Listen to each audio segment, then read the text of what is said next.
Hey there, folks. Welcome to our cozy nook of tales and adventures. Today, like every episode, we're unlocking the doors of imagination to explore new worlds, meet fascinating characters, and experience unique emotions. I promise to take you on an unforgettable journey through the power of words. So get comfy, grab your favorite drink, snuggle into that perfect spot, and get ready to lose yourself in a new story. Leave the outside world behind for a while, and dive with me into the depths of storytelling.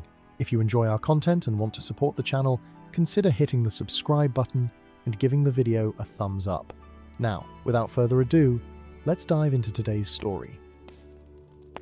In the forgotten ruins of Temporis, where yesterday, today, and tomorrow existed simultaneously within crumbling stone walls, a sound rang out that had not been heard for a millennium. It began as a tremor in the air barely perceptible, a vibration that disturbed dust, untouched for centuries before swelling into a singular, resonant tone that defied the normal laws of acoustics. The Sino del Tempo Partidothe bell of broken timeways, awakening from its ancient slumber. No mortal ears heard this first tolling, for the ruins of Temporis lay abandoned, hidden within a valley where mist perpetually swirled, and time itself seemed reluctant to flow. Yet across the lands, the effects rippled outward like waves across a still pond.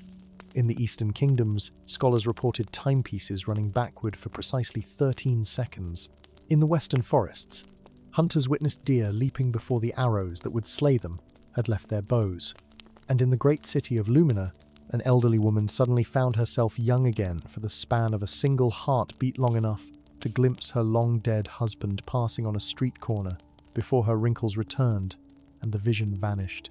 These temporal anomalies, dismissed initially as curiosities or hallucinations, multiplied with each passing day.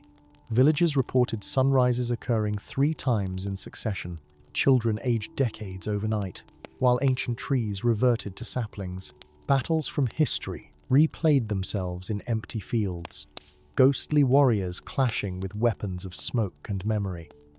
Reality was unraveling, thread by temporal thread. It was during the 3rd week of these disturbances that Gandalf the Grey arrived at the College of Arcane Histories in Lumina. The wizened Archimago Artemis had summoned him urgently, sending a message bird that arrived before it had been written itself, a troubling sign of the temporal distortions spreading across the land. "It is as we feared," Artemis said without preamble when Gandalf entered his circular study atop the college's highest tower. The elderly scholar's hands trembled as he unfurled an ancient map across his desk. The bell of broken time rings once more. Gandalf's weathered face betrayed little surprise, though concern deepened the creases around his eyes. The bell was silenced. We made certain of it. Silenced? Yes. Destroyed? No. Artemis corrected, his finger tapping a location on the map where mountains crowded together like teeth in a predator's jaw. "The fractures are emanating from Temporis. I've tracked the patterns. They intensify with each tolling." Gandalf leaned forward, studying the parchment. Unlike ordinary maps, this one shifted subtly beneath their gaze, locations blurring and reforming as if uncertain of their proper places. How many tollings thus far? 7. The bell rings once per day, though which day is increasingly difficult to determine. Artemis sank into his chair, suddenly looking every one of his 96 years. "You know what this means, old friend." The sundering approaches again. "Not if the bell can be silenced," Gandalf countered, determination hardening his voice. "Where are the keys?" Artemis gestured to a locked cabinet behind his desk. "I have one. The others." He hesitated. "They exist, but no longer in straightforward fashion. When we hid them a millennium ago, we could not have anticipated the consequences of the bell's partial breaking." The cabinet, unlocked with a key Artemis wore around his neck, revealed a small crystal pyramid that pulsed with internal light-casting shadows that moved independent of any external source. Gandalf accepted it carefully, tucking the artifact into a hidden pocket within his grey robes. "Tell me of these consequences," the wizard prompted, settling into a chair opposite his old colleague. Artemis poured 2 glasses of amber liquid from a decanter that seemed, oddly, to fill rather than empty with each serving. "Time splinters have lodged in certain individuals, transforming them in ways we never imagined possible. They carry fragments of alternate timelines within them living paradoxes, existing in defiance of natural law. And these individuals possess the remaining keys," Gandalf surmised. Whether they know it or not, Artemis confirmed. 3 souls scattered across the fractured timelines. You must find them, bring them to Temporis, and reach the bell chamber before the 12th tolling. He took a long draught from his glass, his hand steadier now that action had been decided. After that, reality as we understand it will cease to exist, replaced by a chaos of overlapping time streams, where cause and effect have no meaning. Gandalf nodded grimly, rising to his feet. Their names? Elien, a warrior trapped in an endless battle. Sira, a seer whose memory flows backward. And Kronos. Artemis paused, an unreadable expression crossing his face. Kronos, who ages and rejuvenates with each moon phase. They are connected to you, though you may not yet realize how. Where do I find them? The map will guide you to the first, the others. Artemis gestured vaguely. Time has its own way of bringing together what belongs together. As if in punctuation to his cryptic statement, the tower briefly shimmered, reality rippling around them like heat above summer stones. For a disorienting moment, Gandalf saw not one Artemis, but several, some younger, some older, one translucent as a ghost. Then the distortion passed, leaving the wizard with a visceral understanding of the danger they faced. 12 days to prevent the unmaking of time itself, Gandalf mused, adjusting his pointed hat with a hint of grim humour. I've faced worse odds, though not many. The first fracture zone manifested 3 days' journey from Lumina, in a valley where autumn and spring seemed to war for dominance, golden leaves falling from branches simultaneously heavy with fresh blossoms. Here, according to the map, which had rearranged itself 6 times during Gandalf's journey, he would find Elien. What the map failed to specify was that he would find Elien in the midst of a battle that had been raging for subjective centuries. Gandalf crested a hill to discover a sight that defied comprehension. 2 armies locked in eternal combat across a field that cycled between muddy ruin and pristine meadow every few minutes. Soldiers fell, rose again, fought, and fell once more in a horrifying loop. Most disturbing, however, was that only one figure among the hundreds seemed aware of the repetition, a young warrior in armor that had been repaired so many times it resembled a patchwork quilt of metal. This warrior fought with the weariness of one who had experienced the same battle beyond counting, yet could not abandon it. As Gandalf watched, the soldier cleaved through 3 opponents with mechanical precision, mouthing what appeared to be a count anticipating each enemy's movement before it occurred. Elien, Gandalf called, his voice amplified by subtle magic to carry across the battlefield. The warrior's head snapped up, shock visible even at a distance. In thousands of repetitions, nothing had ever deviated from the pattern. The surprise caused a momentary lapse in concentration, and an enemy blade found its mark, sliding between armor plates to pierce the warrior's side. Gandalf raised his staff, and time paused. Not completely, the battle still proceeded, but at a pace so slow it appeared nearly frozen. The wizard stepped onto the battlefield, moving between combatants like a man navigating statues, until he reached the wounded warrior. "You're real," Elien gasped, blood seeping from beneath armor that, up close, Gandalf could see had been designed for a woman, though its wearer presented as neither distinctly male nor female. "You're not part of the loop?"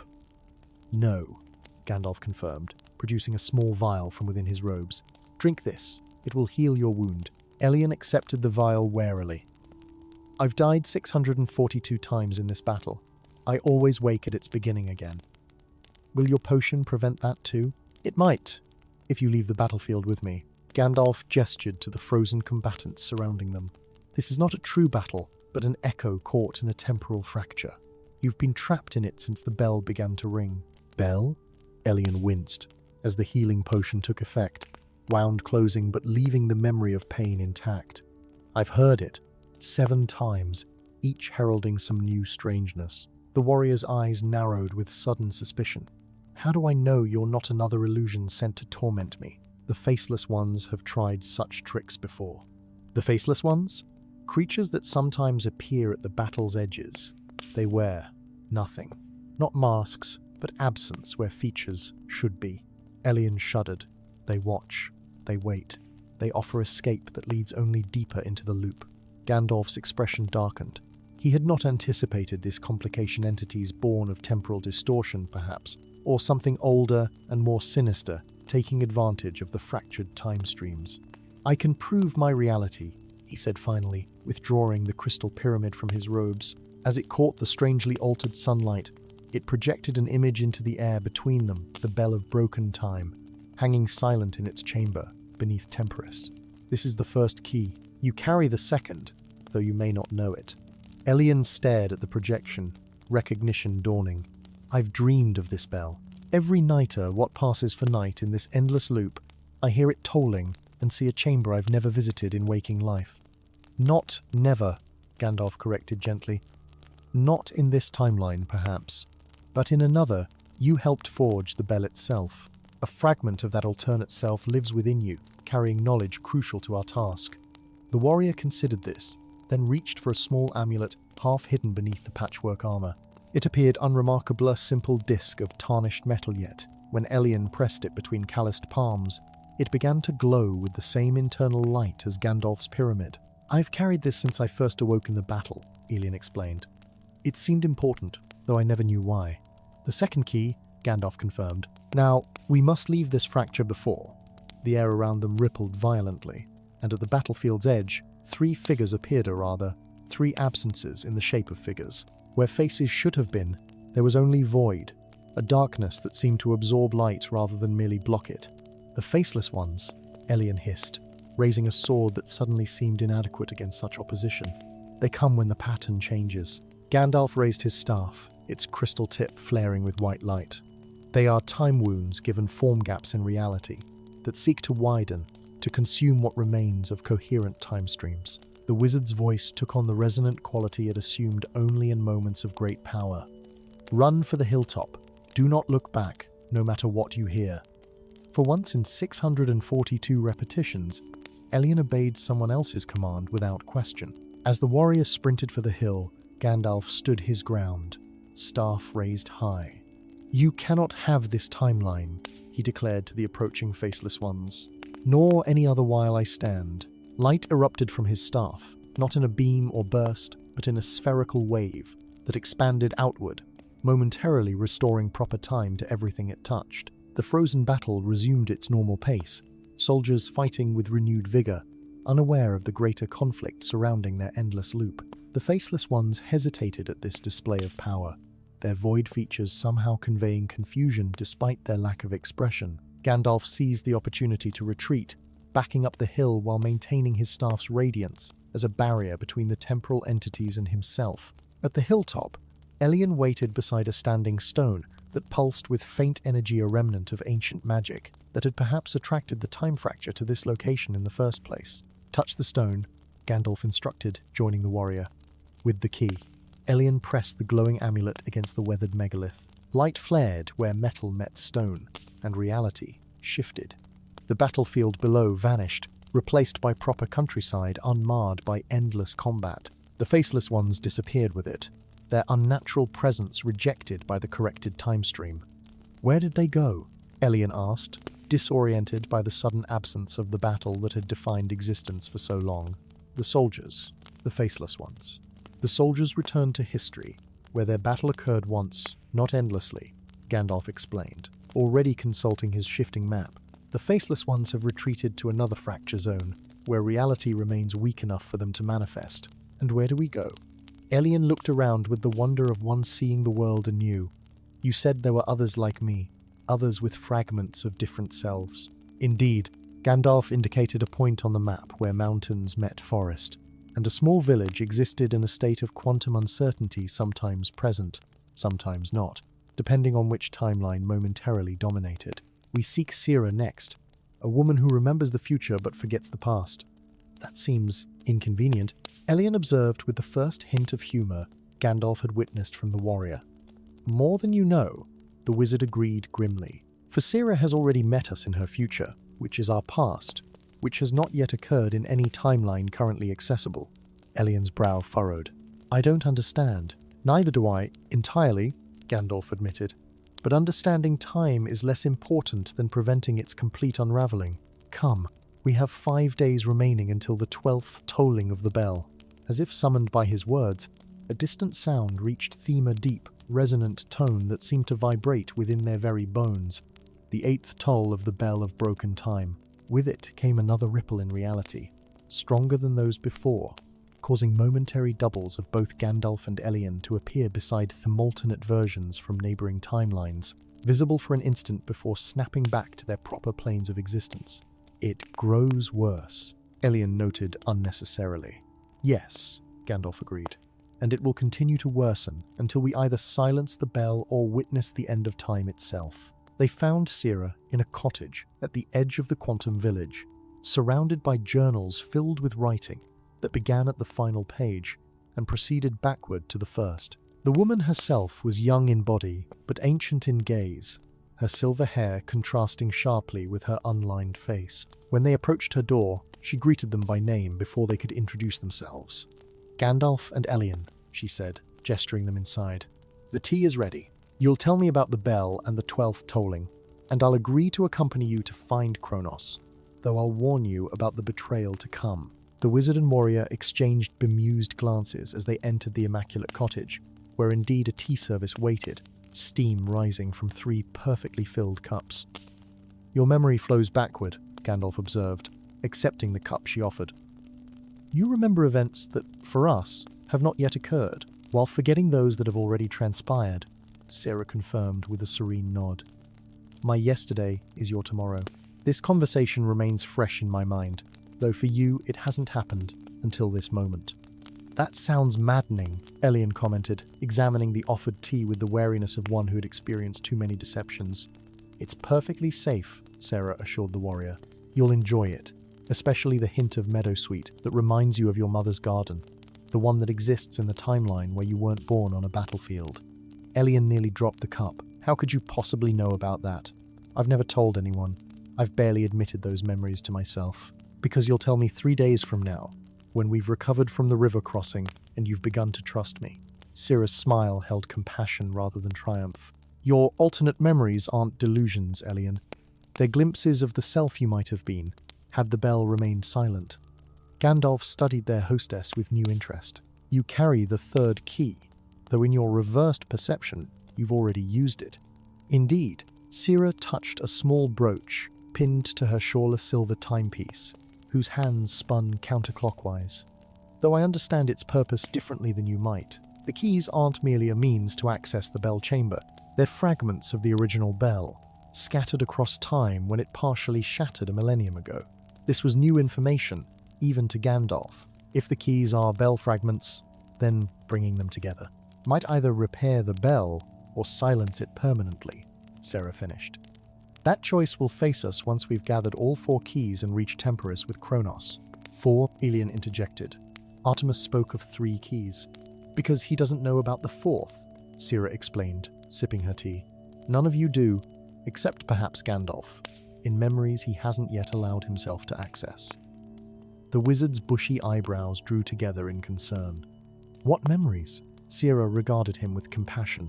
"Those of the man you were when the bell was forged, the man who designed its breaking as a safeguard against forces that sought to control all timelines."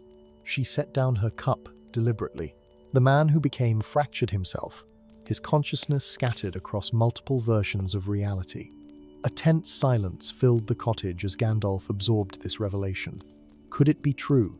He had always known his existence spanned more years than most mortal minds could comprehend, yet there remained gaps in his recollection periods lost not to ordinary forgetfulness, but to something more profound, as if certain memories had been sealed away by design.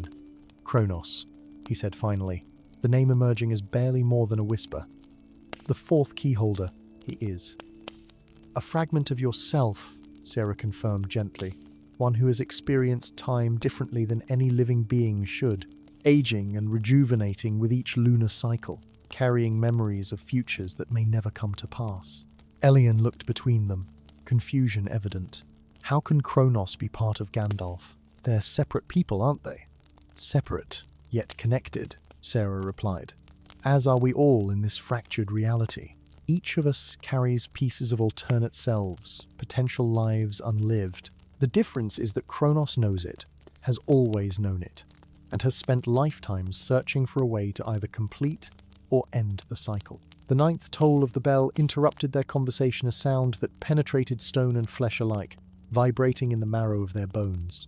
With it came the strongest reality distortion yet, The cottage walls became temporarily transparent, revealing the same structure in different states, sometimes a ruin, sometimes a grand manor, sometimes absent entirely, replaced by untamed forest. Through these overlapping realities, a disturbing sight manifested. Faceless ones, dozens of them, surrounding the cottage in multiple timelines simultaneously. Their void features oriented toward the three companions despite the barriers of dimensional separation. "They've found us," Elian growled, hand moving to a sword hilt. "They always find us," Sarah corrected calmly. "It's why we leave within the hour, using the forest path that temporarily exists, due to the timeline where this village expanded northward rather than eastward." "How many of these encounters have you remembered from our future?" Gandalf asked. Sira's calm expression faltered slightly. "Too many, and the timelines grow increasingly tangled as we approach the bell. Some outcomes I remember cannot coexist with others, yet both feel equally real in my perception." "Then we follow your guidance for as long as your memories remain reliable," Gandalf decided, finishing his tea and rising. "Where do we find Kronos?" "In the one place, constant, across all timelines," Sira replied, gathering a small travel bag she had apparently prepared in anticipation of their arrival. "The citadel of Paradox, at the edge of the temporal wastelands. A fortress built specifically to exist at the nexus of all possible realities." "By whom?" Elian asked. Sarah and Gandalf exchanged a glance that contained volumes of unspoken understanding. "By me," the wizard admitted. "Or rather, by the self I was before the first breaking of the bell.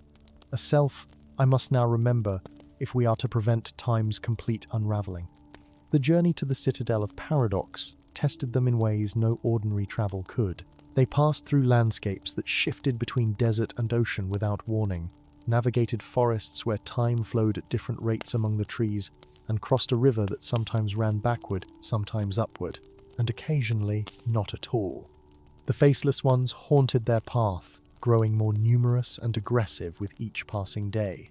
No longer merely observing, these temporal aberrations actively sought to prevent the companions from reaching their destination. Only Gandalf's magic and Sira's foreknowledge kept them one step ahead of the pursuing entities. On the 11th day, as the toll of the bell reached its penultimate crescendo, they crested a ridge to behold the citadel of Paradox, a structure that defied architectural logic. Towers spiraled inward rather than upward. Courtyards existed inside and outside simultaneously, and stairways connected locations that should have been physically separate. Most disorienting of all, the entire fortress seemed to pulse with potential, as if cycling through infinite variations of itself without ever settling on a single form. "We've arrived just in time," Sarah observed, though her usually confident tone had acquired a troubling hesitancy. "Though I must warn you, my memories grow confused from this point forward. I remember multiple, contradictory versions of what transpires within the citadel.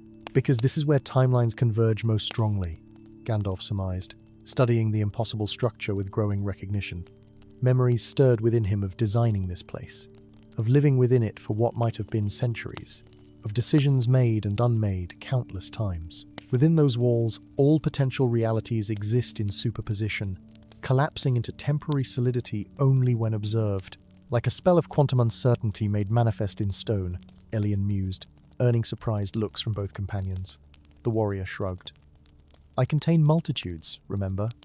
Not all of my alternate selves spent their lives on battlefields." As they approached the citadel's main gate, which appeared sometimes as grand doors of oak and iron, sometimes as a simple archway, sometimes as an elaborate portcullis, solitary figure emerged to meet them. This was a man of indeterminate age, his features shifting subtly between youth and advanced years with each passing moment. His robes, similar in cut to Gandalf's but midnight blue rather than grey, shimmered with embedded stars that tracked the movements of celestial bodies across multiple heavens simultaneously. "You've arrived at last," he greeted them, his voice resonating with harmonics that suggested multiple people speaking in perfect unison. Though "at last" has little meaning in this place.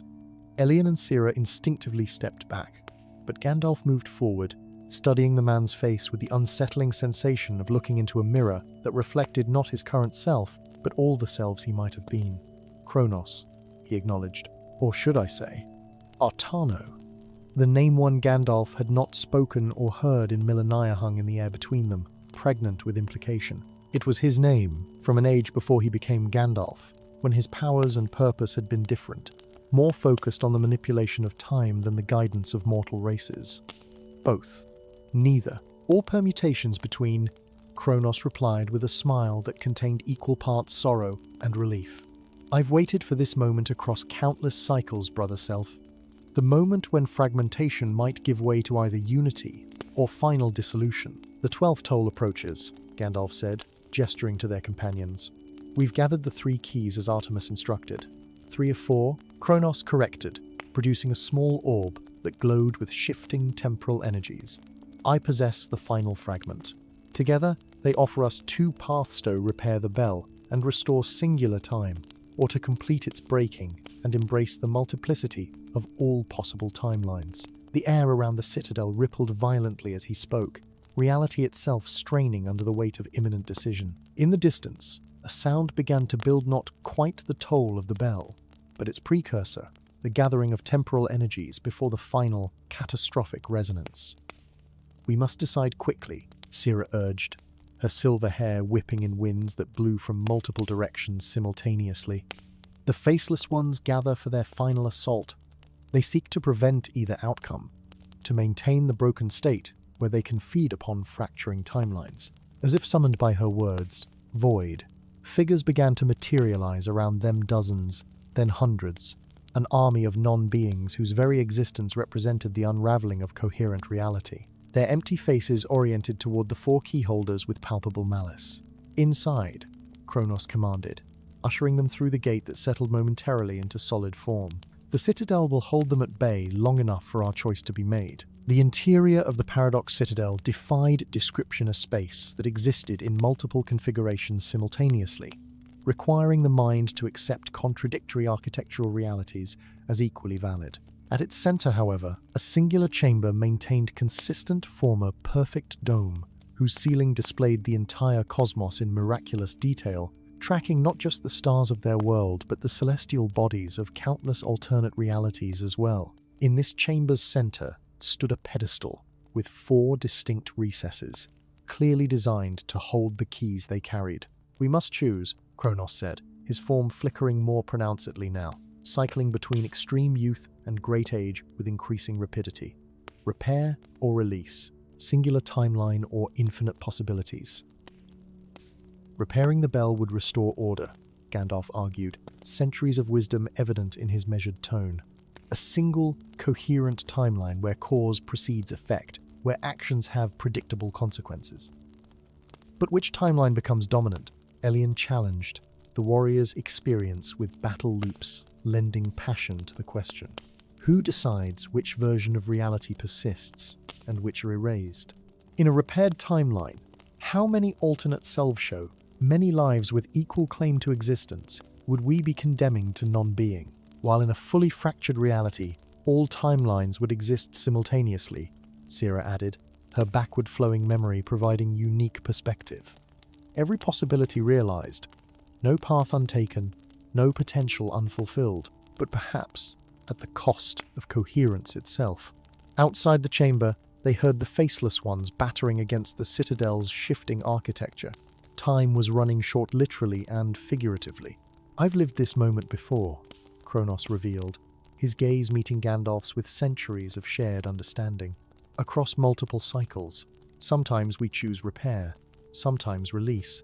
Sometimes the Faceless Ones prevent any choice at all, but this convergence feels different, more decisive.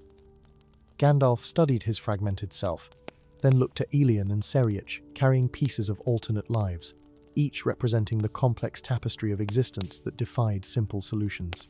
In that moment of contemplation, memories long sealed away flooded back to him of creating the bell, of the forces that sought to control it, of his desperate decision to break it, rather than allow any single entity dominion over all possible timelines. Perhaps the choice itself is a false dichotomy, he said slowly, revelation dawning. Neither complete repair nor total fracture, but a third pather, consciously maintained balance between order and possibility. Kronos' eyes widened with understanding. A partial repair, enough to prevent complete collapse into chaos, but not so complete as to eliminate alternate possibilities entirely. A new bell, Elian suggested, understanding despite limited magical knowledge. Using the fragments to forge something that allows multiple timelines to coexist without consuming each other. It would require constant maintenance, Sarah cautioned, though her expression suggested she had already seen this possibility in her reverse-flowing memories. A guardian to ensure the balance between singular and multiple realities. A role I once filled, Kronos acknowledged.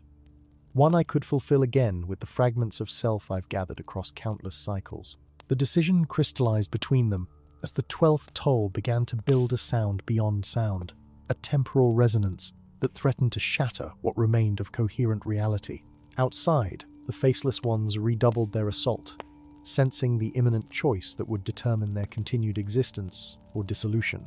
Working with the synchronicity of parts finding wholeness, the four placed their keys into the pedestal's recesses not to repair or break the bell completely, but to transform it, to forge a new instrument of temporal governance that honored both continuity and possibility.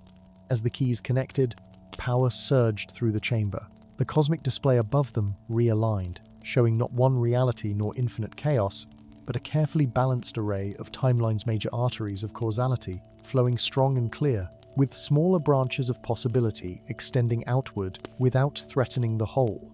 Kronos stepped onto the pedestal itself, his form stabilizing as he accepted the role of guardian once more. "It is done," he announced, his voice resonating with new authority. "The bell of broken time becomes the bell of balanced time." The 12th toll that had been building transformed mid-resonance, its threatening crescendo modulating into a harmonic chord that suggested stability without stagnation, order without tyranny. Outside, the Faceless Ones wailed as their primary feeding ground, the chaotic space between fractured timelines, was transformed into regulated boundaries that could not be exploited or widened. "What happens now?" Elian asked, the warrior's form seeming more solid than before, the burden of countless alternate battle, memories eased but not erased. "You return to your lives," Kronos explained, "but with greater connection to your alternate possibilities, not trapped between them as before, but able to draw upon their wisdom and experience when needed." "And the temporal fractures across the land?" Gandalf inquired, feeling both lighter and heavier, simultaneous relieved of fragmentation, yet bearing the knowledge of his original self and the responsibilities it entailed. "Already healing, transforming into controlled convergence points where alternate possibilities can be glimpsed without threatening overall stability." Kronos gestured to the cosmic display above, where disorder visibly yielded to complex but coherent patterns. "The multiverse breathes easier, finding balance between the tyranny of singular fate and the madness of unlimited possibility." Sarah, who had been studying the display with her unique perspective, smiled with genuine peace.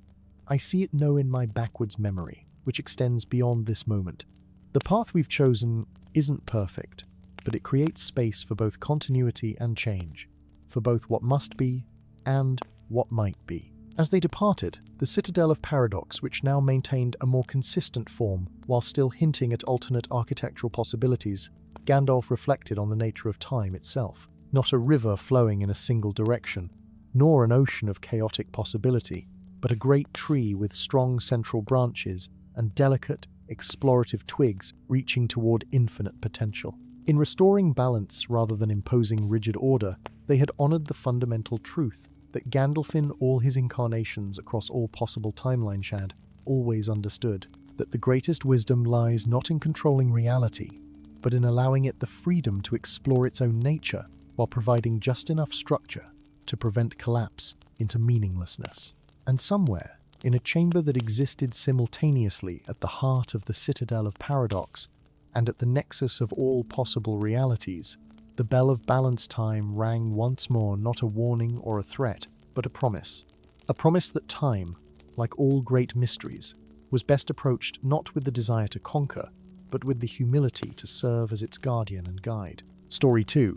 In Reflexia, the city of mirrors, reality doubled and redoubled upon itself in endless recursion. Spires of polished obsidian reached skyward, their surfaces perfectly reflecting the azure heavens and the neighboring towers, creating the illusion of infinite depth. Walkways of silver glass spanned between buildings, transparent enough to see the dizzying drop below, yet strong enough to bear the weight of the city's inhabitants.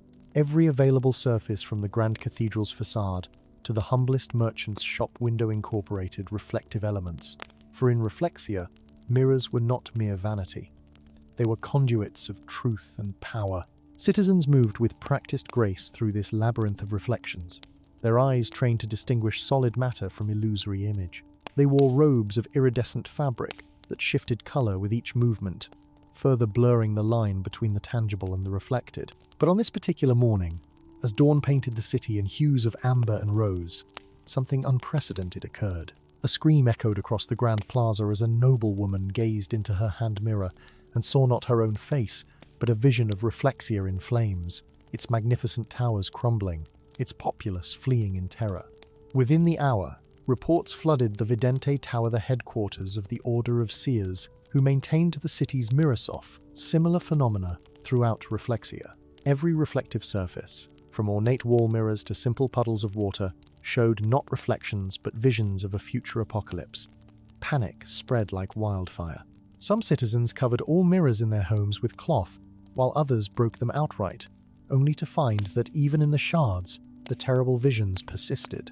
By midday, the Grand Concilium had convened an emergency session, their circular chamber lined with now draped mirrors that had, for centuries, served as windows to distant places and times. "The mirrors speak of doom," intoned Lord Prisma, his ancient face grave beneath his ceremonial crystal circlet. "As they have not spoken since the Age of Fracture, we must summon the outsider." A murmur of unease rippled through the gathered councillors. The outsider Gandalf the Grey was respected, but feared, a wielder of powers beyond their understanding, one who had walked the world for ages beyond counting. To seek his aid was to admit that Reflexia's own masters of mirror magic stood helpless. Yet, as darkness fell and the visions in every reflection grew more vivid and terrible, a messenger was dispatched through the Quicksilver Gate, bearing a plea for aid to the wandering wizard. 3 days later, Gandalf stood at Reflexia's eastern approach, his weathered staff casting a long shadow across the Mercury Road. The city rose before him like a dream crystallized, its every surface catching the morning light and transforming it into a spectacle of refracted glory. Yet, even from this distance, his keen eyes discerned signs of disturbance. Windows darkened with covering cloth, the usual bustle of outer districts replaced by an eerie stillness. "It worsens by the hour," came a voice from nearby. Gandalf turned to find a young woman seated on a low stone wall beside the road. She wore simple garments of undyed wool, a stark contrast to the iridescent fashions of Reflexia. Her copper hair fell in unruly waves around a face remarkable for both its delicate beauty and the milky whiteness of her eyes. Blindness had not diminished the intelligence in her expression, nor the strange intensity with which she seemed to perceive the wizard despite her sightless gaze. "The visions in the mirrors," she continued, tilting her head as if listening to something only she could hear. "They show different paths to the same end, Reflexia's destruction, some by fire, some by flood, some by forces I cannot name, but all end in oblivion." "You see these visions?" Gandalf inquired, studying her with newfound interest. "Despite your blindness?" She smiled, a fleeting expression that transformed her solemn features. "I see differently than most. My name is Lyra. I've been waiting for you, Gandalf the Grey." "Have you indeed?" The wizard's bushy eyebrows rose slightly. "And how would you recognize me, young Lyra?" She slid from her perch with fluid grace, extending a hand not toward Gandalf himself, but toward his shadow on the ground. As her fingers passed through the silhouette, her smile returned. "Your shadow whispers your true name, as do the reflections that no longer appear in Reflexia's mirrors. They remember you, even if the current Order of Videntes would prefer to forget your last visit." Gandalf accepted this cryptic explanation with the patience of one who had encountered many inexplicable phenomena across countless years. "Then perhaps you might guide me to those who summoned me." The message spoke of urgency. "The Concilium awaits at the Tower of First Light," Lyra confirmed, stepping onto the Mercury Road with confidence that belied her blindness. "But they will offer only half-truths and measured revelations. If you seek the root of Reflexia's plight, you would do better to follow me first to one who has been cast out, yet sees more clearly than all the Videntes combined." Curiosity piqued. Gandalf fell into step beside the blind girl as she led him not toward the glittering center of Reflexia, but along a lesser path that skirted the city's edge. Here, the grand architecture gave way to humbler structures, their mirrored surfaces tarnished or cracked, the reflections they cast distorted and fragmentary. The dim quarter, Lyra explained, navigating the uneven streets without hesitation, where those who fall from the Concilium's favor find themselves, along with anyone whose relationship with reflections is unconventional. They stopped before a dwelling barely distinguishable from its Naborsa low-roofed structure, whose once grand facade of silver glass had been reduced to a patchwork of repairs and replacements. Lyra rapped upon the door in a complex pattern, then stepped back, head cocked in anticipation. The door creaked open to reveal a giant of a man whose magnificent height and breadth were at odds with the tentative manner in which he peered out at them. Half his face might once have been handsome, with a strong jaw and clear blue eye, but the other half was a ruin of scar tissue, the eye milky and sightless, the flesh twisted and rippled like wax that had melted and resolidified. Garrick, Lyra greeted him with warmth that suggested deep friendship. I've brought him, as Vesper foresaw. The scarred man's good eye widened as it fell upon Gandalf. Without a word, he opened the door fully and ushered them inside with a courtly gesture that spoke of noble upbringing, at odds with his current circumstances. The interior of the dwelling was unexpectedly spacious, its walls lined with mirrors of every description, some conventionally reflective, others darkened like windows into night, still others rippling with colors that had no names in any human tongue. At the center of this peculiar gallery sat a woman of indeterminate age, her silver hair cropped close to her skull, her face a network of fine lines that might have been wrinkles or ritual scars or both. The wanderer returns to the city of illusions, she said without preamble, her voice carrying the musical cadence characteristic of native Reflexians. Though this time, you find us drowning in truths rather than deceits. Vesper, Gandalf acknowledged, recognizing her despite the decades that had passed since their last encounter. Once Archvidente of the Ninth Circle, if memory serves, though I see your circumstances have changed. Exile suits me better than subservience, Vesper replied with a tight smile. The Concilium found my insights inconvenient, particularly when I began speaking of the Mirror Queen's return. A tension filled the room at these words, emanating primarily from Garrick, whose scarred face contorted in what might have been pain or anger. Lyra moved to his side, placing a calming hand upon his arm with the ease of long familiarity. The Mirror Queen is legend, Gandalf observed, though his tone suggested he knew otherwise. A cautionary tale told to apprentice Videntes. All legends root in truth, Vesper countered, rising from her seat with fluid grace despite her apparent age. As you well know, Gandalf, the Mirror Queen was R'hllor ruler, who discovered how to not merely scry through reflections but to exist within them, to move between them as easily as stepping through doorways.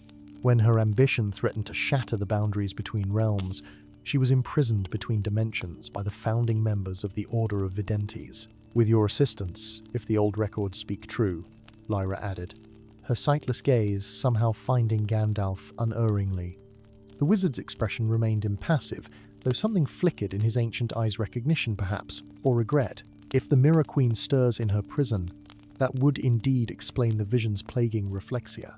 But why now, after so many centuries? Because her daughter has come of age, Vesper said simply, her gaze shifting meaningfully to Lyra. The child she secreted away before her imprisonment, whose bloodline carries the power to either free or permanently seal the Queen's prison. Silence fell as Gandalf absorbed this revelation, studying Lyra with new understanding. The blind girl who could perceive through reflections, who had been waiting for him specific suddenly, her abilities made a terrible kind of sense. You knew? He asked her softly. I discovered the truth only recently, Lyra admitted, her composure wavering for the first time. When the mirrors began showing visions instead of reflections, I started, remembering things I couldn't possibly know, seeing through other eyes. The Queen Me Mother, she didn't imprison me as a final act of cruelty, as the stories claim. She blinded me as a protection, so I would never be tempted to follow her path into the mirrors. Garrick's hand massive but gentle settled on Lyra's shoulder, in a protective gesture. Tell him the rest, he urged, his voice unexpectedly cultured despite its gravelly timbre. Lyra nodded. drawing strength from his touch. The visions show what will happen if she escapes her prison fully. She's grown, changed during her imprisonment. Bitter, vengeful. If she returns to our world, she'll destroy Reflexia and everyone in it. Yet you seek to help her, Gandalf inquired, his tone carefully neutral. I seek to end her suffering, Lyra corrected, and to save my city, which is why we need your help to reach the forged spectral beneath Mount Crystalline, where the primordial mirror the first ever created resides. It alone can show absolute truths, including how to permanently resolve her imprisonment without destroying her entirely. Vesper moved to a covered mirror standing in the corner of the room, her fingers hovering over the concealing cloth. The journey will not be easy. The Order will try to stop us once they realize our intentions. They prefer their comfortable half-truths to the risks of genuine resolution. And there are other dangers, Garrick added, unconsciously touching his scarred face. The weakening of the Queen's prison has allowed lesser entities from the mirror realms to cross over distorted reflections of people and creatures from our world, hungry for solid form. Gandalf contemplated these revelations, his gaze moving from Lyra's determined expression to Garrick's protective stance to Vesper's knowing eyes, a journey into mountain depths, seeking an artifact of primordial power, while pursued by both human adversaries and mirror-spawned Horarsal to confront a half-forgotten queen from an age long past. It seems my quiet sojourn through these lands has taken an unexpected turn, he mused, a glint of adventurous spirit kindling in his wise eyes. Very well, I will accompany you to this forged spectral and help you seek the truth in the primordial mirror. But know this such ancient artifacts rarely offer simple solutions. The truth it reveals may demand choices more difficult than any of you anticipate. As if in response to his words, every mirror in Vesper's dwelling suddenly rippled, their surfaces showing a unified vision, the magnificent spires of Reflexia shattering like glass, raining crystalline destruction upon the populace below. In the center of this apocalypse stood a figure composed entirely of reflected light, her form constantly shifting between terrible beauty and monstrous distortion. The Mirror Queen stirred in her prison, sensing her daughter's decision. The race to the primordial mirror had begun. Their journey through Reflexia's underlevels revealed a city few outsiders ever witnessed. Beneath the gleaming magnificence of the mirrored spires lay ancient catacombs and forgotten passageways, their walls embedded with primitive reflecting surfaces that predated the city's current glory. Here, Vesper explained, lay the true history of Reflexia, not the sanitized version taught by the Concilium, but a complex tale of discovery, ambition, and the dangerous power of seeing too clearly. The first mirrors were not created for vanity, she told Gandalf, as they navigated a narrow tunnel whose ceiling was studded with shards of polished obsidian. They were windowless attempts to peer beyond the limitations of physical sight. The ancients believed that reality as we perceive it is merely the surface of a much deeper truth. A perspective shared by many cultures across the ages, Gandalf observed, ducking to avoid a low-hanging crystal formation, though few pursued it with Reflexia's thoroughness. Ahead of them, Lyra moved with surprising confidence through the darkness, her hand occasionally brushing the tunnel walls, as if reading some script invisible to the others. Garrick followed close behind her, his massive frame incongruous in the confined space, his hand never far from the hilt of his sword. The blind girl sees the path through reflections even in total darkness, Vesper noted, a hint of admiration in her voice. Her mother's daughter indeed, though tempered with a compassion the Queen ultimately lacked. Their path eventually opened into a vast cavern, where an underground river of quicksilver flowed in eerie silence, its surface a perfect mirror, reflecting the phosphorescent fungi that clung to the ceiling. The liquid metal river separated them from a tunnel entrance on the far side their route to Mount Crystalline and the forged spectral. We must cross, Lyra announced, approaching the quicksilver bank without hesitation. The river knows me. It will hold our weight if we move quickly and think only truth while crossing. A river that judges the veracity of one's thoughts, Gandalf remarked dryly. Reflexia continues to exceed even my considerable expectations. Nevertheless, he followed Lyra's example, stepping onto the liquid metal surface with deliberate confidence. The quicksilver dimpled beneath his weight but held, creating the unsettling illusion that he walked upon a perfect reflection of himself. Behind him came Garrick, his scarred face set in grim determination, and finally Vesper, her expression serene as if such crossings were commonplace. Halfway across, the quicksilver beneath Garrick suddenly rippled violently. From its depths emerged a figure that might have been Garrick's twin, save that its proportions were subtly wrong, limbs too long, facial features slightly askew, its entire form composed of flowing liquid metal. "Mirror spawn!"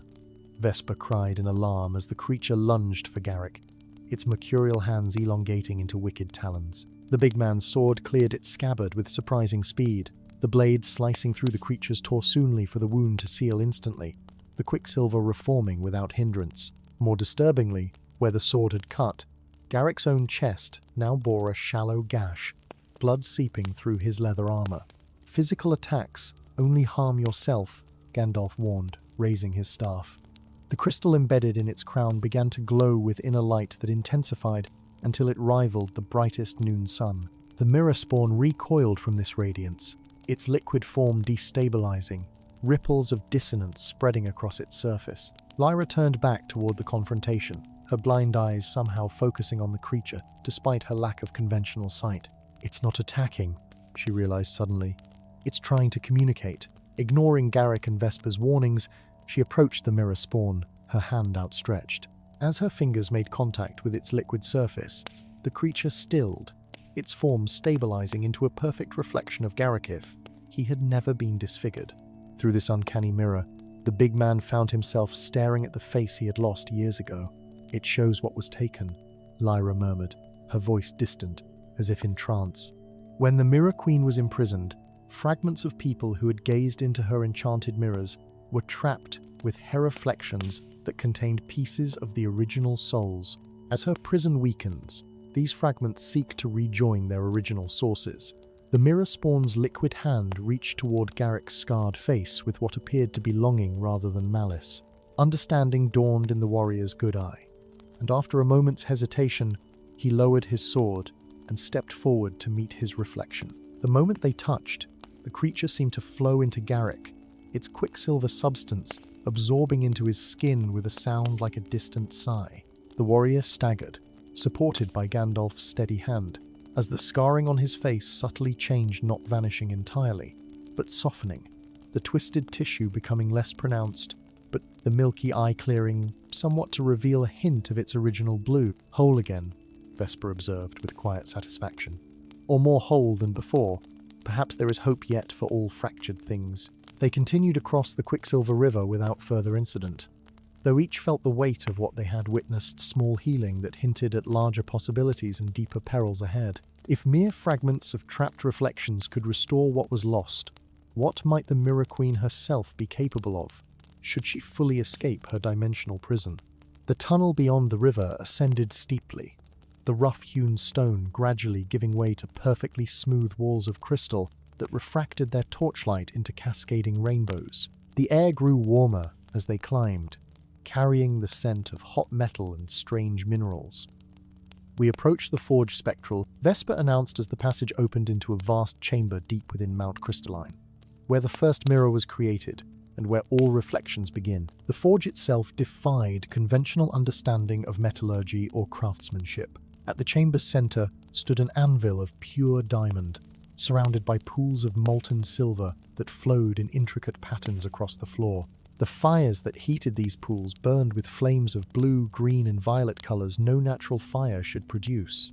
Above it all hung the primordial mirror, suspended in midair without visible support, a perfect circle of something that appeared simultaneously solid and liquid, its surface neither reflecting the chamber around it, nor showing visions like the troubled mirrors of Reflexia, but containing what seemed to be an infinite void, sprinkled with distant stars. "The first window between realms," Gandalf breathed, genuine awe in his ancient voice, "crafted before the divisions of reality were firmly established, and the only mirror that can show us how to resolve the Queen's imprisonment without destroying Reflexia in the process," Lyra added, approaching the suspended artifact with reverent steps. As she drew nearer, the starfield within the primordial mirror shifted, the void seeming to deepen and darken. A face gradually formed within its depths, beautiful beyond mortal measure, yet terrible in its intensity, with eyes that held the wisdom and madness of one who had gazed into infinite reflections of reality. "Mother," Lyra whispered, reaching toward the mirror's surface. "Daughter," replied the Mirror Queen, her voice resonating not through air but directly within their minds. "You've found your way to me at last." The Queen's gaze shifted to Gandalf, recognition and old enmity flashing in her otherworldly eyes. "And you've brought one of my jailers, I see. How fitting that he should witness what his interference has wrought." "Your imprisonment was necessary," Gandalf replied steadily. "Your experiments with mirror passage threatened to shatter the boundaries between dimensions, to flood our world with reflections that would have overwhelmed reality itself. I sought understanding, not destruction," the Queen countered. "But my methods were deemed too dangerous by those too limited to comprehend their potential. So instead, I have spent centuries trapped between reflections, neither fully in any reality, nor completely absent from them." Lyra stepped closer to the mirror, her blind eyes somehow meeting her mother's gaze directly. "I've come to end your suffering, Mother. But I cannot allow you to destroy Reflexia in your freedom. The primordial mirror must show us another way." For a long moment, silence filled the chamber, as mother and daughter regarded one another across the boundary of the mirror's surface. Then, with a sound like 1,000 mirrors cracking simultaneously, the primordial mirror's surface rippled violently. The Queen's face distorted, stretching and fragmenting, as if struggling against invisible bonds. "It's too late for half measures," she hissed, her voice taking on a multi-toned quality that echoed painfully within their skulls. "My prison fails. I return to Reflexia, to claim what was denied me, to remake a city of illusions into a realm of infinite reflections." The mirror's surface bulged outward, the boundary between reflection and reality straining visibly as the Queen attempted to force her way through. Around them, the smaller mirrors embedded in the chamber's walls began to shatter one by one, each release sending shards of enchanted glass flying across the forge. "If she emerges here, at the source of all reflections, she'll have full access to every mirror in Reflexia simultaneously," Vesper cried in alarm.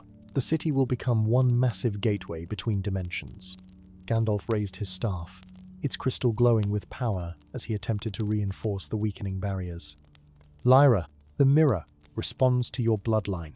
You must make a choice: banish your mother permanently by destroying the primordial mirror, or risk Reflexia's existence by allowing her return." Tears streamed down Lyra's face as she stood before the straining mirror, her hands raised toward its distorting surface. "There must be another way," she insisted, her voice breaking. "I won't condemn her to eternal imprisonment, nor Reflexia to destruction." As if in answer to her plea, the blind girl's tears fell upon the forge's floor, where they sizzled against the heated stone. In that moment of purest emotion, Lyra suddenly understood not through conventional sight, but through the unique perception that had always been her gift. "All mirrors," she whispered, revelation dawning. "Every reflection in Reflexia. They're all connected to this source, to the primordial mirror." Her hands began to move in complex patterns, as if weaving invisible threads. "If one must be destroyed to save the other, then perhaps, we must break them all." Before Gandalf or the others could intervene, Lyra pressed her palms directly against the primordial mirror's surface. Instead of encountering solid resistance, her hands passed through as if entering water, vanishing up to her wrists within the reflective boundary. "Daughter, no," the Mirror Queen cried, genuine fear replacing her previous anger. "What you attempt has never been done. The backlash could destroy you." But Lyra's expression had set with determination. "Sometimes to save what we love, we must be willing to shatter what we know." Her blind eyes closed in concentration as she reached deeper into the mirror realm, her consciousness expanding beyond her physical form, connecting simultaneously with every reflection in Reflexia through the primordial mirror's foundational power. The chamber filled with blinding light as Lyra's unprecedented magic took effect. Throughout the city above, every mirror from the grandest wall-sized expanse in the concilium chamber to the simplest pocket reflection carried by a child cracked simultaneously. Not in destructive explosion, but in perfect synchronized fracture, each mirrored surface developing an identical pattern of breaks that somehow, impossibly, formed an intricate runic design when viewed as a whole. In that moment of universal shattering, something fundamental shifted in the nature of Reflexia's mirror magic. The Queen, caught in the process of emerging, found herself neither fully imprisoned nor completely free, but transformed her essence distributed across every broken mirror in the city, fragmented yet unified, constrained yet present. When the light faded and vision returned to those in the forged spectral, they beheld an astonishing sight. Lyra stood whole before the primordial mirror, which now bore the same fracture pattern as every other mirror in Reflexia. Within its broken surface, the Mirror Queen's image had stabilized, no longer struggling to escape, no longer warped by rage, but composed and surprisingly serene. "What have you done, daughter?" the Queen asked, wonder replacing anger in her voice. "I've made you part of everything," Lyra explained softly, "no longer imprisoned between reflections, but dwelling within all of them simultaneously. You cannot fully manifest in our world, but neither are you exiled from it. Every mirror in Reflexia now holds a fragment of you, allowing you to observe, to communicate, perhaps even to influence, but never to overwhelm." Gandalf lowered his staff, studying the fractured primordial mirror with newfound respect for the blind girl's ingenuity. "A distribution of power rather than its concentration," he mused, "limiting its potential for harm while preserving its essence. Most elegant." "And most fitting," Vesper added. "The Queen who sought to control all reflections now exists within them all." Her power diminished, yet her presence expanded. Garrick moved to Lyra's side, supporting her as the enormous magical effort took its toll on her strength. "Will the city accept this compromise?" he asked practically. "The Concilium may not appreciate having the Mirror Queen peering at them from every reflective surface." "They will adapt," Lyra said with quiet certainty. "As will she. This transformation offers something neither total victory nor absolute defeat could provide the opportunity for understanding. Over time, perhaps the Queen will come to see the world through thousands of perspectives simultaneously, gaining the wisdom her isolation denied her." From within the fractured primordial mirror, the Queen regarded her daughter with an expression caught between resignation and admiration. "Clever child, you've given me a prison without walls, a freedom without power. I cannot decide whether to curse or thank you." "Neither, perhaps," Lyra suggested, a small smile forming. "Instead, watch, learn, advise those who seek wisdom from the mirrors, as you once did before ambition consumed you. Be the mother to Reflexia that you could not be to me." As they departed the forged spectral, leaving the transformed primordial mirror to its eternal vigil, Gandalf reflected on the nature of reflection. They show us ourselves, yet never quite as we truly are, distorted by perspective and expectation. Perhaps Reflexia's mirrors had always been meant to fracture, to remind its people that truth comes not from perfect reflection, but from the understanding of how the pieces, however broken, fit into a larger whole. And in the days that followed, as the citizens of the City of Mirrors grew accustomed to the changed nature of their reflections, each mirror now offering glimpses of wisdom or warning when properly addressed, each fracture a reminder of the price of seeking too perfect an image, Gandalf took his leave of Lyra and her companions with the satisfaction of one who had witnessed not an ending, but a transformation more profound than mere victory could have provided. For in the breaking of every mirror in Reflexia, something new had been created, a city where reflection and reality acknowledged their interdependence rather than struggling for dominance. A place where truth might be found not in perfect images, but in the understanding that comes from seeing oneself from 1,000 different angles simultaneously. Story 3. In the archipelago of Stormhaven, where the sky and sea waged eternal war, the islands did not fear the tempests they harnessed them. Massive spires of weathered stone rose from each isle, crowned with swirling orbs of captured lightning that pulsed in rhythm with the surrounding maelstroms. The island dwellers had built their civilization within this perpetual chaos. Their cities sheltered beneath vast domes of enchanted glass that refracted stormlight into breathtaking prisms. For generations, they had thrived where others would perish, their society's hierarchy determined not by birth alone, but by one's affinity for storm magic. At the center of the largest island stood the Tempest Citadel, its 7 twisted towers resembling frozen whirlwinds caught in stone. Here, the Great Maritide Ceremony was underway, a once-in-a-decade ritual, when the storm tides reached their peak, and the mantle of the storm was displayed to renew the archipelago's protective enchantments. The sacred chamber hummed with anticipation as representatives from each of the 7 houses gathered around the central dais. There, displayed on a pedestal of polished obsidian, lay the mantlia cloak spun from material neither cloth nor metal, its surface constantly shifting with miniature storm systems flashes of lightning illuminating swirling cloud patterns across its impossible fabric. Lord Balthazar of House Tempest, the current Storm Sovereign, raised his hands to begin the incantation. The assembled dignitaries fell silent. The ritual words had barely left his lips when darkness fell complete, and absolute followed by gasps of shock and a single scream of alarm. When emergency luminarites flared to life moments later, the pedestal stood empty. The mantle of the storm, the archipelago's most sacred relic and source of its protection, had vanished. 3 days later, as unnaturally violent tempests battered the islands without the mantle's controlling influence, Gandalf the Grey stood at the edge of the shattered ceremonial chamber, studying the scene with eyes that perceived far more than the physical evidence before him. His weathered hand passed over the obsidian pedestal, feeling the residual magic that still clung to its surface. "Interesting," he murmured, his bushy eyebrows drawing together in concentration. The protective wards were disrupted from within, not without. An obvious conclusion, came a sharp voice from the chamber entrance. "One our own mages determined days ago." Gandalf turned to observe the newcomer, a tall woman, whose severe beauty was accentuated, rather than diminished, by the scar that bisected her left eyebrow. Her midnight blue uniform bore the silver insignia of House Storm, though she wore no Magister's circlet to indicate command of elemental powers. "Lady Eliara," Gandalf acknowledged with a respectful inclination of his head. "I was sorry to hear of your father's passing." A flash of pain crossed her features before being swiftly mastered. "Were you? I understood you and my father had differences of opinion regarding the mantle's true nature."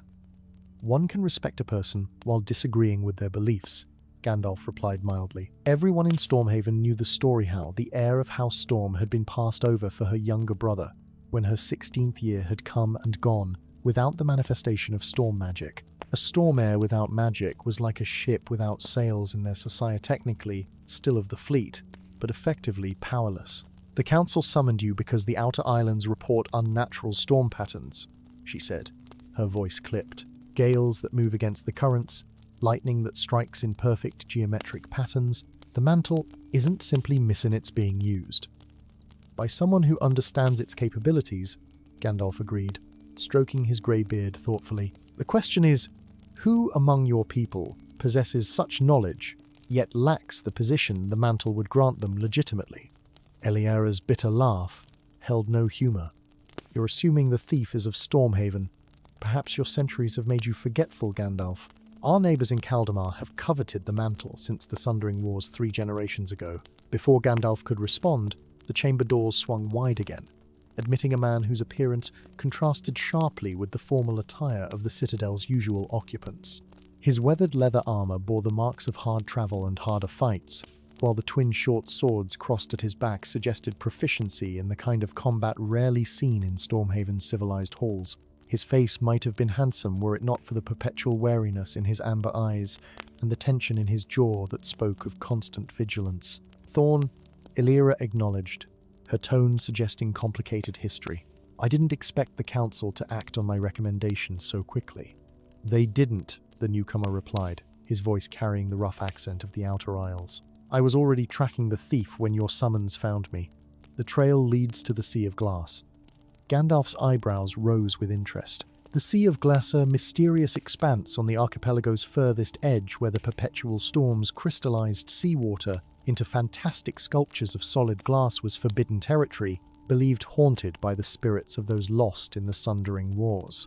"You're a bounty hunter," the wizard observed, studying Thorn with new attention. "Among other things," Thorn replied cryptically, meeting Gandalf's gaze without deference or discomfort unusual for one facing a being of the wizard's reputation and power.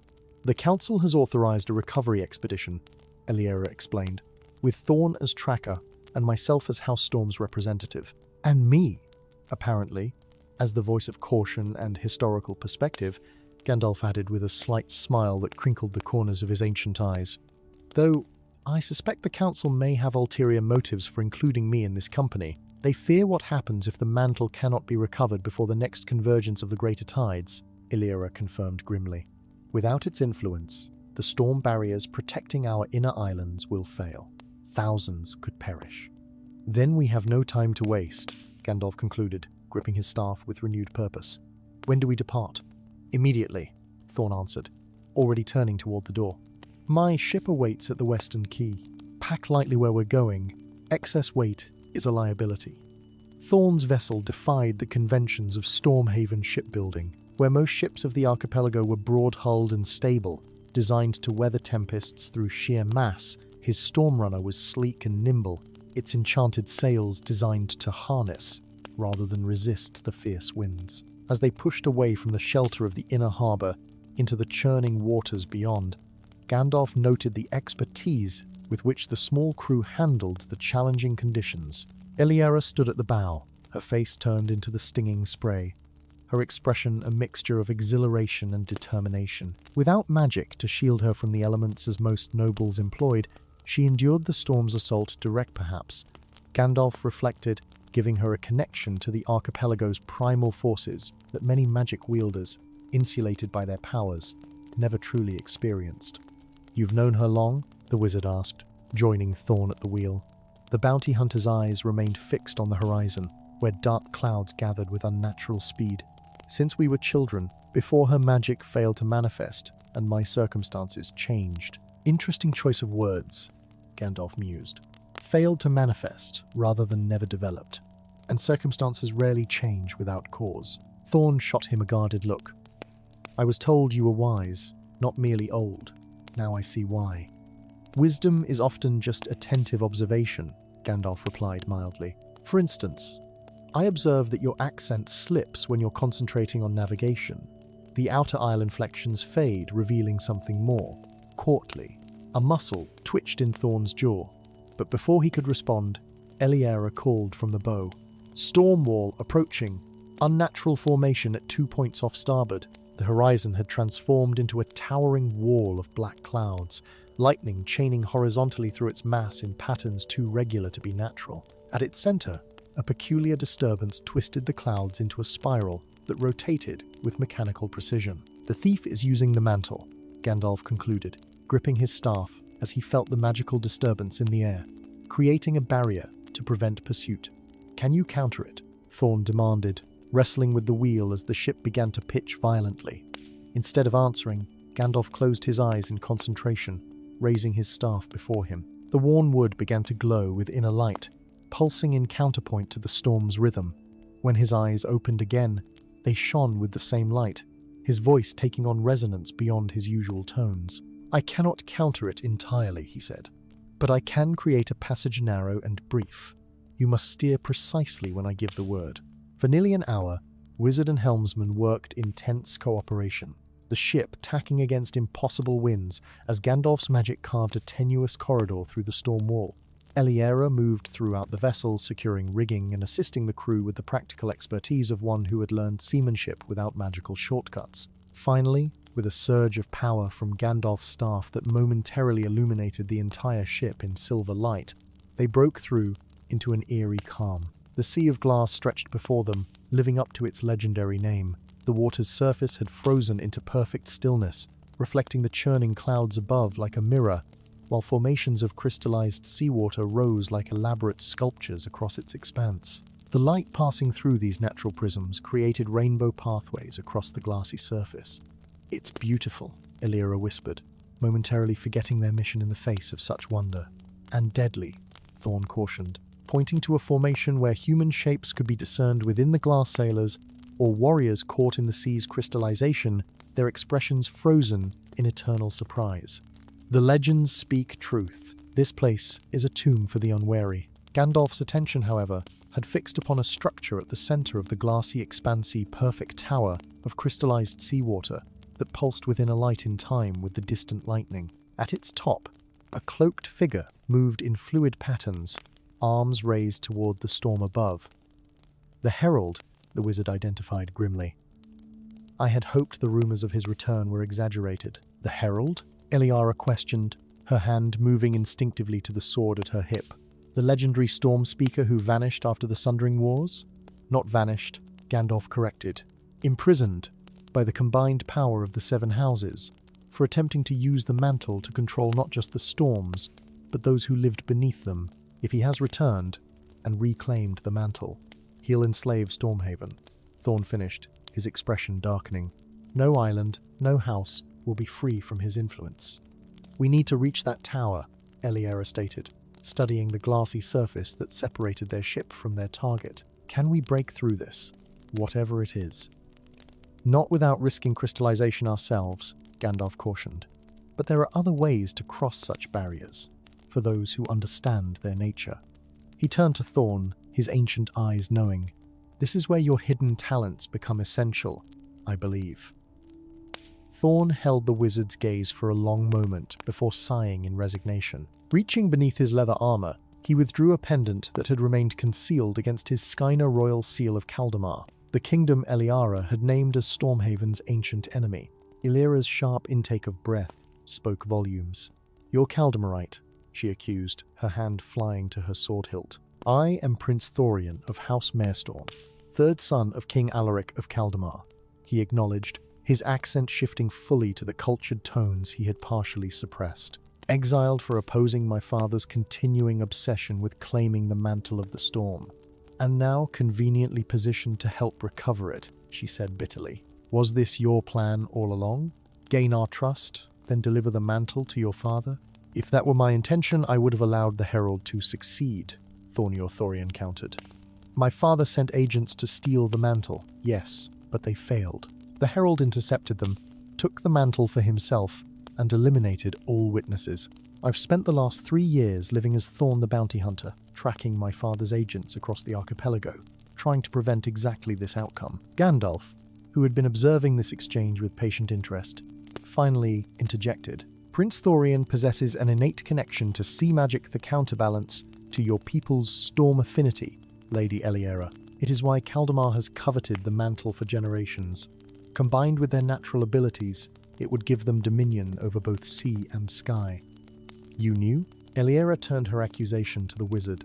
I suspected," Gandalf corrected gently.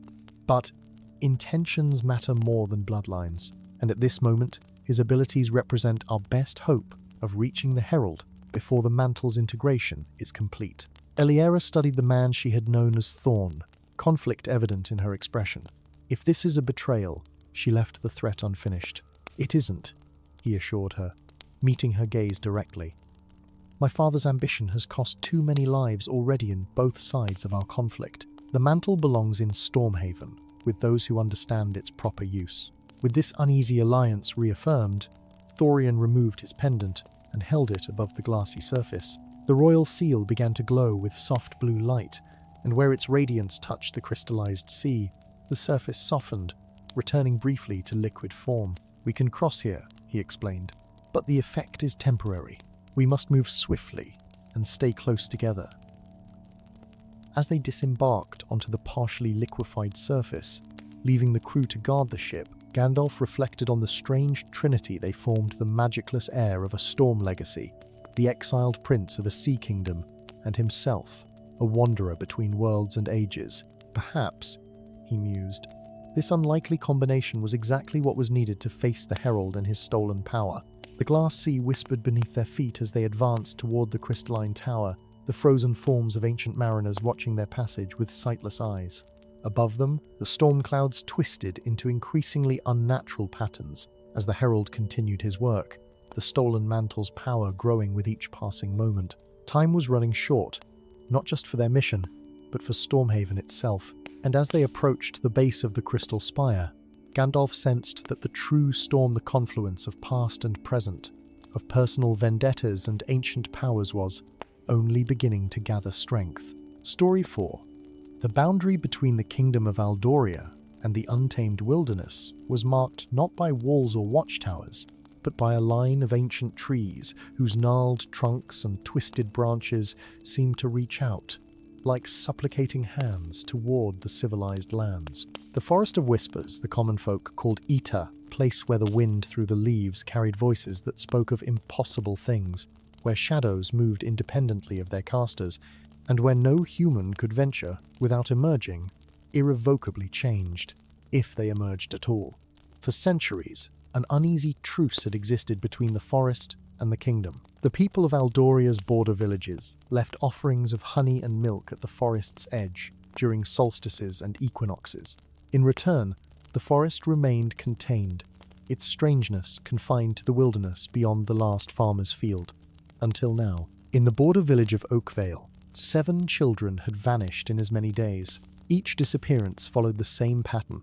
A child who woke screaming from nightmares of singing trees for 3 consecutive nights would be found missing on the 4th morning, their bed empty, save for a scattering of leaves that belonged to no tree that grew in Aldoria leaves of silver and gold that turned to ordinary brown at the first touch of sunlight. After the 7th disappearance, the village elder sent a desperate plea to Frostwatch Keep, the royal fortress that guarded the northern marches. Commander Riven of the King's Guard arrived within 2 days, a contingent of grim-faced soldiers at his back. The commander was a figure hewn from the same harsh stone as the fortress he commanded, tall and unyielding. His weathered face bearing a scar that ran from temple to jaw, his storm-grey eyes missing nothing as he interviewed the tearful parents and inspected the empty beds with their telltale leaves. "Send for the wizard," he ordered finally, standing at the edge of the forest as dusk painted the sky in hues of flame. The trees before him seemed to lean forward, as if listening to his words. "The King's Council wanted to keep this quiet, but I've seen enough to know we need Gandalf." His lieutenant, a young woman whose polished armor couldn't hide her unease at standing so close to the Forest of Whispers, cleared her throat hesitantly. "Sir, the Grey Wizard was already summoned. A messenger departed for his tower 3 days ago, after the 4th child vanished." Riven's scarred face registered no surprise. "Then we prepare as best we can until he arrives. Double the patrols. No child is to be left unwatched, especially those who report strange dreams." But it was not merely children who dreamed of the forest's call. That night, in the modest inn where the commander had taken quarters, Riven himself woke drenched in sweat, the echo of whispering leaves still rustling in his mind.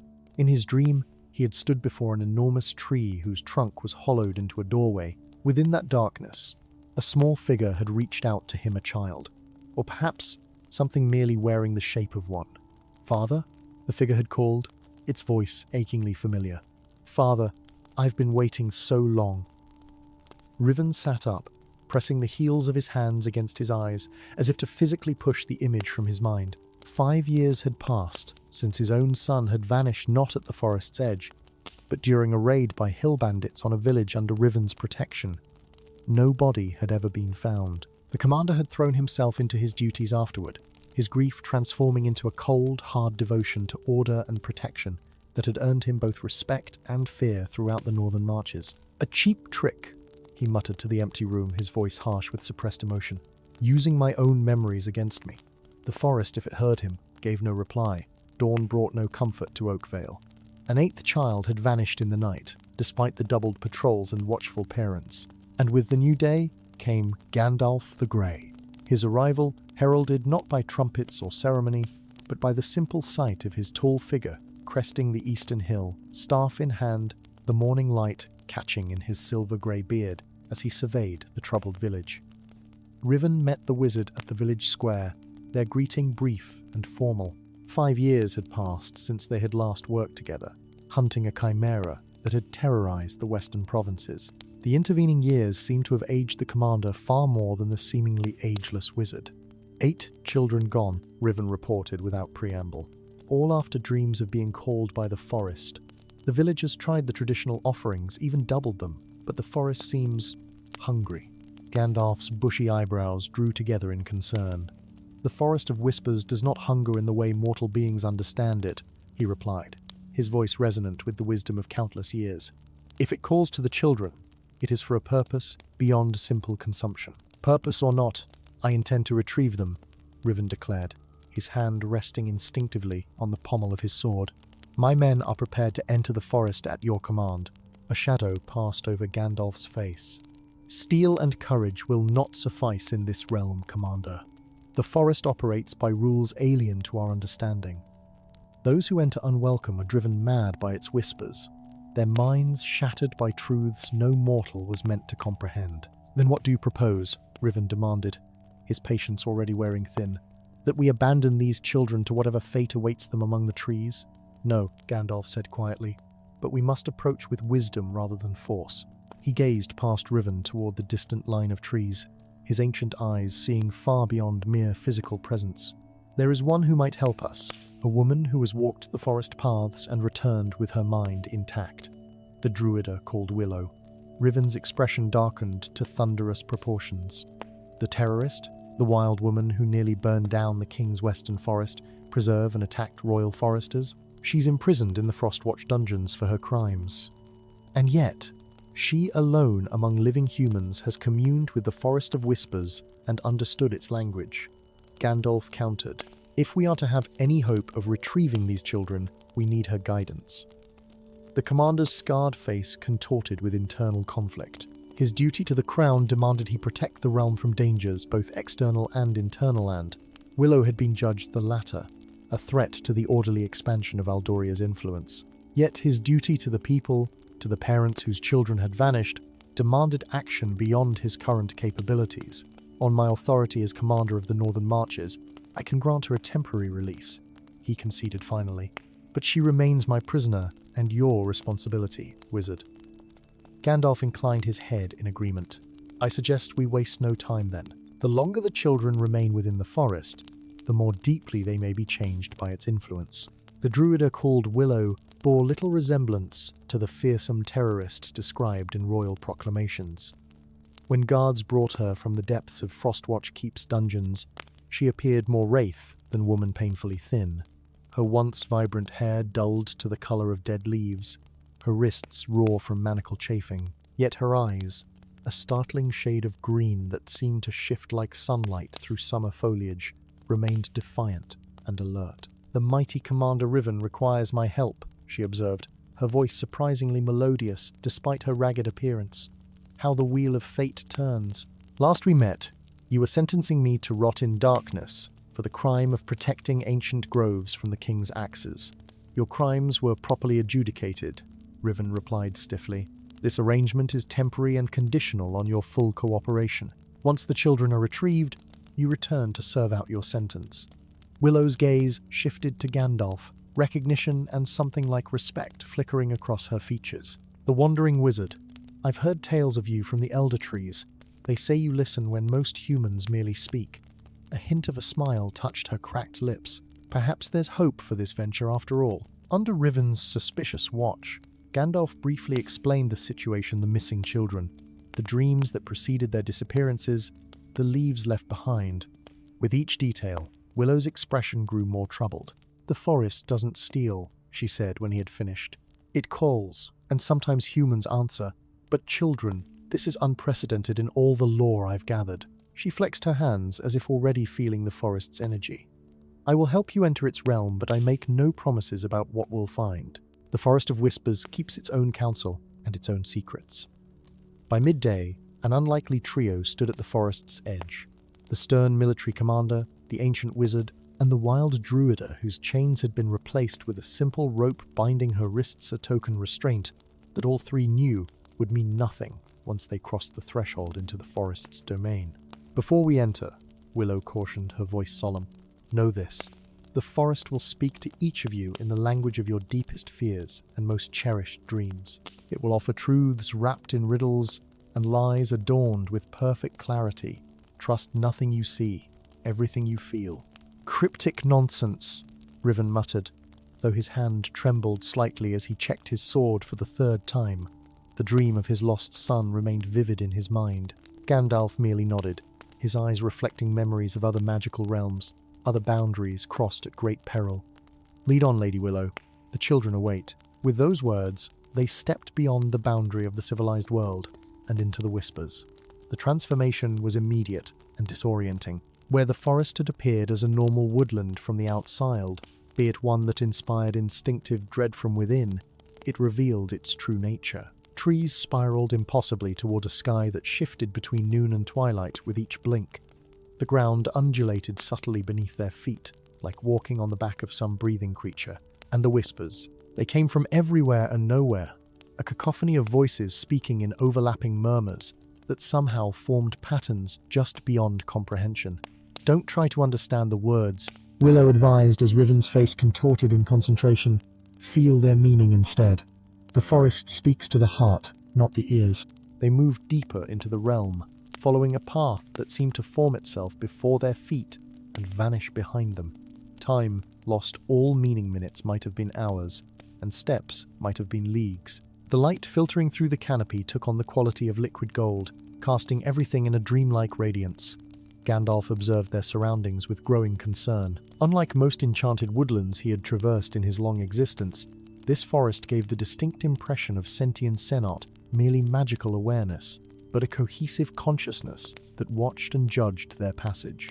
The trees were not simply trees, he realized, but vessels or anchors for something far more profound. "The children," he said suddenly, breaking a silence that might have lasted moments or days. "I begin to understand. They're not taken, they're recruited." Willow glanced back at him, her green eyes reflecting the golden light. "Yes, the forest seeks new vessels.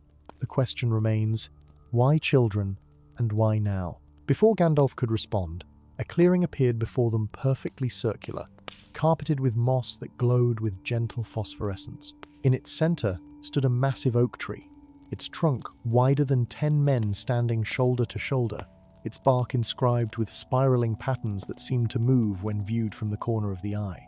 And gathered around it, sitting cross-legged on the luminous moss, were the missing children, all 8, their faces serene, their eyes closed as if in peaceful meditation. Riven surged forward with a cry of relief, but Willow's hand shot out to restrain him. "Wait," she warned. "Look closer." Gandalf had already seen it. The children's skin had taken on a faint greenish hue, and from their fingertips, tiny rootlets extended into the forest floor. They were in the process of transformation, becoming something between human and tree, their consciousness being absorbed into the forest's collective mind. "What have you done to them?" Riven demanded, his voice echoing strangely in the clearing. "Release them at once." The whispers intensified, coalescing into a voice that seemed to emanate from the great oak itself. "They came willingly," it said, the words forming in their minds rather than their ears. "They heard our need and answered, as children often do when adults have forgotten how to listen." "What need?" Gandalf asked, stepping forward. "What purpose drives you to transform these young ones?" A shudder passed through the clearing, the moss dimming momentarily, as if in distress. "Survival," the forest voice replied. "We are the last of our kind, the final enclave of the ancient consciousness that once spanned continents. Humans cut and burn and build, driving us back year by year. Our elders die without replacement. We fade.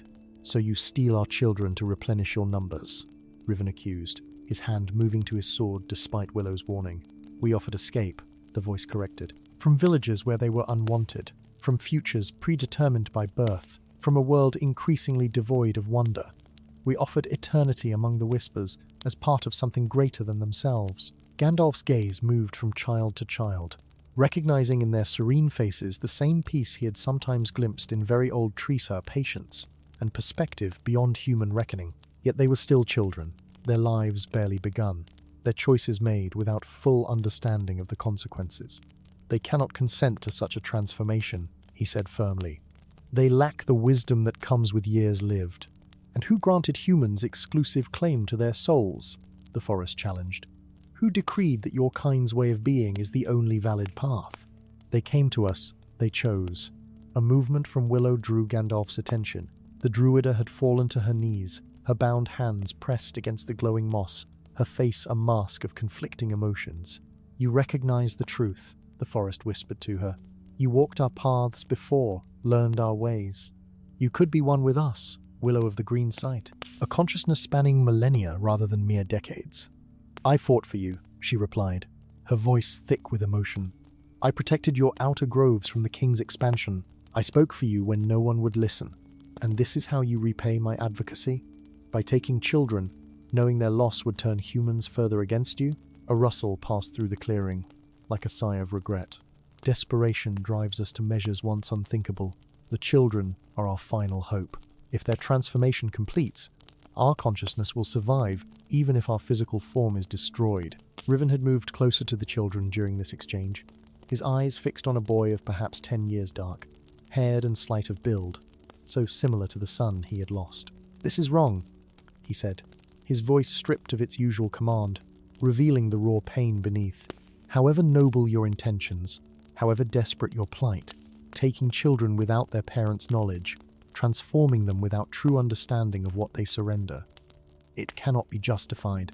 And yet you humans justify the destruction of entire forests, the extinction of ancient lineages, for your brief convenience, the forest accountant. What moral authority do you claim, Commander of the Axes? Gandalf, watching this exchange with the wisdom of countless conflicts observed across the ages, recognized the impasse forming two perspectives, both containing truth, both unyielding. He stepped into the center of the clearing, directly before the great oak, his staff planted firmly in the moss. "I propose an alternative," he said, his voice resonating with power that had slumbered within him, rarely revealed to the mortal world. The children returned to their families, unharmed and untransformed. "In exchange, I will help establish a covenant between Aldoria and your realm-protected status for the Forest of Whispers, recognition of your sentience and right to exist, undisturbed." "Pretty promises," the forest voice responded skeptically. "Humans have made and broken such pledges before." "Not with me as guarantor," Gandalf replied, a subtle glow emanating from his staff, illuminating the ancient power that resided within the seemingly simple wooden implement. "I am older than your eldest tree, Forest of Whispers. I have witnessed the rising and falling of civilizations greater than Aldoria. My word, once given, endures beyond stone and steel." A long silence followed, broken only by the continuing whispers that seemed to confer among themselves, countless voices debating in words just beyond comprehension. Finally, the great oak's bark shifted, forming patterns that resembled a solemn face. "We accept this covenant with one addition," the forest declared. "The children return, but they will remember their time among us. They will carry our whispers in their dreams, our perspective in their hearts. They will grow to be bridges between your kind and ours." Riven started to object, but Willow laid a restraining hand on his arm.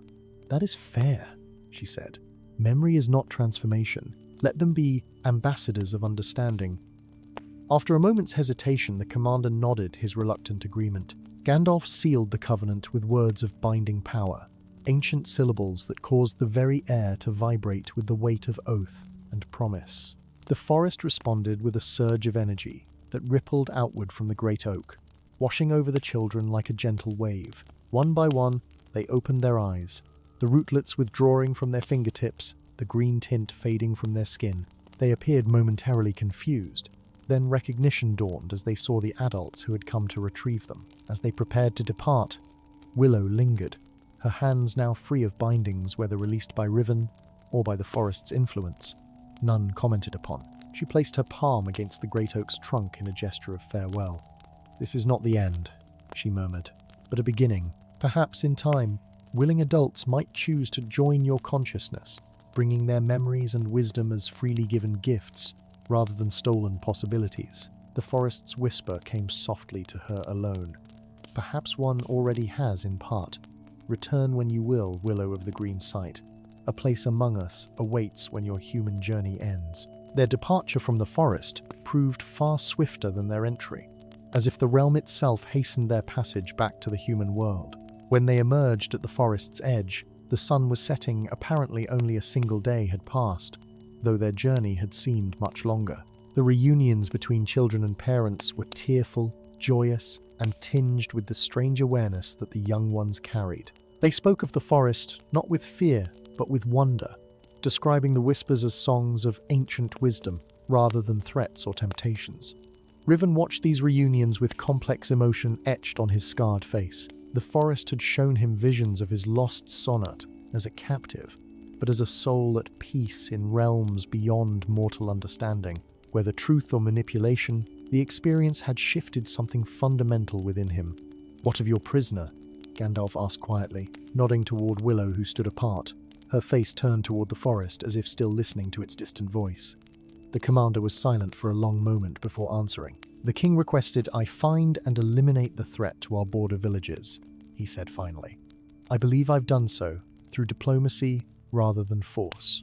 As for Willow, perhaps Aldoria needs its own ambassador to the forest, someone to ensure the covenant is honored on both sides." Gandalf smiled, recognizing the careful wording that neither confirmed nor denied the Druida's continued status as prisoner or free woman. "Wise judgment," he approved. The boundary between realms requires guardians who understand both sides.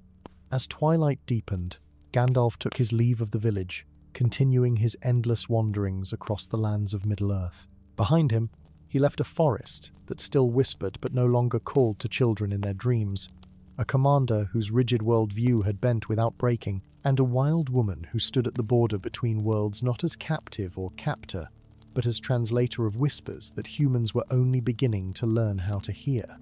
Story 5. The sea surrendered its secrets reluctantly.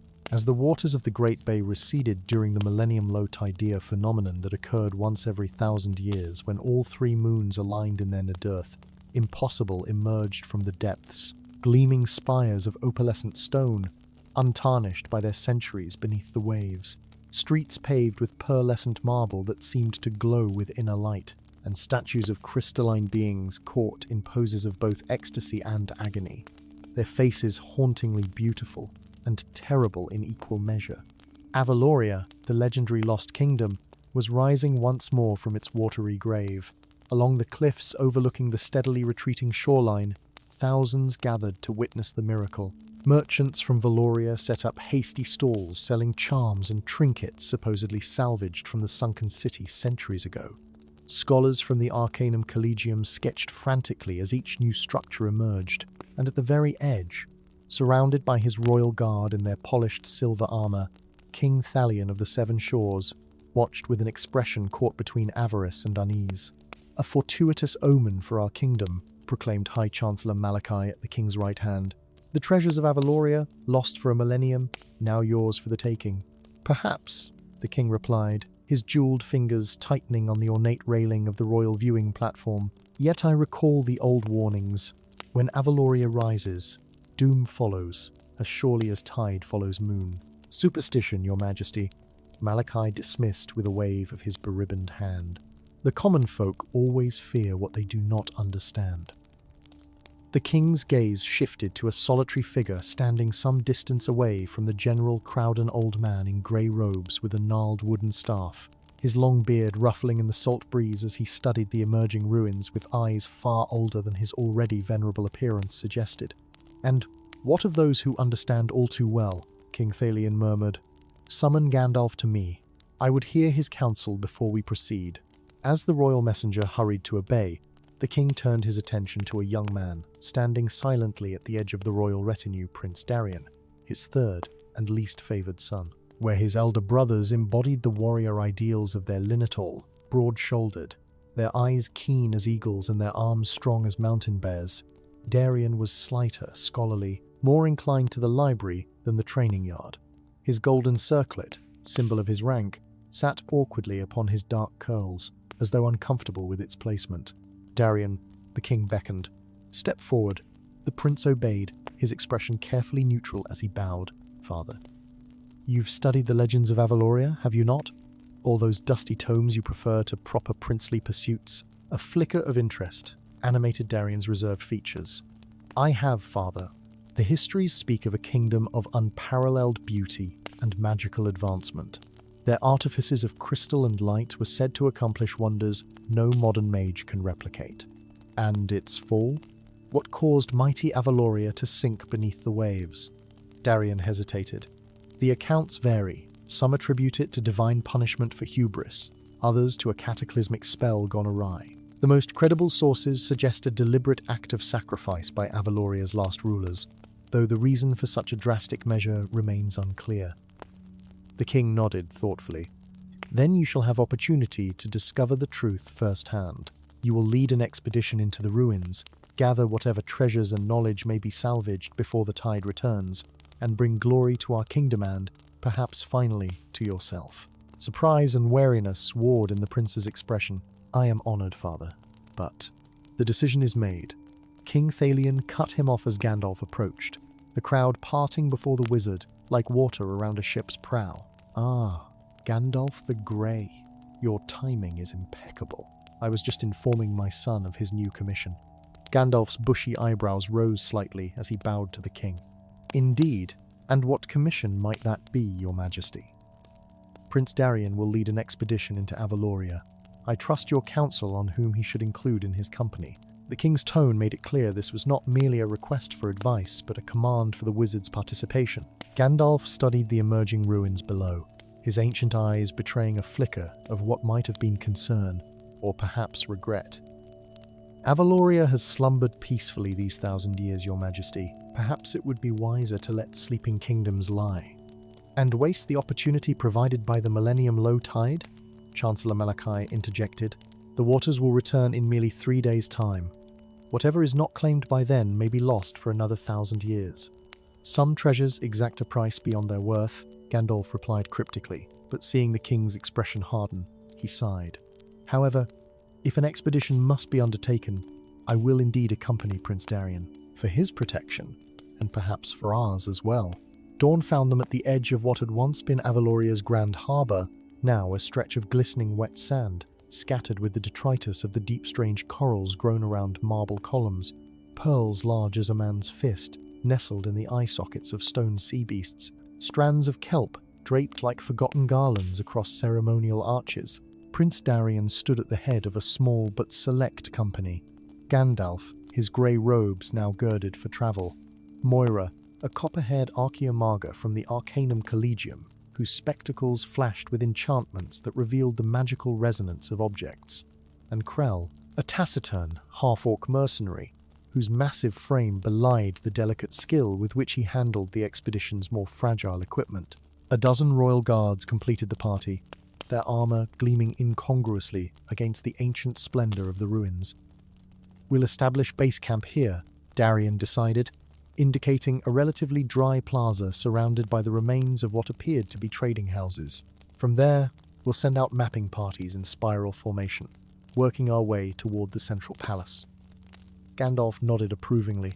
The prince might lack his brother's martial prowess, but his methodical mind was better suited to this task than brute strength or battle valor.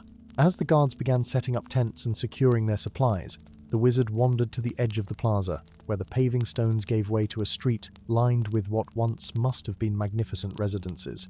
Moira joined him, her eyes wide behind her enchanted spectacles. "It's extraordinary," she breathed. "The magical signatures are still active after a millennium underwater. The preservation spells alone are beyond anything in our current grimoires." The Avalorians were master artificers, Gandalf acknowledged. Their understanding of crystal harmonics and light manipulation remains unequaled.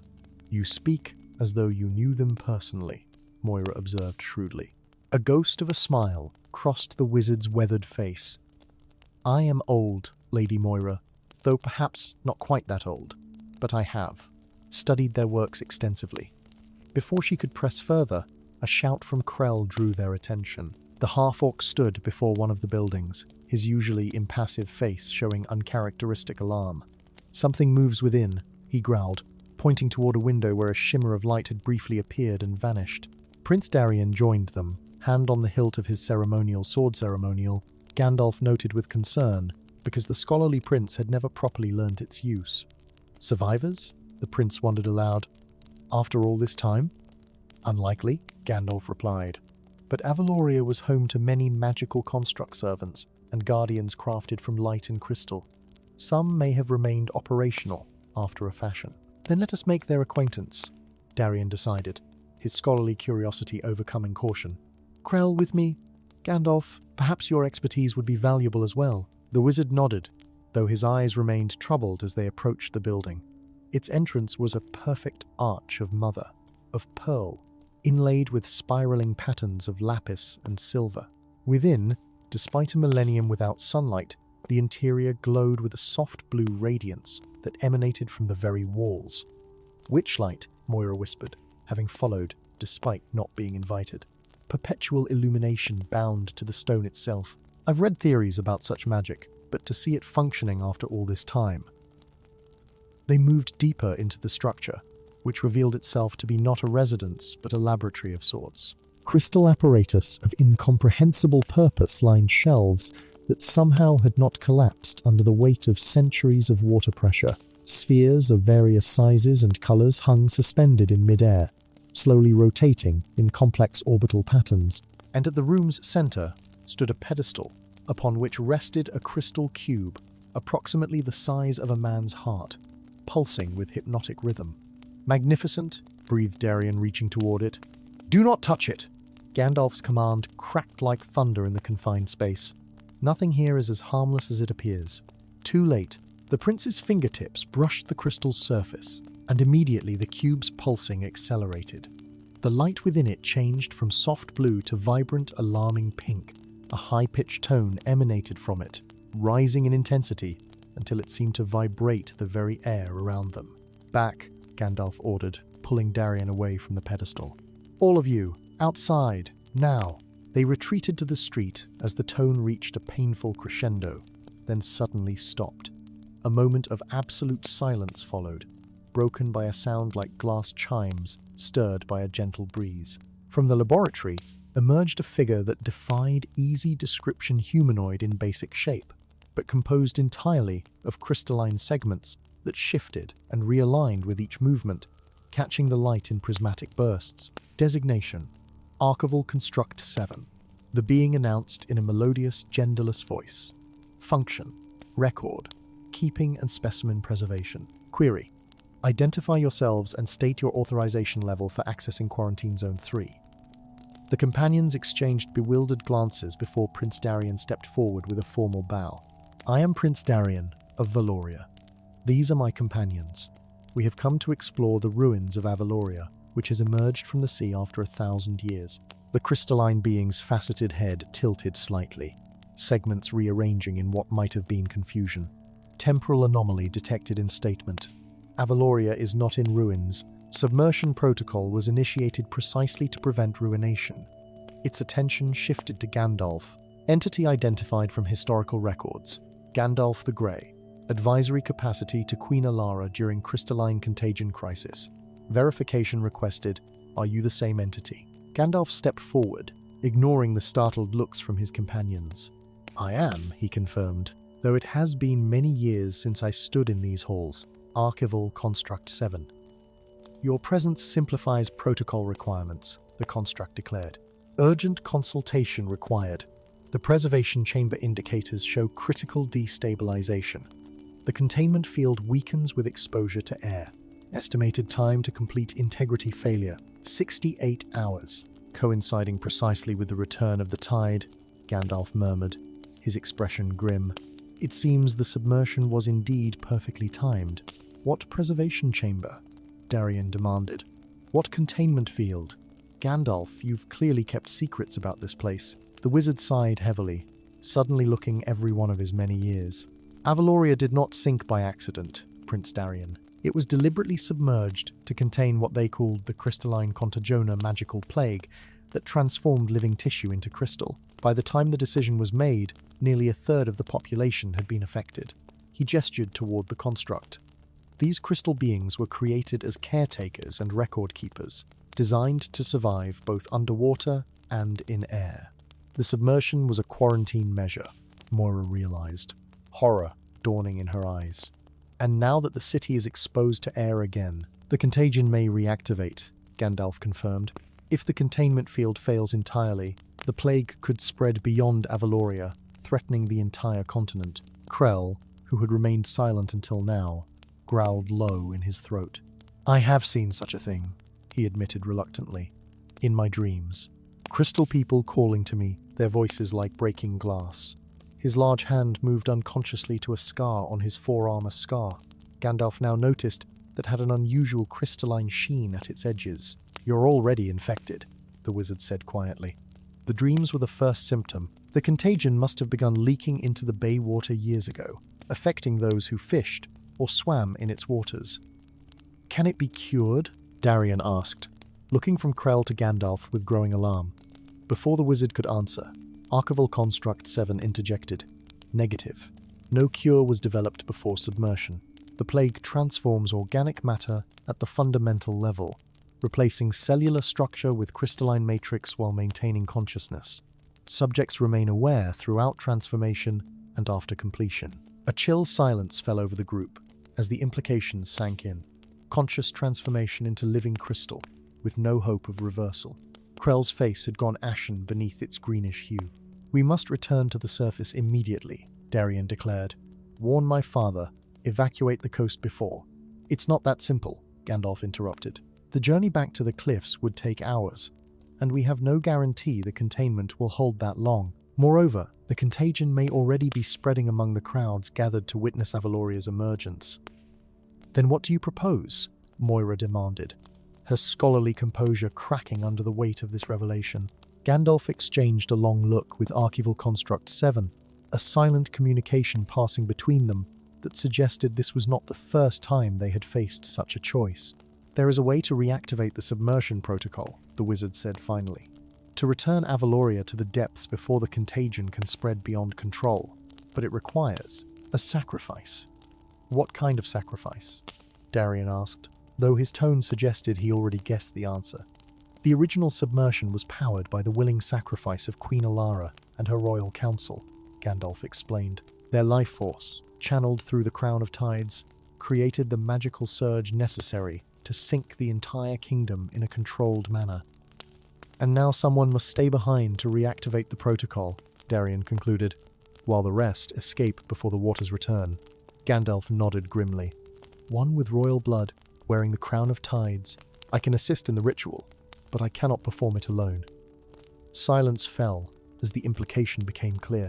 Prince Darienth, the king's least favoured son, sent on this mission in hopes he might finally prove his worth was the only one among them with royal blood.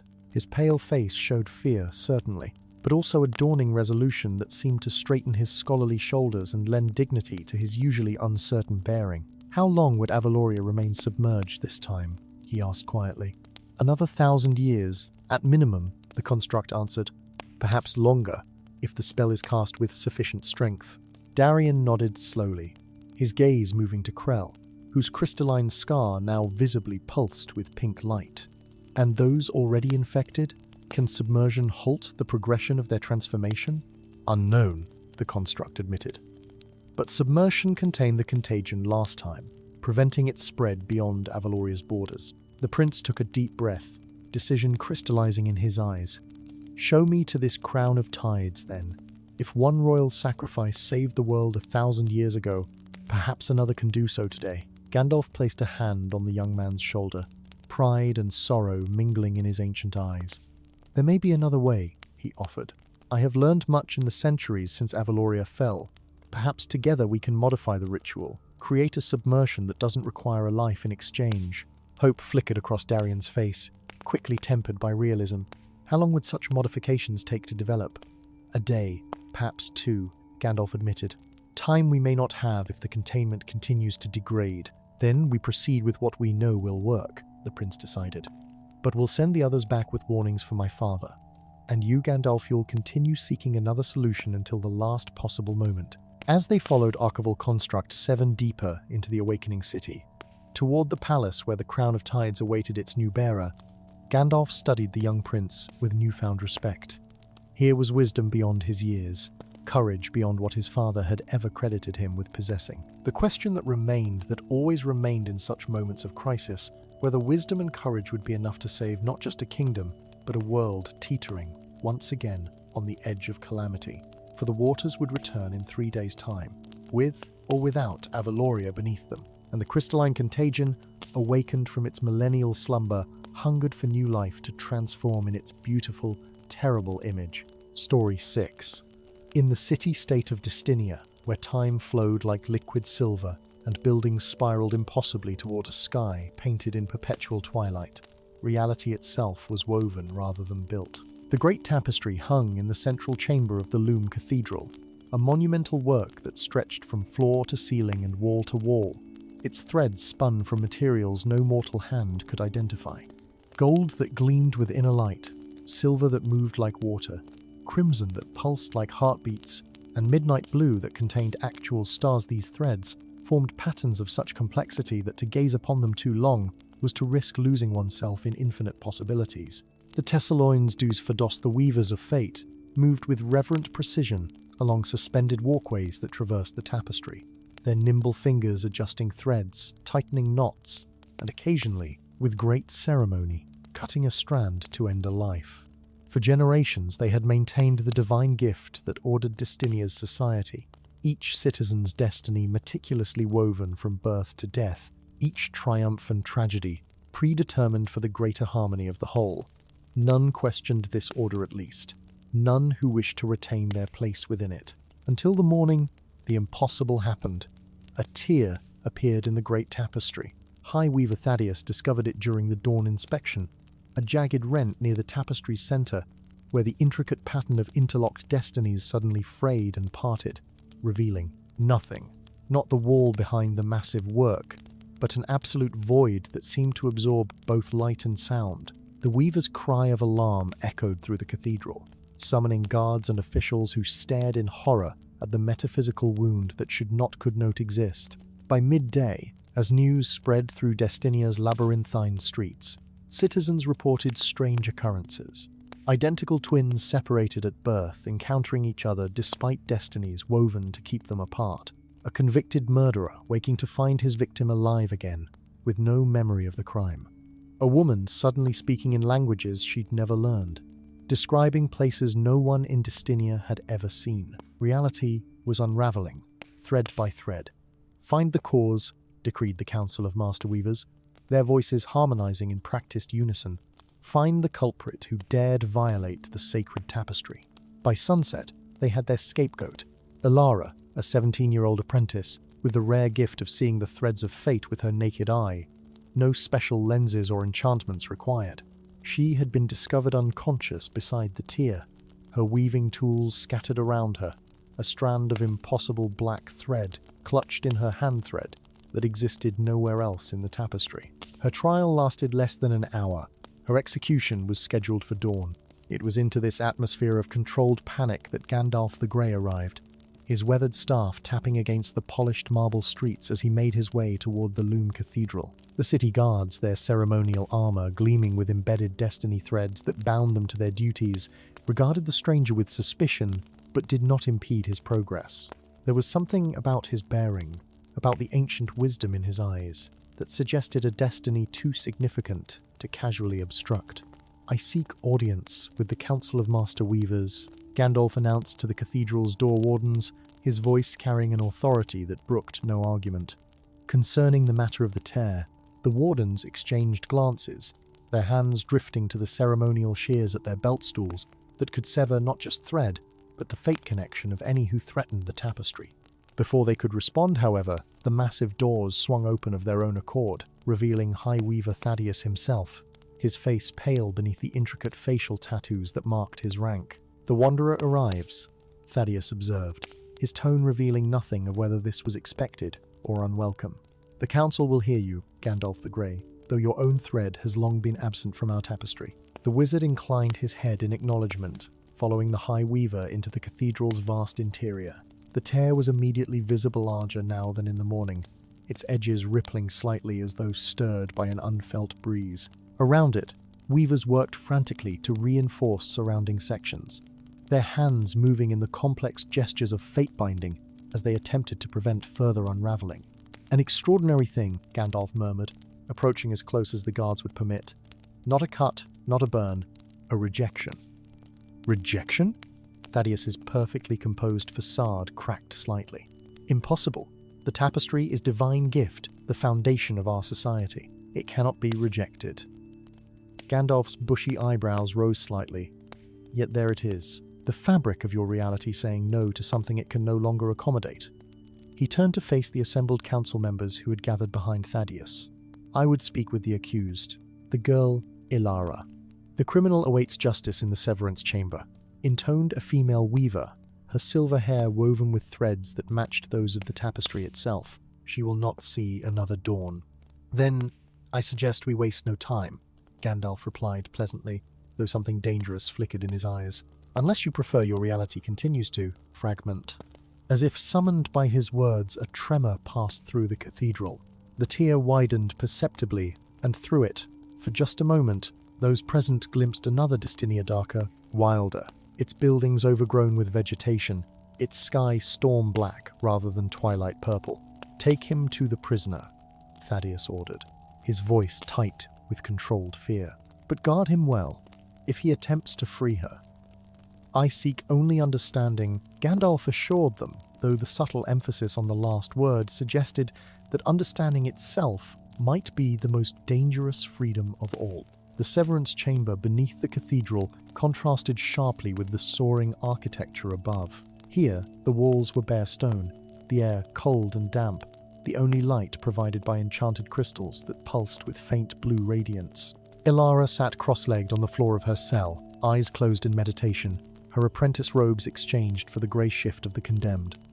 "You're not what I expected," Gandalf observed as the guards reluctantly unlocked the cell door to admit him. The girl opened her eyes, of such pale blue they appeared almost whitened, studied the wizard with uncanny perception. "Neither are you," she replied. "You're threads. They're not part of the pattern. They're free." She spoke this last word with a mixture of wonder and hunger. Gandalf settled himself on the stone floor across from her, arranging his robes with the ease of one accustomed to finding comfort in uncomfortable places. "Tell me about the tear, Ilara. Not what they accuse you of, but what you know to be true." For a long moment, the girl was silent, weighing the risk of truth against the certainty of her sentence. Then, in a rush, the words came. "I didn't create the tear. I discovered it. It was there all along, hidden behind a false section I found while tracing an anomaly in my own fate thread." Her fingers twisted together in her lap, mimicking weaving motions unconsciously. "When I pulled aside the false weaving, the tear was revealed. And through it, I saw freedom." "Freedom," Gandalf repeated thoughtfully. "A dangerous concept in Dystinia, it seems. The most dangerous." Ilara leaned forward, lowering her voice, though the guards remained outside earshot. "The tapestry isn't a blessing, Gandalf. It's a prison. The threads don't create our fates, they limit them, constrain the infinite possibilities of what we might become into predetermined paths." The wizard nodded slowly, unsurprised yet troubled by the confirmation of his suspicions. "And you've been sentenced to death for discovering this truth." "For threatening the illusion of divine order," she corrected. "If people learned that their fates aren't ordained but constrained," she gestured expansively, encompassing the entire city beyond their stone walls. "Chaos, they fear."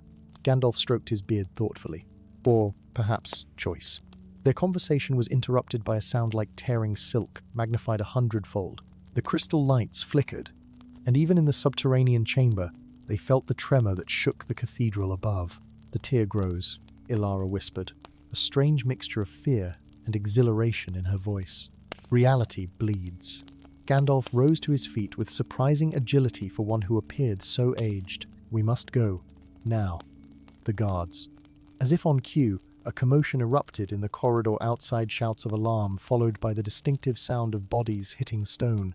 The cell door swung open to reveal a figure cloaked in shadow so deep it seemed to absorb the crystal light rather than be illuminated by it. "The Master of Shadows," Ilara breathed, recognition and hope mingling in her voice. "Time grows short, Threadseeker," the figure said, its voice neither male nor female but something in between, resonating with power. The convergence approaches. The shadowed face turned toward Gandalf. "You have found your way here at last, Wanderer, as was foretold, though not by their tapestry." "I follow patterns of a different sort," Gandalf replied with a slight bow. "Though I confess, this one has proven particularly complex." "Explanations must wait," the Master of Shadows insisted. "The tear widens with each passing minute. Soon, realities will not merely bleed but flood into each other." They ascended through hidden passages that Ilara had never known existed, despite her lifetime in the cathedral, emerging not in the main chamber where the tapestry hung, but in a small anteroom where dozens of people waited, ordinary citizens of Dystinia, yet each with the same peculiar awareness in their eyes that Ilara possessed, the same ability to see fate threads directly. The Threadseers, the Master of Shadows, explained as they hurried through the gathering, those born with the gift to perceive the tapestry's true nature. "We have worked in secret for generations, seeking a way to free Dystinia from its beautiful cage." "By tearing the tapestry?" Gandalf asked, his tone carefully neutral. "The tear was not our doing," the Master corrected. "It is a natural consequence of too many constrained possibilities seeking expression. Reality itself rebels against the unnatural order imposed upon it." They entered the main chamber through a hidden door, emerging onto one of the suspended walkways that crossed before the great tapestry. Below them, The Council of Master Weavers worked frantically to repair the now massive tier, their hands bleeding from the speed and desperation of their weaving. Around them, reality itself seemed to flicker, alternate versions of the cathedral superimposing themselves momentarily before vanishing again. "What happens if the tapestry is completely destroyed?" Gandalf asked, his gaze fixed on the void at the center of the tier void that now pulsed with colors that had no names in any human tongue. "Chaos, initially," the Master of Shadows acknowledged, the rush of all possible realities collapsing into one space. But from that chaos, true choice would emerge, destinies shaped by will and action rather than predetermined patterns. "And if it's repaired?" Ilara asked, though from her tone she already knew the answer. "Then the prison remains intact," the Master said simply. "All alternate possibilities once again constrained, including those that have already begun to manifest through the tier." A cry from below drew their attention. One of the Master Weavers had managed to draw the edges of the tier closer together, the void between them narrowing perceptibly. With each stitch, the alternate realities that had been bleeding through grew fainter, the strange colors receding. "They're succeeding," Ilara said urgently. "They're repairing it." Gandalf laid a restraining hand on her arm as she moved to interfere. "The choice is not ours to make, young Threadseeker. This is Destinia's moment of decision, not mine, not even yours." "But I'm part of Destinia," she protested. "As are all the Threadseers who've lived constrained lives because of the tapestry's control." "Yes," the wizard agreed.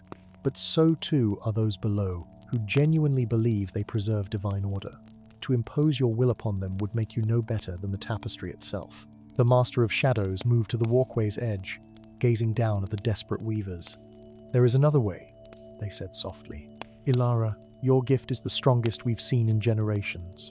You can perceive not just the threads but the spaces between them, the possibilities deliberately left unwoven." "What are you suggesting?" she asked, even as understanding began to dawn in her unusual eyes. "Not to destroy the tapestry, nor to allow it to be fully repaired," the Master explained, "but to transform it, to weave choice into its very pattern, to create a new kind of order that incorporates freedom rather than excludes it." Gandalf nodded slowly, stroking his beard. "A middle path, neither complete chaos nor rigid predestination. Difficult, but possible." Below them, the High Weaver looked up, finally noticing their presence on the walkway. "Seize them!" he commanded the guards. "They conspire to destroy all we have built." "All you have constrained," the Master of Shadows corrected, their voice echoing throughout the chamber. "All you have imprisoned in your fear of the unknown." As guards rushed toward the stairways that led to their walkway, Ilara moved to the tapestry itself, her hands hovering over the half-repaired tier. "I see it now," she whispered. "I see what must be done." Her fingers began to move with preternatural speed and precision, not closing the tier but transforming its edges, weaving new patterns that incorporated the void rather than rejected it.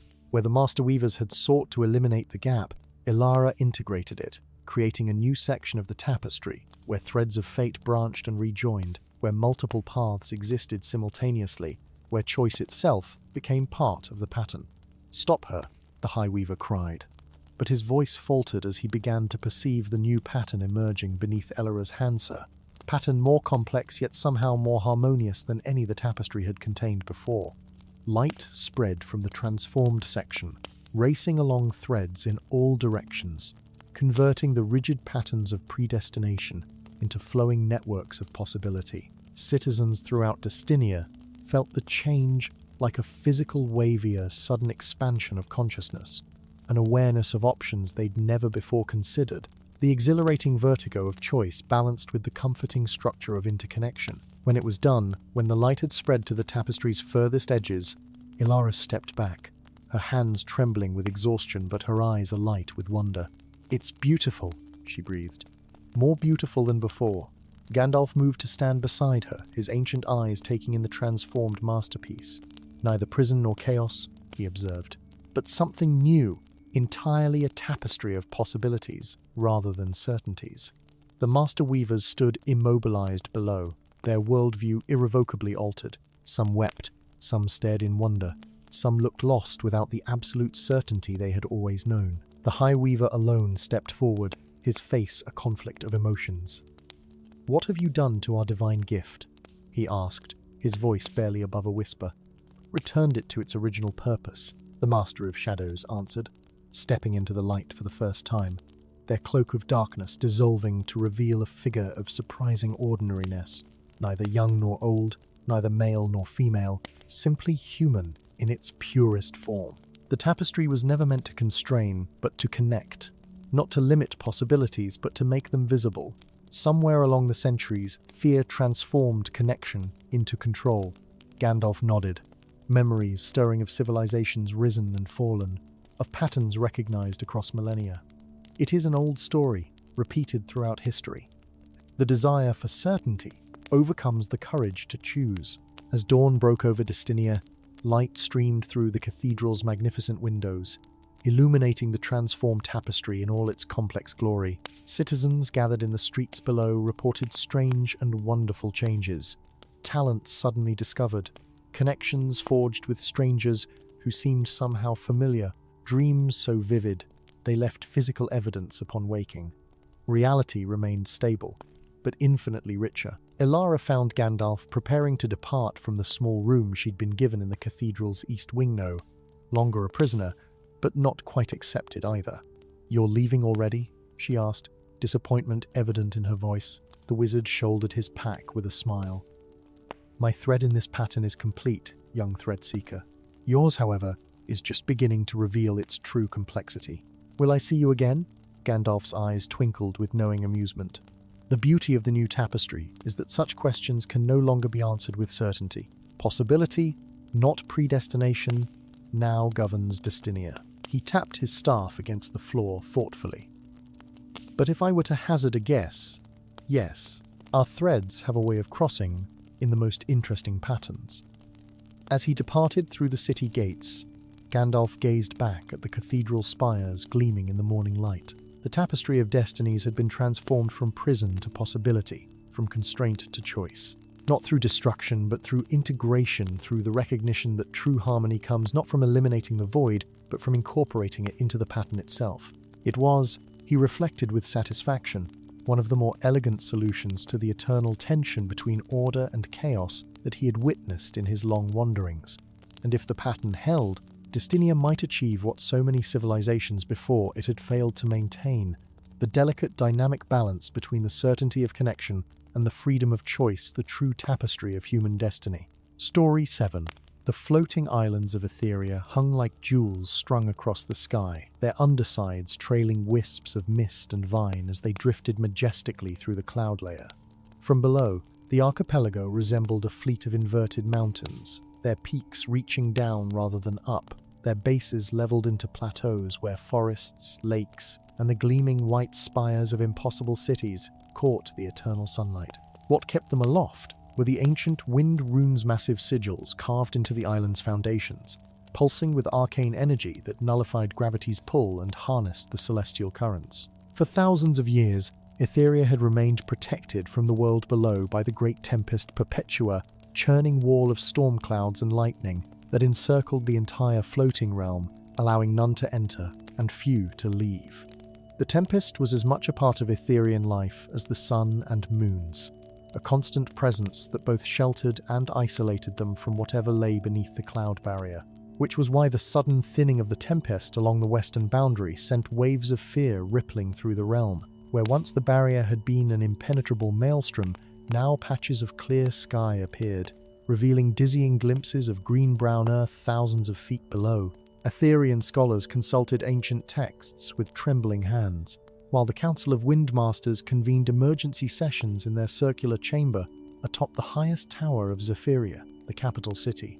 It was to this chamber that an outsider was now being escorted, a rare event that had drawn crowds of curious onlookers despite the growing crisis. Gandalf the Grey walked with measured steps between two wind guards, his weathered face betraying nothing of his thoughts as he observed the wonders of Etheria. He had visited this realm only once before, centuries earlier, and had departed amid controversy after questioning certain fundamental aspects of Etherian society. Now, desperation had led the council to summon him once more. The council chamber was a marvel of Etherian architecture, a perfect circle, with walls of polished alabaster that seemed to capture and amplify light. Its domed ceiling was a mosaic of stained glass, depicting the 9 wind realms, while the floor featured an intricate inlay of silver and crystal forming the Master Wind rune that anchored all of Etheria's floating islands to one another. 12 ornate chairs of carved windwood surrounded a central podium occupied by solemn figures in flowing robes of azure and silver. "Gandalf the Grey," intoned Archmaster Zephyrus, his voice carrying the peculiar harmonic quality unique to those who had studied wind speech. "You honor us with your swift response to our summons." Gandalf inclined his head slightly, his keen eyes taking in the tension evident in the council members' postures. When one receives a message delivered by Windhawk across the barrier, one assumes the matter is urgent. Indeed, Zephyrus gestured toward a large window where the tempest could be seen clearly, its swirling pattern disrupted by alarming gaps. "The Perpetua weakens.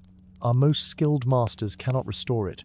Within 40 days, by our calculations, it will fail completely. And without the tempest's protective currents," added Magister Sirra, a silver-haired woman whose face was mapped with the spiral tattoos of a master windreader, "the gravitational anchors will destabilize.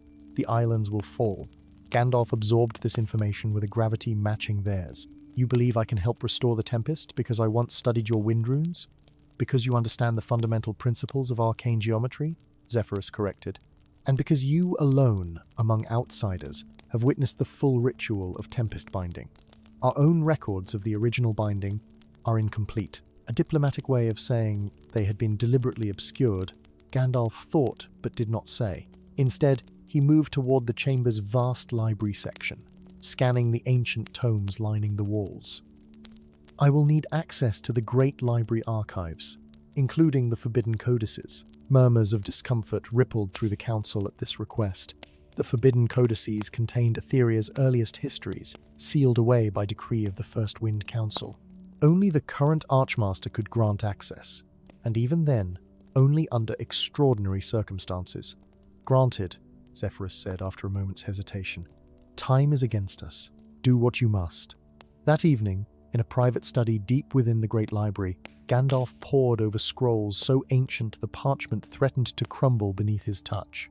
The truth he was uncovering did nothing to ease his concerns. As he suspected centuries ago, the Tempest Perpetua was not merely a natural phenomenon harnessed by the Etheriancid, it was a manufactured construct, designed not just to protect, but to conceal. The gentle clearing of a throat interrupted his research. Gandalf looked up to find a young woman standing in the doorway, her bearing regal despite the simple design of her silver-blue robes. Her auburn hair was styled in the elaborate braids that denoted Aetherian nobility, and her eyes held the same harmonic silvering that marked wind adepts of significant power. "Princess Arya," Gandalf acknowledged, rising with a respectful nod. "I had not expected a visit from the heir to the Zephyr throne, and I had not expected to find the legendary Grey Wizard buried in texts that even I am forbidden to read," she replied, her voice carrying both warmth and steel. "May I join you?" Gandalf gestured to a chair across from his. As she settled, he noted the tension in her posture, the slight tremor in her hands that she sought to hide by folding them in her lap. "You fear what is coming," he observed. "I fear what they aren't telling us," Arya corrected. "The Council speaks of restoring the Tempest, of preserving our way of life. But I've seen the same histories you're reading now. I know what the Tempest truly conceals." Gandalf raised an eyebrow, reassessing the young royal. "And how does the heir to the throne gain access to forbidden knowledge?" A small, fierce smile touched her lips. "The benefit of being underestimated. They think me concerned only with court protocols and ceremonial duties. Few notice when I slip away to explore the hidden archives." Her expression sobered. "I know that Etheria was raised into the sky using magic stolen from the earth below. I know that our floating paradise was built on theft and deception." "Not theft," came a new voice from the shadows beyond the doorway. "Survival."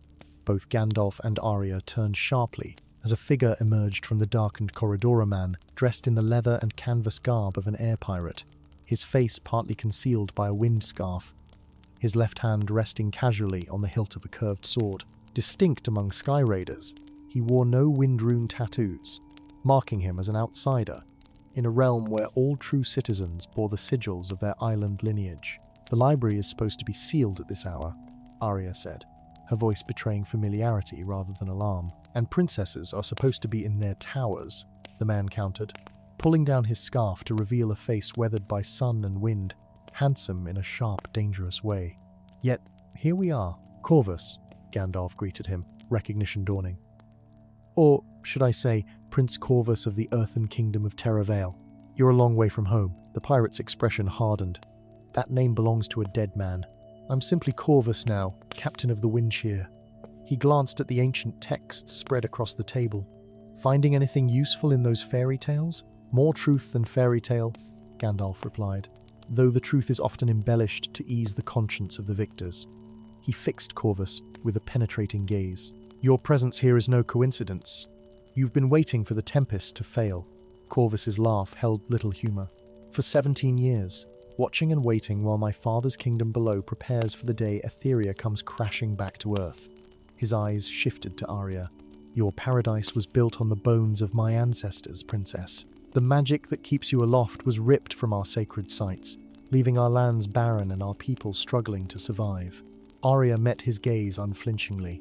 I don't deny our history, Corvus, but the people living in Etheria today are not responsible for crimes committed generations ago. Tell that to those who starve below while you dine on cloudberries and sunwine. Gandalf cleared his throat, interrupting what was clearly a long-standing argument between the two. The immediate concern is preventing thousands of deaths both above and below. If Etheria falls, it will not merely be the Aetherians who suffer. The impact would devastate the lands below as well. Then what do you propose, wizard? Corvus demanded. Gandalf gathered several of the scrolls, rolling them carefully. According to these texts, the Tempest is maintained by 5 wind oracles hidden throughout Etheria. If we can locate them, we might be able to stabilize the barrier long enough to implement a more permanent solution. The oracles are myths, Arya said, though uncertainty tinged her voice. Children's stories. Many myths contain seeds of truth, Gandalf replied, especially those designed to conceal powerful artifacts. He fixed his gaze on Corvus. Your skyship would be faster than any Etherian vessel, unbound as it is by their traditional navigation runes. Corvus's eyes narrowed with suspicion. You want me to help save the very realm I've been waiting to see fall? I want you to help prevent a catastrophe that would claim countless innocent lives, including those of your own people below. Gandalf's voice softened. Revenge rarely brings the satisfaction one hopes for, especially when its price is paid in blood, not party to the original crime.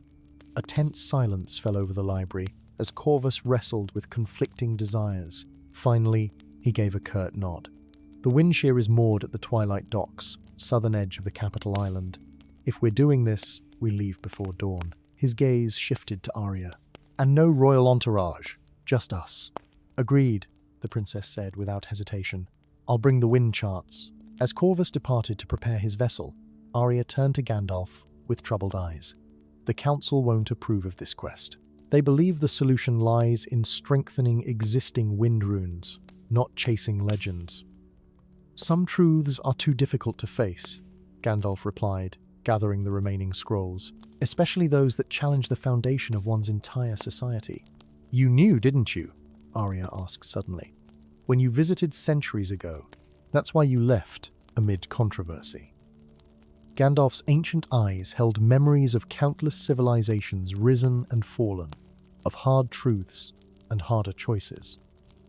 I suspected, but it wasn't my place to overturn a society's cherished narratives without offering an alternative path forward. He placed a gentle hand on her shoulder. Perhaps now that alternative can be found. Dawn found them aboard the Windshear, a sleek vessel that combined Etherian windcraft with innovations from the world below. Unlike the stately airships of Etheria with their billowing sail wings, Corvus's craft featured a streamlined hull and mechanical propellers powered by crystallized wind essence. It cut through the morning mists with predatory grace, leaving the gleaming spires of Zephyria behind as they set course for the outermost islands where, according to the ancient texts, the first of the oracles awaited. Their journey across Etheria revealed both wonder and troubling signs. Islands that had once drifted in perfect harmony now showed subtle misalignments, their paths beginning to diverge as the gravitational anchors weakened.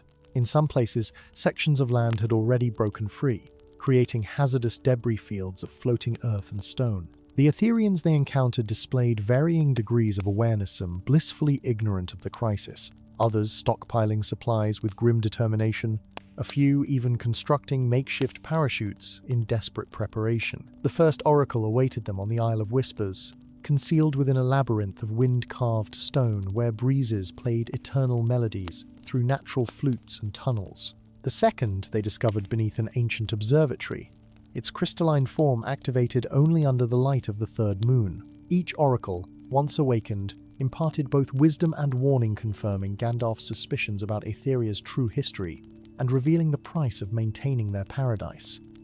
The final oracle lies within the storm's heart, Arya translated from the glowing runes left by the fourth oracle, her voice growing heavy with each revelation.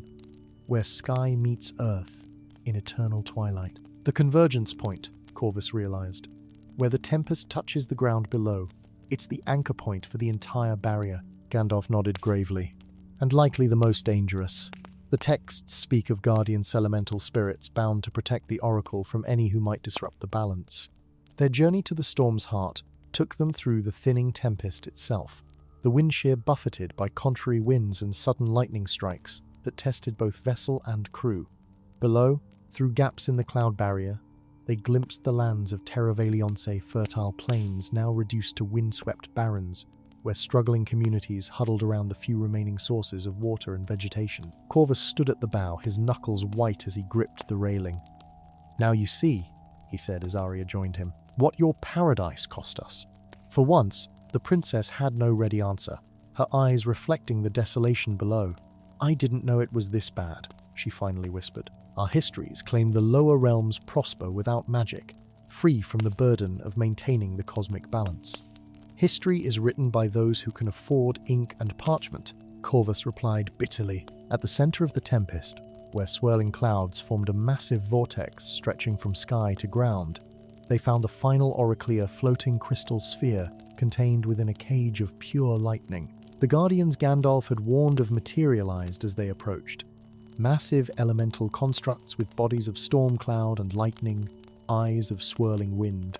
Those who seek the oracle must prove worthy, the guardians intoned in voices like distant thunder, must demonstrate understanding of the balance between realms. What followed was not a battle, but a test, series of challenges that forced Arya to confront the hidden history of her people, Corvus to face the destructive potential of his vendetta, and Gandalf to reconcile his role as witness to both the rising and falling of civilizations. Each trial stripped away layers of self-deception until only truth remained painful, complex, but necessary. When they finally stood before the Storm's Heart Oracle, the crystalline sphere pulsed with accumulated wisdom from ages past. Its light enveloped them, communicating directly to mind and soul rather than merely eyes and ears. "The choice comes at last," it conveyed. As it was always destined to, within its depths, they witnessed Etheria's full history. Desperate ancestors had indeed stolen Earth, magic to raise their islands skyward, fleeing a cataclysm that threatened all life below. How the Tempest had been created not merely as protection but as atonement, a way of containing the imbalance their actions had caused. How, over generations, truth had transformed into myth, responsibility into entitlement. Etheria was raised using magic that belonged to the Earth itself, Gandalf explained to his companions as the vision faded. That magic has been straining to return home for millennia. The Tempest was designed to channel that tension, to maintain equilibrium between opposing forces. But no such balance can last forever. So our choices are to let Etheria fall, or to somehow restore magic to the Earth below, Arya asked, the weight of her people's future heavy in her voice. "There may be a third path," Gandalf said thoughtfully. "Not separation, but integration. Not one realm thriving at the expense of the other, but a new balance where both benefit." The oracle's light pulsed in what seemed like agreement, projecting images of floating islands tethered to the ground by bridges of light, of magic flowing freely between realms rather than being hoarded or stolen. "You're suggesting we lower Etheria," Corvus said, understanding dawning. "Not in a catastrophic fall, but in a controlled descent. Anchor the islands permanently, close enough to share resources with the ground." "It would mean the end of Etheria as we know it," Arya whispered, her face pale but resolute. the end of isolation, of privilege, and the beginning of healing for the lands below, Corvus added, the return of magic to soil that has been barren for generations. Gandalf placed a hand on each of their shoulders. It would require cooperation between realms long separated, trust where there has been only myth and resentment.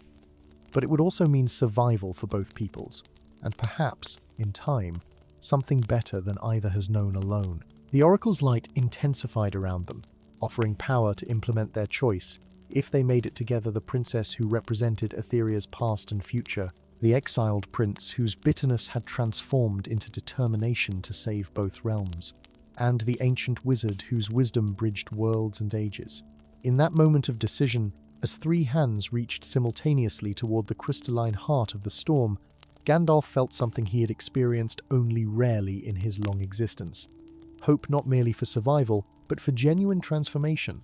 For in the choice to descend rather than fall, to integrate rather than dominate, to heal rather than avenge, he glimpsed the true potential of both Aetheria and Terra Valinor, as separate realms defined by ancient wrongs, but as partners in creating a future worthy of their combined legacy. And as the Oracle's power flowed through them, beginning the great work of lowering the floating islands gently toward their original home, Gandalf smiled at the symmetry of it all. For what had begun as theft would end as a gift freely given, what had risen in fear would descend in hope, and what had been broken apart would at last have the chance to become whole. Story 8. The silver bells of Thornvale tolled in a pattern unheard for 1,000 years the death knell of a monarch who was never meant to die.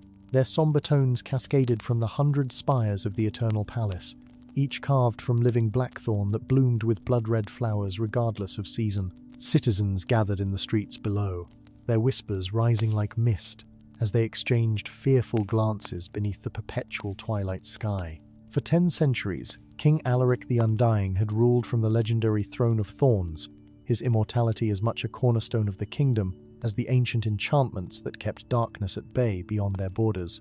Now he was dead, and uncertainty hung over Thornvale like a shroud. In the palace's highest tower, where stained glass windows cast prismatic shadows across marble floors, 6 figures stood in a perfect circle around the body of their fallen king. Each wore the insignia of their ancient house raven: wolf, serpent, dragon, phoenix, and owl upon midnight blue cloaks fastened with silver thorns. Their faces, aristocratic and cold, betrayed nothing of their thoughts, as they performed the ritual examination required by laws older than their bloodlines. No wound, no poison, no sign of magical assault, declared Lady Ravenna of House Raven, her slender fingers hovering inches above the king's eerily peaceful face. His immortality simply ceased. Impossible, Lord Fenris of House Wolf growled, pacing the circumference of their circle. The throne grants eternal life. It is the covenant upon which our kingdom stands. And yet here lies evidence to the contrary, observed Lady Sylvia of House Serpent, her voice a silken whisper. Perhaps it is time to summon the Grey Pilgrim. He was present at Alaric's coronation, was he not? The mention of this name sent a ripple of tension through the gathering.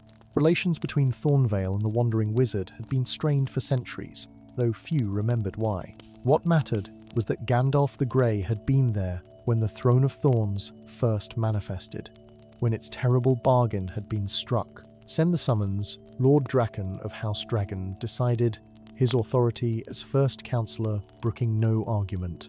But in the meantime, the throne chamber must be sealed. Until a new monarch ascends, the power contained there grows dangerous.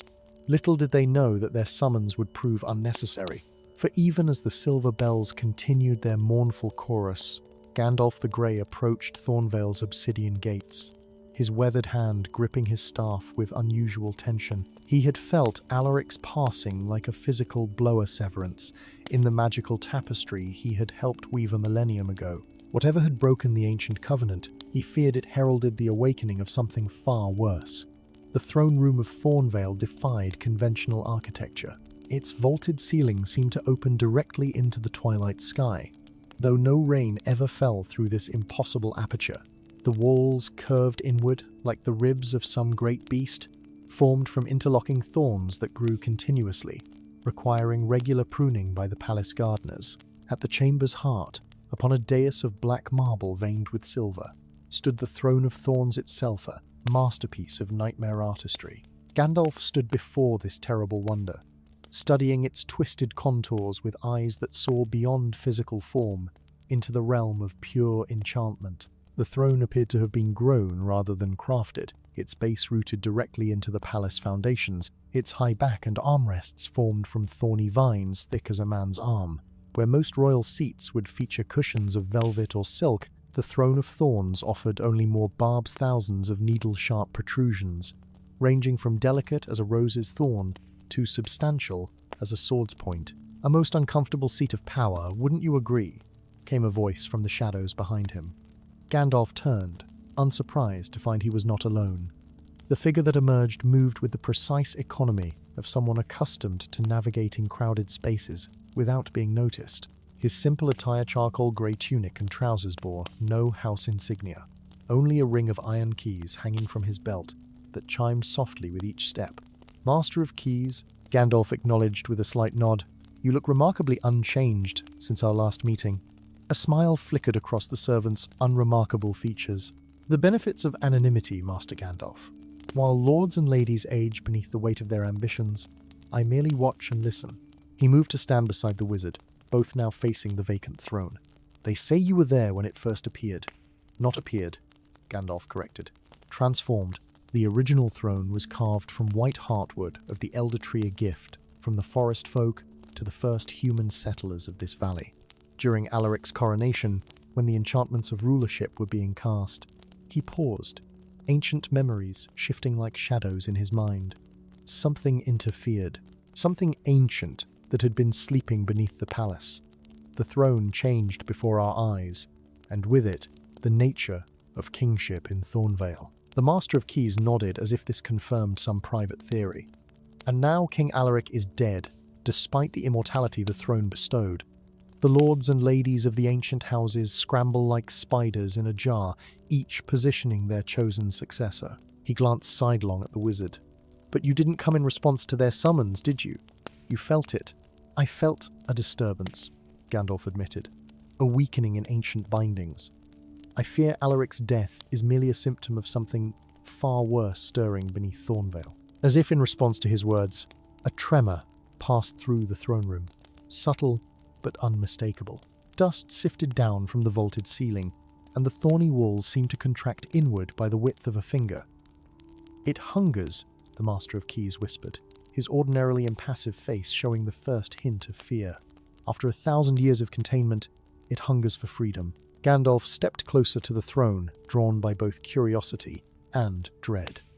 The enchantments he had helped cast eons ago were unraveling. He could see the spell threads fraying like old rope. Without thinking, he reached out to touch one of the larger thorns, intending to trace its magical signature to the source. The moment his fingertip contacted the blackened barb, pain lanced up his arm, not the simple pain of punctured flesh, but a soul-deep agony as the throne's essence recognized him as one of its creators. Gandalf tried to pull away, but the connection had already been established. Power surged between wizard and throne, ancient magic reawakening to a familiar presence. The Master of Keys cried out in alarm, but it was too late. The throne's thorny vines animated, whipping forward to encircle Gandalf's wrist, then his arm, then his waist. They did not draw blood. They did something far worse. Where they touched bare skin, his flesh began to transform, hardening and darkening until his hand resembled the throne itself, fingers elongating into thorny protrusions. When the transformation subsided, Gandalf stood upright but altered, his right arm and hand completely transformed into living thorns. The throne had released him physically, but the magical bond remained, pulsing between them like a second heartbeat. "You are bound now," the Master of Keys said quietly, his voice a mixture of awe and horror. "The throne has chosen its new guardian." Gandalf examined his transformed limb with surprising calm, flexing fingers that were now like twisted branches tipped with razor points. "Not guardian," he corrected grimly. "Jailer." Before the servant could respond, the throne room doors burst open, admitting the 6 representatives of the ancient houses. Their expressions shifted from indignation at finding intruders to shock at the sight of Gandalf's transformation. "What have you done?" Lady Ravenna demanded, her hand moving instinctively to the ceremonial dagger at her belt. "He has bound himself to the throne," Lord Fenris snarled. "The Grey Wizard seeks to usurp Thornvale's power." Gandalf remained calm amidst their accusations, his ancient eyes fixed on the throne rather than its would-be claimants. "I sought nothing but answers," he replied evenly, "and I begin to find them, though not ones any of us will welcome." He turned to face the nobles, deliberately displaying his transformed arm. "You know the legends of the Throne of Thorns, but not its truth. You believe it grants immortality as a blessing, when in fact, it is a burdener necessary sacrifice." Lord Draken stepped forward, his hand resting meaningfully on the hilt of his sword. "Speak plainly, wizard, or not at all." "Beneath this palace sleeps an entity older than Thornvale itself," Gandalf explained, gesturing toward the floor with his still human left hand. "The people who dwelled in this valley before humans arrived knew it well, the Devourer of Light, a being of such malevolence that they created the Elder Throne as a focus for the enchantments that kept it dormant." "Fairy tales," scoffed Lady Sylvia, "meant to frighten children." "All fairy tales contain seeds of truth," the Master of Keys interjected, earning venomous glares from the nobles who clearly considered him beneath their notice. "The palace archives contain references to the entity, though many such records have been conveniently lost over the centuries." Gandalf nodded. "When humans settled here and established their kingdom, they unwittingly weakened the ancient bindings. During Alaric's coronation, the entity nearly broke free entirely. The transformation of the throne was a last-ditch effort by the old magics to adapt to the new power structure.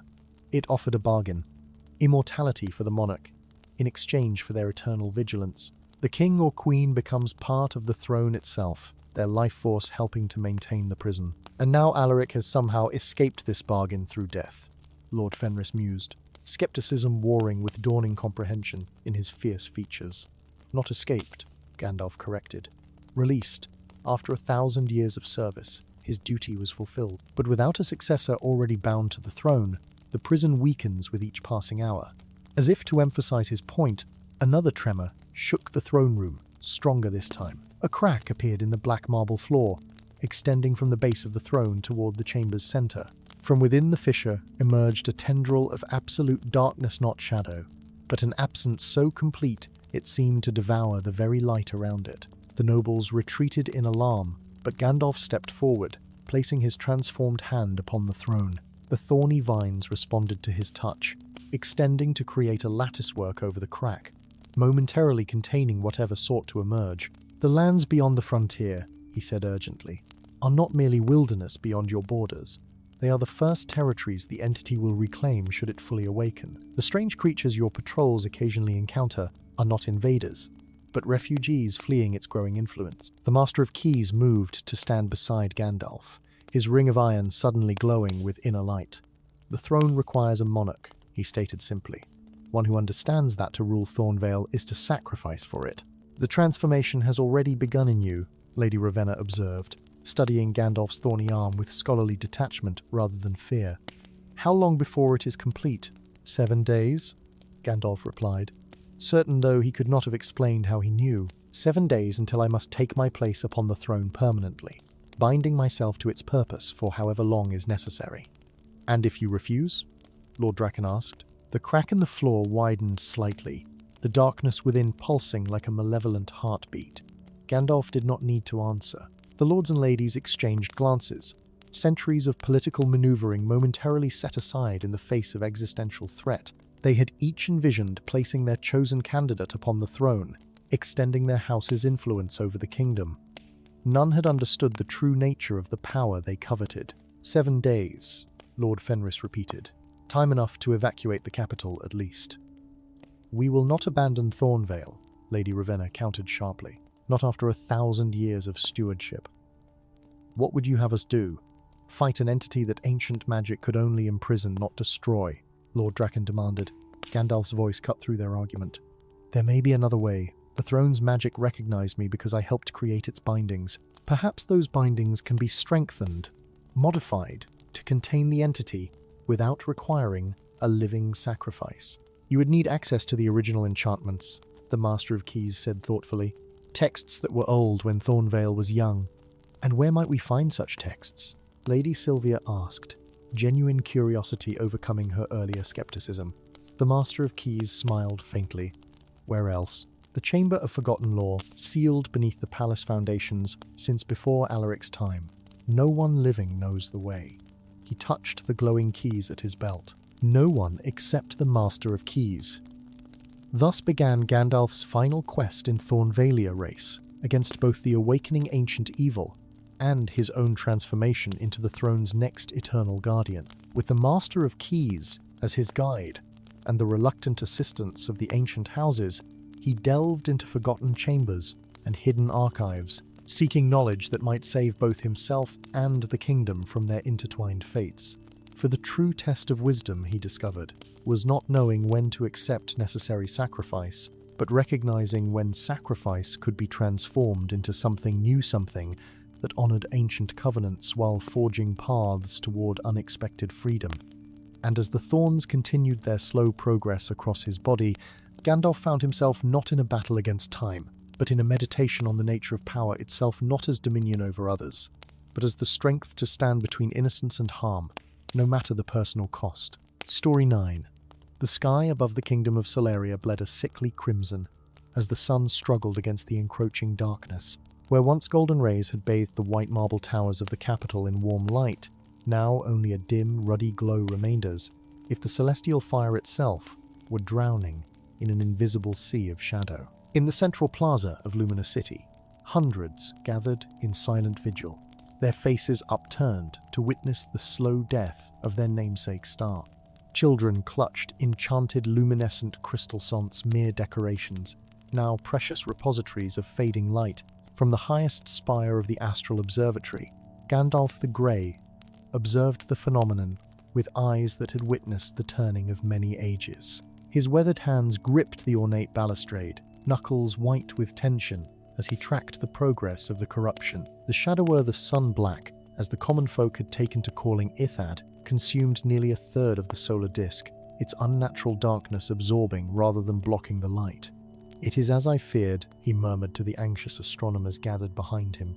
"This is no natural eclipse, no passing celestial body. This is an awakening." High Astronomer Kalindra stepped forward, the stars embroidered on her midnight blue robes seeming to twinkle with their own inner light. "You recognize this phenomenon, Master Gandalf?" "I have seen it once before," the wizard replied, his voice heavy with ancient memory. "In the First Age, when the world was newly formed and the boundaries between realms were still malleable, we called it the Devourer-Thenan entity of pure anti-light that feeds on stars. It nearly consumed our sun before it was banished." "Banished how?" The question came from King Solaron himself, who had ascended to the observatory without ceremony, his golden crown replaced by a simple circlet of white metal that gleamed even in the diminished light. Gandalf turned to face the monarch, noting the lines of worry etched into his once serene features. By a weapon forged for that singular purpose, the Sword of Twilight, crafted from celestial metal quenched in the last ray of sunlight from the first day of creation. A murmur passed through the assembled scholars and nobles. The king's eyes narrowed with desperate hope. "And where might we find this sword today?" The wizard's gaze drifted back to the darkening sun. "That is the question that brings me to Solaria, your majesty. The sword was broken after its use, its power too great, too dangerous to leave intact in the hands of mortals. Its fragments were scattered, entrusted to the keeping of the 7 elemental lords who helped forge it. Then we must retrieve these fragments," the king declared, newfound purpose straightening his shoulders. "I shall send my finest knights."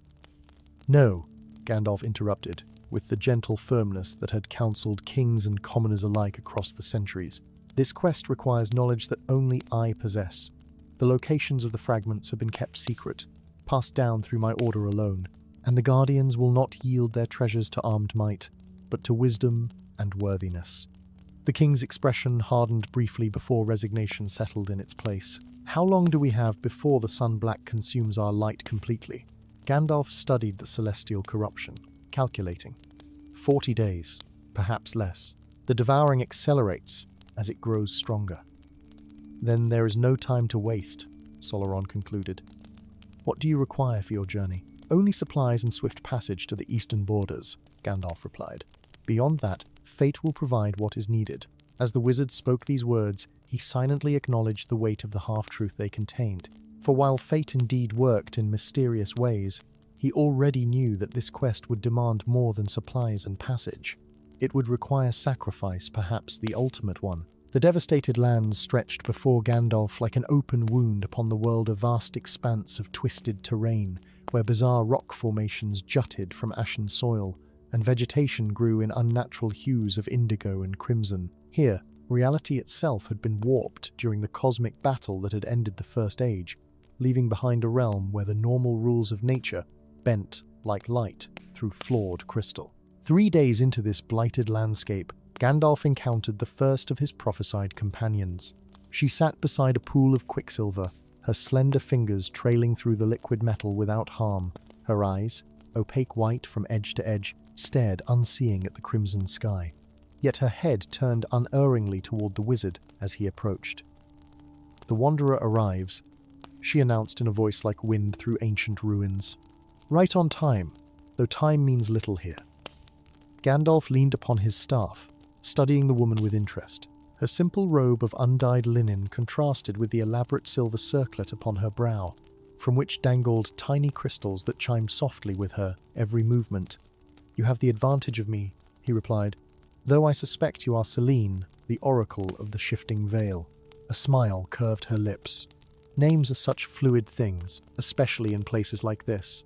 But yes, that name serves as well as any. She rose to her feet with preternatural grace. "You seek the Sword of Twilight, as was foretold. I am to be your eyes where physical sight fails. You can perceive the fragments? I can perceive their echoes in the fabric of reality," she corrected. "The sword yearns to be whole again. Its pieces call to one another across the void." Gandalf nodded, accepting her explanation and her companionship with equal measure of relief and apprehension. The prophecy was unfolding as written in the ancient texts, which meant the trials ahead would be no less formidable than foretold. They travelled together for 4 more days before encountering their second companion, though encountering poorly described the ambush that brought Vorn the Oathbreaker into their company. The massive barbarian warlord descended upon their camp at dusk, his double-bladed axe whistling through the air with deadly precision, missing Gandalf's head by inches only because Selene had cried a warning seconds before the attack. What followed was a brutal dance of steel and sorcery, with Gandalf's magical barriers deflecting the warlord's relentless assault, until both combatants stood exhausted in the purple light of the devastated land's strange dusk. "Finish it, wizard," Vorn growled, blood from a shallow cut above his eye, mingling with the intricate blue tattoos that covered half his face. "Or are you too craven to face the consequences of your past?" Gandalf lowered his staff, recognition dawning in his ancient eyes. "You are of the Ursari clan, but they were lost in the Battle of Frozen Tears centuries ago. Not lost." Vorn spat. "Sacrificed. By you and the Council of Seven, who used my ancestors as bait to lure the Frostrakes away from the southern kingdoms." His massive hands tightened on his axe. "Our souls were promised safe passage to the eternal hunting grounds. Instead, they wander the void, homeless and hungry."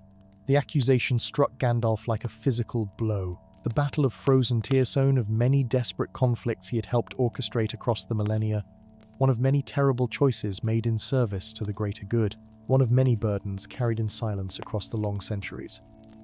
"I cannot undo what was done," the wizard said softly, "but I can offer you a chance to free your ancestors' spirits. The Sunblack that devours the Light is the same entity that trapped their souls during the battle. Defeat it, and they may find their way home at last."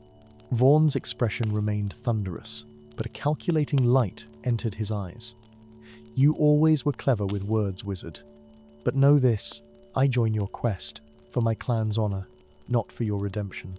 And when this task is done, we will settle the blood debt between us."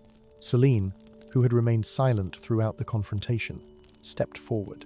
The 3 are now gathered, as was written. The path to the first fragment lies 2 days' journey northeast, where earth meets sky in the inverted mountain.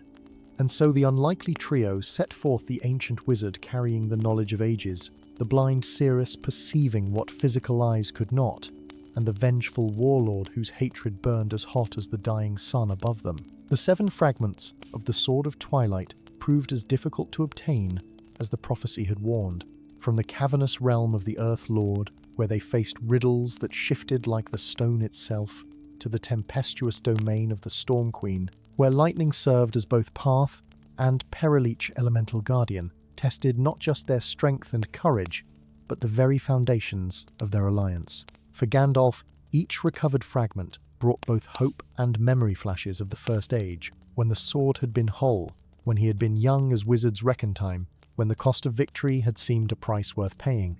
He recalled the sword's forging in the heart of a dying star, remembered how its completion had coincided with the sunset of the world's first day. Most of all, he remembered what the ancient texts had omitted, that the sword's power came with a terrible price for its wielder. By the time they retrieved the seventh fragment from the Palace of Infinite Reflections, where the Light Lord tested their truth against their perceptions, only 5 days remained before the Sun Black would complete its consumption of Solaria's star. The companions made camp on a plateau overlooking the devastated lands, preparing for the ritual that would reforge the legendary weapon. As Selene arranged the fragments in a precise pattern that only she could perceive, Vaughn approached Gandalf at the edge of the plateau. "You've not told us everything, wizard," the warlord said, his voice uncharacteristically subdued. "About the sword, about its cost." Gandalf met the barbarian's gaze steadily. "No, I have not. The blind woman knows. I've seen how she watches you without eyes. She still sees your burden." Vaughn's massive hand moved to the hilt of his axe, then dropped away. "My people believe that secrets are stones in a warrior's pack. Carry too many, and you will sink when crossing the river of battle." A smile touched Gandalf's weathered face. "Wise words from a culture your council dismissed as primitive." "One of many misjudgments," Vaughn acknowledged with unexpected humor. "Now speak your secret before it drowns us all." Gandalf turned his gaze to the darkening sky, where the sun black had consumed nearly 3/4 of the solar disk. The Sword of Twilight was forged to channel pure creation, the undiluted light of the world's first day. No mortal frame can contain such power and survive. The wielder becomes the final component of the sword itself, their life force binding the fragments together, their spirit joining with the weapon to direct its purpose. "A death sentence," Vaughn concluded. "A transformation," Gandalf corrected gently. "Neither death nor life as we understand them, but a transcendence into something between." Silence fell between them, broken only when Selene called that the fragments were properly aligned. As twilight deepened around Thema, natural twilight distinct from the unnatural darkness consuming the sun, the three gathered around the arranged fragments. "The ritual requires blood freely given from each of us," Gandalf explained, drawing a small silver knife from within his robes, "and words of power that bind intention to action." One by one, they added drops of their blood to the central fragment Selene, with serene acceptance, Vaughn with stoic determination, Gandalf with the weight of foresight. As the wizard began to intone words in a language older than the mountains themselves, the fragments began to glow with inner light, rising slowly into the air. Power swirled around them, drawing from the ambient magic of the devastated lands. Pulling energy from the very fabric of twilight itself, the fragments moved toward each other, edges melting and reforming as they joined into a single blade of impossible beauty, a weapon that seemed forged from captured sunset, its metal shifting between gold, crimson, and deepest purple as light played across its surface. When the sword was complete, it hung suspended in the air before them, waiting. "It is time," Gandalf said quietly. "The sword must be claimed." Vaughn stepped forward, his expression resolute. "My ancestors' souls cannot wait another millennium for release. I will wield the blade." "No," Selene interjected, placing a restraining hand on the warlord's arm. "Your strength is needed elsewhere. The sun black will not fall to the sword alone. It must be driven back through the void gate from which it emerged." Her blind eyes turned to Gandalf. "You always knew it would be you, didn't you? Since the first time, when you helped forge it but allowed another to make the sacrifice." Gandalf inclined his head, neither confirming nor denying her insight. "The choice must remain a choice, freely made. Otherwise, the sword will not accept its wielder." Vaughn looked between them, understanding dawning in his fierce features. With unexpected gentleness, he placed a massive hand on Gandalf's shoulder. "If you do this thing, wizard, the blood debt between us is paid. My ancestors will count your sacrifice as worthy atonement." Something like peace settled over Gandalf's ancient features. Then I ask only that you both return to Celeria to ensure that the hard-won light is cherished rather than squandered." Before either could respond, he stepped forward and grasped the sword of Twilight's hilt. Light exploded outward from the point of contact, not the harsh brilliance of noon, but the gentle, multi-hued radiance of day's end, when shadows lengthen and the world holds its breath between light and darkness. The sword's glow enveloped Gandalf entirely, lifting him from the ground as ancient magic rewrote the very essence of his being. Through the transformative agony, he maintained enough awareness to direct the sword's power upward, toward the corrupted sun. A beam of pure twilight, neither day nor night, but the perfect balance between lanced from the blade to strike the heart of the sun black. The entity recoiled from the contact, its unnatural darkness writhing like a wounded serpent. Gandalf felt himself stretched across the cosmos, his consciousness expanding to encompass the battlefield of sky and void. The sun black fought with the desperate hunger of a being that had starved for millennia.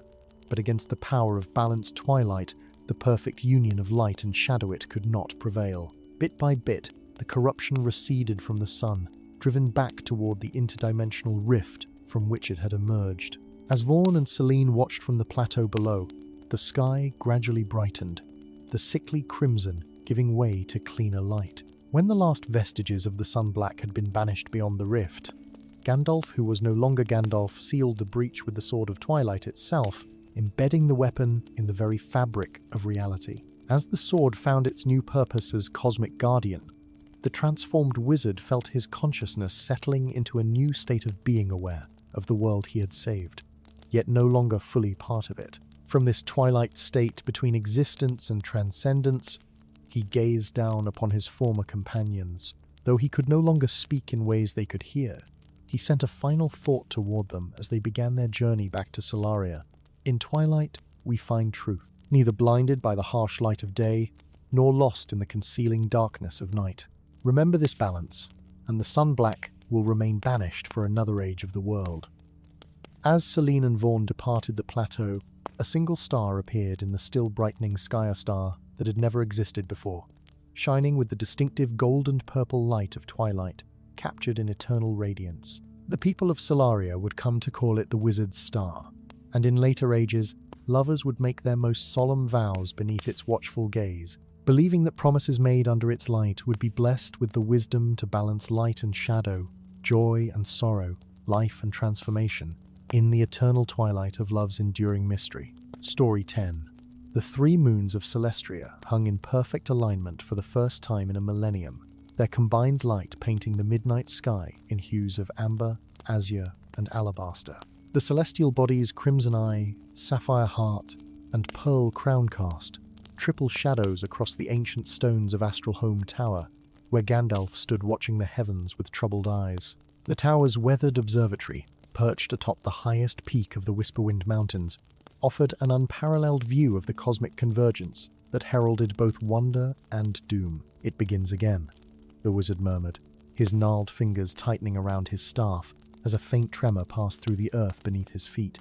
The alignment was no mere astronomical curiosity. When the 3 moons joined their light, the veil between realms thinned, and objects lost to time and space had a way of returning. One such object had occupied Gandalf's thoughts for centuries: the Chalice of Blood and Stars, a vessel of such terrible potential that its last emergence had left 3 kingdoms in ashes, and a continent scarred by magical warfare that persisted in living memory. Gandalf had witnessed that catastrophe, had helped contain its aftermath, and had sworn to prevent its recurrence. For decades he had prepared for this night, gathering ancient texts and artifacts of protection, establishing a network of allies across the realm. Yet despite his preparations, dread settled in his heart like a leaden weight. The air in the observatory shimmered, disturbed by more than the mountain breeze. Gandalf turned toward his workbench, where scrolls and arcane instruments lay carefully arranged. At the center, previously empty space now cradled an object that defied conventional beauty. The chalice had materialized as the legends foretold, called into being by the triple moonlight. It stood no taller than a man's hand, yet commanded attention like a shouted word in a silent chamber. Its base was wrought from a metal darker than midnight, etched with runes so ancient even Gandalf could decipher only fragments. The bowl curved upward, like cupped hands, offering salvation, crafted from a crystalline substance that captured and refracted the triple moonlight into impossible colors. Within its depths, a liquid neither water nor wine swirled of its own accord, resembling nothing so much as liquid starlight, infused with droplets of fresh blood. "Found you?" Gandalf whispered, making no move to touch the artifact. "Now we begin our dance, once more." A sound from the stairwell, the barest whisper of leather against stone, alerted him that he was no longer alone. In a single fluid motion belying his apparent age, Gandalf swept the chalice into a velvet pouch and concealed it within his robes. The door burst open, admitting 6 figures clad in the obsidian scale armor and crimson cloaks that marked the elite dragon guard of the Draconian Empire.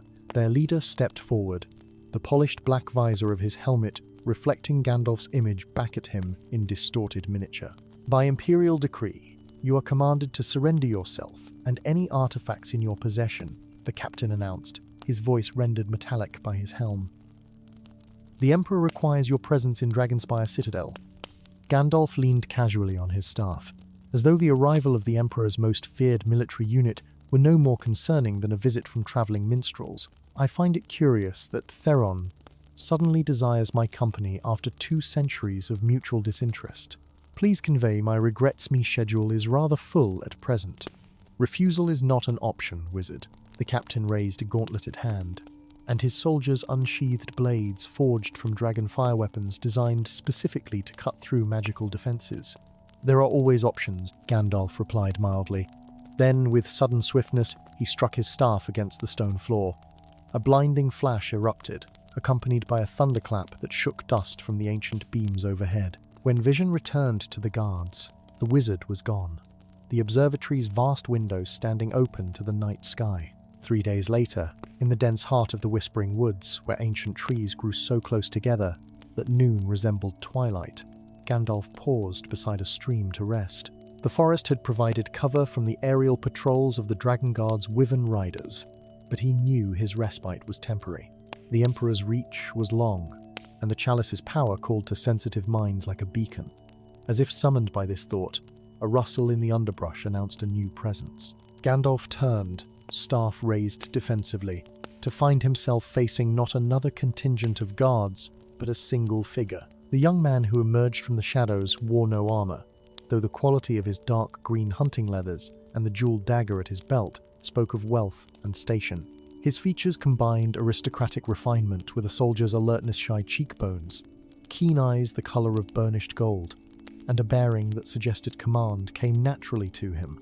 A thin scar traced from temple to jaw on the left side of his face, lending an asymmetric quality to what would otherwise have been perfect symmetry. "You've led my father's men on quite a chase, Master Gandalf," the newcomer said, making no move to attack or retreat. 3 provinces, 2 mountain ranges, and now the Whispering Woods. Impressive for a man of your extensive years. "Prince Arik," Gandalf acknowledged, lowering his staff slightly but maintaining readiness. "I hadn't expected the Emperor's heir to join the hunt personally. Has Theron grown so desperate?" A shadow crossed the prince's face at the mention of his father. "My presence here is not at the Emperor's command." He glanced around the small clearing, then continued in a lower voice. "In fact, I would prefer he remain unaware of our meeting." Curiosity piqued, Gandalf studied the young royal with new interest. Prince Arik had a reputation as a capable military commander and dutiful son, though rumors occasionally reached even Gandalf's ears of philosophical disagreements between heir and emperor regarding governance of the realm's non-human populations. And why would the Dragon Prince risk imperial displeasure to speak with a fugitive wizard? Arik met the wizard's gaze directly. "Because I know what you carry, and I know what my father intends to do with it."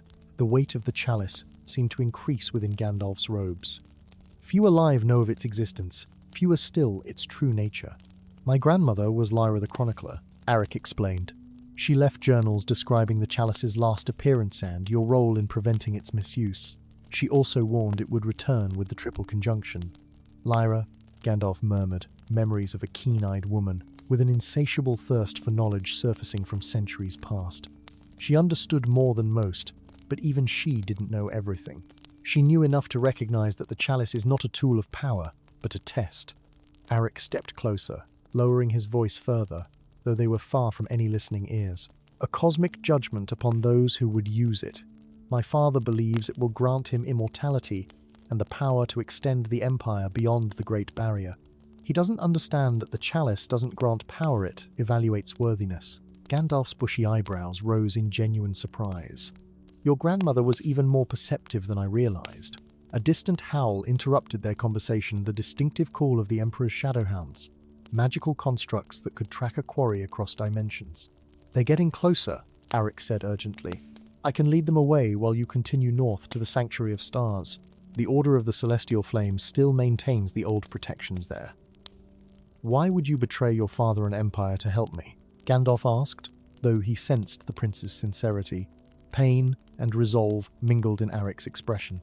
Because I've seen what the empire has become under his rule. Because I've witnessed the suffering of those deemed lesser by imperial decree. And because my grandmother taught me that true leadership lies in service to all peoples, not dominion over them. He drew a deep breath. If the chalice truly judges worthiness to rule, then Theron will fail its test and doom us all in the process. Another howl sounded, closer now, followed by the beating of leathery wings overhead. Decision made, Gandalf drew the velvet pouch from within his robes and placed it on a flat stone between them. The fabric fell away to reveal the chalice, which caught the dappled sunlight filtering through the canopy and transformed it into a dancing aurora within its crystalline bowl. The chalice of blood and stars, he intoned formally, returns to the realm once every 1,000 years, not to grant power to the ambitious, but to judge whether humanity has earned the right to continue its existence. What? Arik's confident demeanor faltered for the first time. The stakes are even higher than my grandmother knew. Gandalf nodded gravely. The chalice was created by entities older than this, world watchers who seeded the cosmos with intelligent life, but return periodically to assess its progress. The liquid within contains essence from every star our ancestors ever gazed upon, mingled with the blood of beings from 1,000 realms. It is both archive and arbiter, and if humanity is found wanting, then the starlight consumes the blood, and all that we know ends. Gandalf's ancient eyes held millennia of burden. Last time, the judgment was postponed because a few souls demonstrated exceptional compassion, even in the midst of the Chalice Wars. The Watchers granted humanity another cycle to evolve beyond violence and domination. 1,000 years, Arik whispered. Have we improved enough to pass judgment? The Shadowhound's howls echoed through the forest, now joined by shouts of men. Time was running short. That, Gandalf said, covering the chalice once more, is what we must ensure. Not by hiding the chalice or destroying it, such actions would constitute an automatic failure, but by demonstrating that humanity has learnt to choose wisdom over power, compassion over conquest. With surprising swiftness, the wizard pressed the wrapped chalice into the prince's hands. You must be its guardian now. Take it north as you suggested. I will lead the hunters east toward the Mistral Mountains. Me? Arik stared at the bundle in his hands with alarm. Why would you trust the son of the man who hunts you? Gandalf smiled for the first time since their meeting. Because in choosing to oppose your father's ambitions despite your loyalty to him, you have already demonstrated the quality the chalice values, most the willingness to sacrifice personal benefit for the greater good. The sounds of pursuit grew louder still. Without further discussion, Arik secured the chalice and slipped into the underbrush heading northward, while Gandalf moved deliberately eastward, leaving obvious traces for the hunters to follow. The Sanctuary of Stars lived up to its ancient name. Built into the side of the northernmost peak of the Crystal Range, its domed ceilings were crafted from enchanted glass that revealed the true nature of the cosmos, not just the visible stars, but the currents of cosmic energy that flowed between them, the ripples of possibility that cascaded across dimensions. Beneath the largest of these domes, Gandalf and Arik stood together, having reunited after successfully diverting the Emperor's forces. Between them, on a pedestal of white marble, rested the uncovered chalice, its contents swirling with increasing activity as the alignment of the three moons reached its absolute zenith directly overhead. The hour of judgment approaches, Gandalf said softly. When the triple light strikes the chalice directly, the Watchers will assess what they find in the collective heart of humanity. How can they judge an entire species based on a single moment? Arik asked, his voice tight with tension. Time flows differently for them. They will perceive not just this moment, but the pattern of choices made by all humanity since the Last Judgment. The wizard's gaze remained fixed on the chalice. Our role is simply to ensure the judgment occurs uncorrupted by individual ambition. A commotion at the sanctuary's entrance interrupted them, the sound of battle, of arcane defenses breached by overwhelming force. Moments later, the massive doors to the observatory dome burst open to admit Emperor Theron himself, flanked by his remaining dragon guard, where his son's features held potential for both kindness and severity. The Emperor's face was a study in ruthless determination. His armor, forged from the scales of ancient dragons, absorbed light rather than reflecting it. The crown upon his brow, fashioned from the horns and teeth of conquered magical beings, radiated malevolent power. "My son," Theron's voice carried the dry rasp of one who had inhaled too much dragonfire in his conquests. "I thought you were tracking rogue frost giants in the southern territories." His cold gaze shifted to Gandalf. And the elusive wizard, at last. How convenient to find both prizes in one location. "Father," Arik acknowledged, positioning himself between the Emperor and the chalice. "There will be no prize today. The chalice is not what you believe it to be." "Step aside, boy," Theron commanded. "That artifact will cement our dynasty for eternity. The Empire will expand beyond the stars themselves." "The chalice judges, it does not empower," Gandalf interjected. "And the judgment encompasses all humanity. Your actions may condemn not just yourself, but every human being across the realm." Theron's laugh held no warmth. More wizard deception. I expected nothing less. He gestured to his guards. "Seize them both." Before the guards could move, a column of triple-hued light crimson, azure, and pearlescent pierced the dome to strike the chalice directly. The liquid within began to rise, defying gravity to form a spinning orb above the vessel itself. Within this orb, images formed and dissolved in rapid succession, scenes of humanity's greatest triumphs and darkest atrocities. Moments of transcendent compassion and horrific cruelty. The Emperor lunged forward, hands outstretched toward the levitating essence. "The power will be mine." "Father, no!" Arik intercepted him, grappling with the older man. In their struggle, both royal figures came into contact with the hovering orb of cosmic judgment. Light exploded outward, temporarily blinding all present. When vision returned, father and son stood frozen in tableau, still connected to the swirling essence. Gandalf watched with held breath as the liquid starlight and blood separated within the orb, the two elements orbiting each other in complex patterns. This was the moment of decision. If the blood was consumed by the starlight, humanity would be deemed unworthy and fade from existence. His willingness to stand against his own father for the greater good. The two men represented opposing paths for humanity's future, their essence now literally weighed in the balance. For a breathless eternity, the elements remained separated, neither consuming the other. Then, slowly, they began to reintegrate, with starlight consuming blood, but with both elements forming a new harmony, a balanced whole that glowed with neither the harsh brilliance of stars nor the dark richness of blood, but a warm, living light that spoke of potential realized through trial. The orb descended back into the chalice, and both royals collapsed to their knees, released from its hold. The dragon guards stood motionless, weapons lowered, struck silent by what they had witnessed. "It is done," Gandalf said quietly. "The judgment is complete." "What happened?" Arik asked, his voice hoarse. "Did we pass or fail?"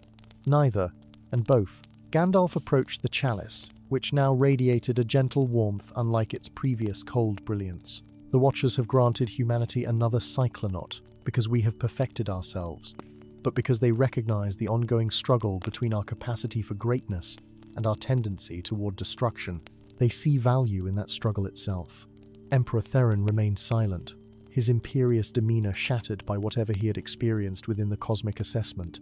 His hands trembled as he removed his crown of conquered trophies and set it aside. "I saw everything," he finally whispered. "Everything I have done. Everything that would have followed had I continued my path." He looked up at his son, with eyes that held the first hints of genuine humanity Gandalf had ever witnessed in the Conqueror. "I saw the empire I would have created, the emptiness at its heart." Arik helped his father to his feet, support rather than subservience in his stance. "Then we have a chance to build something better, together."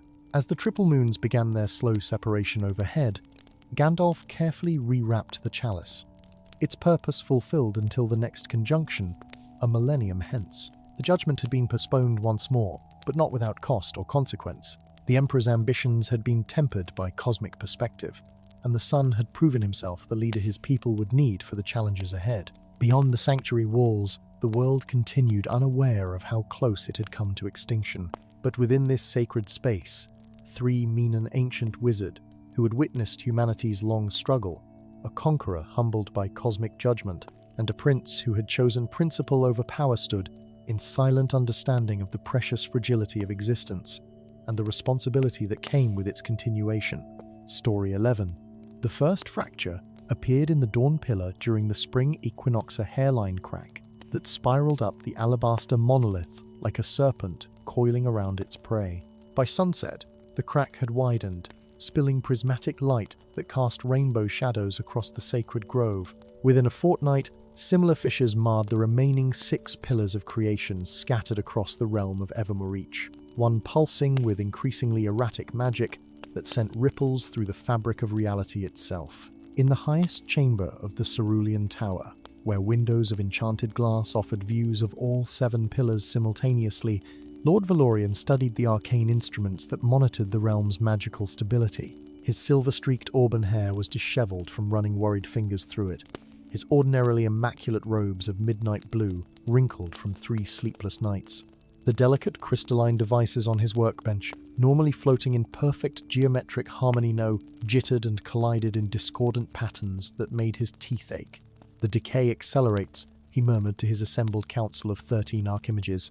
"At the current rate, we have perhaps a month before the first pillar fails completely." "The containment enchantments," began Archimage Thorn, the oldest among them, "are insufficient," Valorian interrupted. "These are not ordinary fractures that can be sealed with conventional magic. Something is attacking the pillars from within." A heavy silence settled over the chamber, broken only by the discordant chimes of the disturbed instruments. What Valorian had suggested was considered impossible by conventional magical theory. The pillars had stood unblemished since the founding time, their enchantments layered and reinforced by generations of mages. They were the source from which all of Evermore's magic flowed, the anchors that stabilized reality itself in their realm. "There is one," said a whisper, soft voice from the shadows, "who might understand what we face." All eyes turned to Archimage Lysel, keeper of forbidden histories. Her face, ageless and serene beneath a crown of silver hair, betrayed nothing of her thoughts as she continued. "One who was present at the raising of the last pillar, when the world was young. One whose methods we have deemed unorthodox." Valorian's expression darkened with understanding. "You speak of the Wanderer, the Grey Pilgrim, Gandalf," Lysel confirmed with a respectful inclination of her head. "He alone among the living witnessed the founding time. He alone might recognize this malady." Murmurs of protest rose from several council members. Gandalf's relationship with the Guild Arcana had been strained for centuries. His refusal to submit to their authority, or share certain knowledge deemed arrogant and dangerous. He had been formally censured 3 times in recent memory, his methods publicly denounced as recklessly heterodox. Valorian raised a hand for silence, his gaze fixed on the scrying glass that showed the Twilight Pillar, the 7th and final monolith, raised in the shadow of Mount Eternity. Even as they watched, another crack appeared along its obsidian surface, leaking violet light, like blood from a wound. "Pride must yield to necessity," he declared, his voice tight with reluctant determination.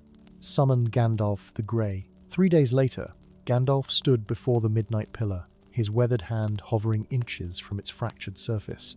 Unlike the others, this monolith was formed of deepest obsidian that absorbed light rather than reflecting it. The cracks across its surface glowed with a pulsing crimson energy that seemed to reach for the wizard's fingers like hungry tendrils. "It recognizes you," observed Nymeria from several paces back, her melodic voice carrying despite its softness. The elven woman's silver-green eyes reflected the pillar's light in unsettling ways, her pale features framed by hair the color of autumn leaves. Though she wore the simple garb of a forest dweller, the intricate tattoos visible along her exposed forearms spoke of deeper, older magic than anything the guild practiced. "Not me," Gandalf corrected, withdrawing his hand with careful deliberation. It recognizes what I represent, what I remember. He turned to study his unlikely companion, this enigmatic sylvan elf who had been waiting at the crossroads when he arrived, as though anticipating his coming. The question remains why you were sent to accompany me, rather than one of Valorian's apprentices. A smile flickered across Nymeria's lips, there and gone like summer lightning. Perhaps because I ask different questions than the guild permits. Perhaps because I remember things they prefer to forget. She approached the pillar, moving with the liquid grace characteristic of her kind. For instance, I question why monuments supposedly raised to sustain magic would bear containment runes beneath their foundation stones. Gandalf's bushy eyebrows rose with genuine surprise. You've seen beneath the foundations? That would require forbidden earth, magic. Yes. Her smile returned, sharper now. The guild has many prohibitions. I honor few of them.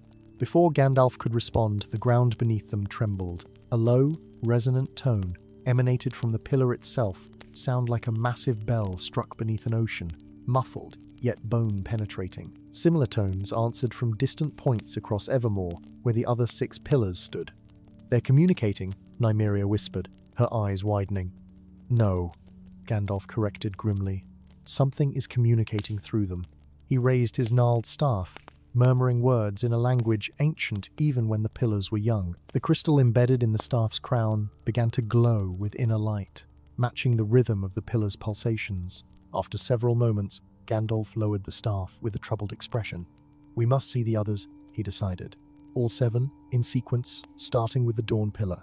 Only then can I be certain. Certain of what? Nymeria asked, studying the old wizard with newfound intensity. Gandalf met her gaze, seeing knowledge there that belied her apparent youth knowledge that reminded him painfully of another, long ago, whose quest for truth had ended in tragedy. Certain of whether we face destruction or revelation. Certain of whether what stirs within the pillars is enemy or victim. Their journey across Evermore became a race against time as the pillar's deterioration accelerated. From the Dawn Pillar in the Eastern Sanctum, where eternal morning illuminated a grove of golden trees, to the Storm Pillar perched atop the Howling Crag, where elemental tempests raged without cease, each monolith revealed new facets of the growing crisis. At each site, Gandalf performed the same ritual, placing his staff against the fractured surface, communing with the energy within, adding to his understanding of the complex pattern emerging. And at each site, Nymeria revealed deeper knowledge of ancient lore than any mortal elf should possess, her insights complementing Gandalf's memories in disquieting ways. You knew my sister, she said matter of factly as they made camp between the Storm Pillar and the Verdant Pillar, their small fire casting dancing shadows across her features. Illirineth of the Twilight Grove, she walked with you during the founding time. Gandalf's hands stilled in the act of filling his pipe, memories cascading through his ancient mind. Illiraneth radiant, brilliant, fearless Illiraneth who had challenged the architect's design, who had questioned the purpose of the pillars from the beginning. Illirineth, who had vanished on the eve of the 7th pillar's raising, declared traitor and erased from official histories. Illirineth had no sister, he said carefully. She was last of her bloodline. In the histories, you know, perhaps. Nymeria traced one of the intricate tattoos on her arm, causing it to glow with subtle power. But the trees remember differently. The earth remembers differently. And I remember being taken from my cradle as she fled, hidden among the root folk while she returned to confront the architect. The implications settled over Gandalf like a physical weight. If Nymeria truly was Illirineth's sister, preserved through some enchantment of agelessness all these millennia, why reveal yourself now? He asked, though he feared he already knew the answer. Because what stirs within the pillars is awakening after eons of imprisonment, she replied, confirming his suspicion. Because the lies told during the founding time cannot stand against its freedom.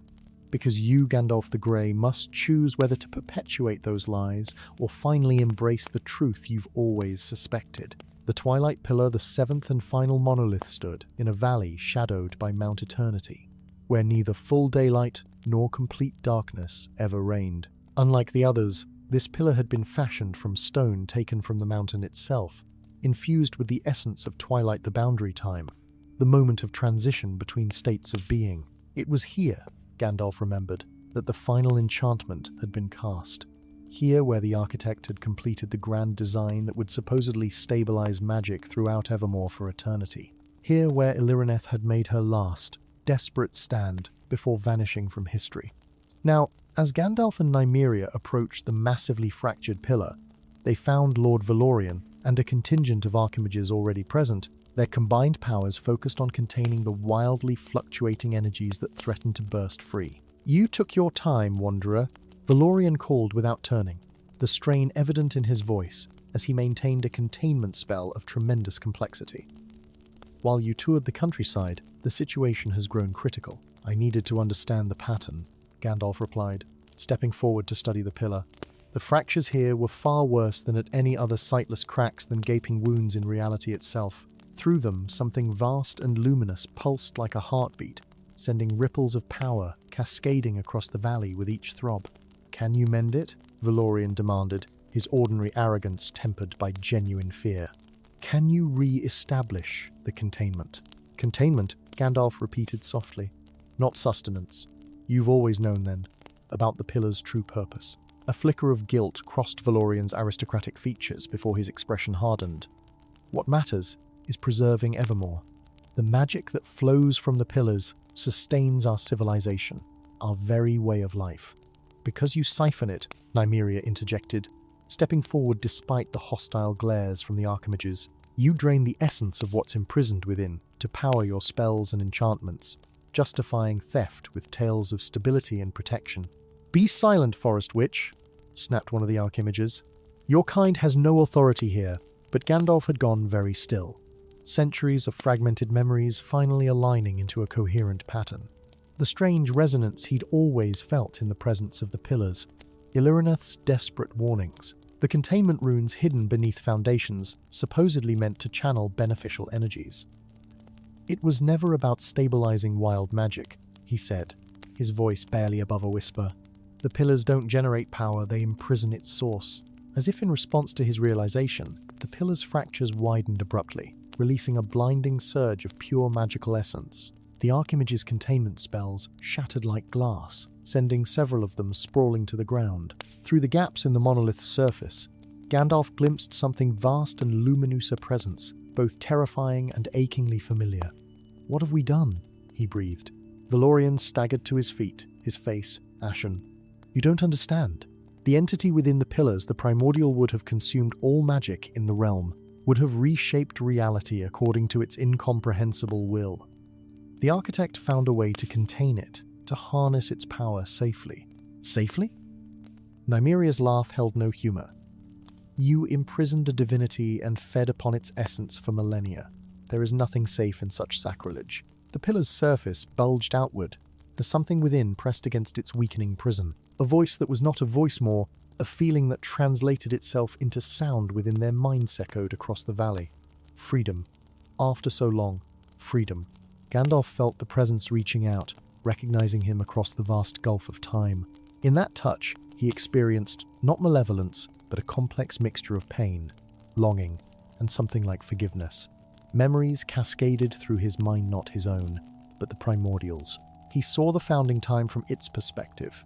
Not a divine monster seeking to consume magic, but the living embodiment of magic itself, trying to establish balance in a realm where ambitious mages sought to control powers beyond their comprehension. He saw the architect's betrayal, how the seven pillars had been designed not to channel the primordial's gift safely, but to trap and exploit it. He saw Illirineth's desperate attempt to prevent the final imprisonment, her condemnation as traitor, her disappearance not into exile, but into the pillar itself, sacrificing her freedom in a failed attempt to destabilize the prison from within. And he saw his own unwitting role in it, all the innocent dupe, the powerful wizard who lent his considerable abilities to what he believed was the salvation of the realm, never questioning the convenient narrative that painted the primordial as destroyer rather than creator. "We must strengthen the containment," Valorian insisted, gathering his remaining strength. "If the primordial breaks free completely, who knows what vengeance it might wreak after eons of imprisonment." But Gandalf stepped away, lowering his staff. "No." The single word fell like a thunderclap in the suddenly silent valley. "No," he repeated more firmly. "I will not compound ancient wrongs with new ones. The pillars were built on deception, a prison disguised as a foundation. What flows from them is not freely given but stolen.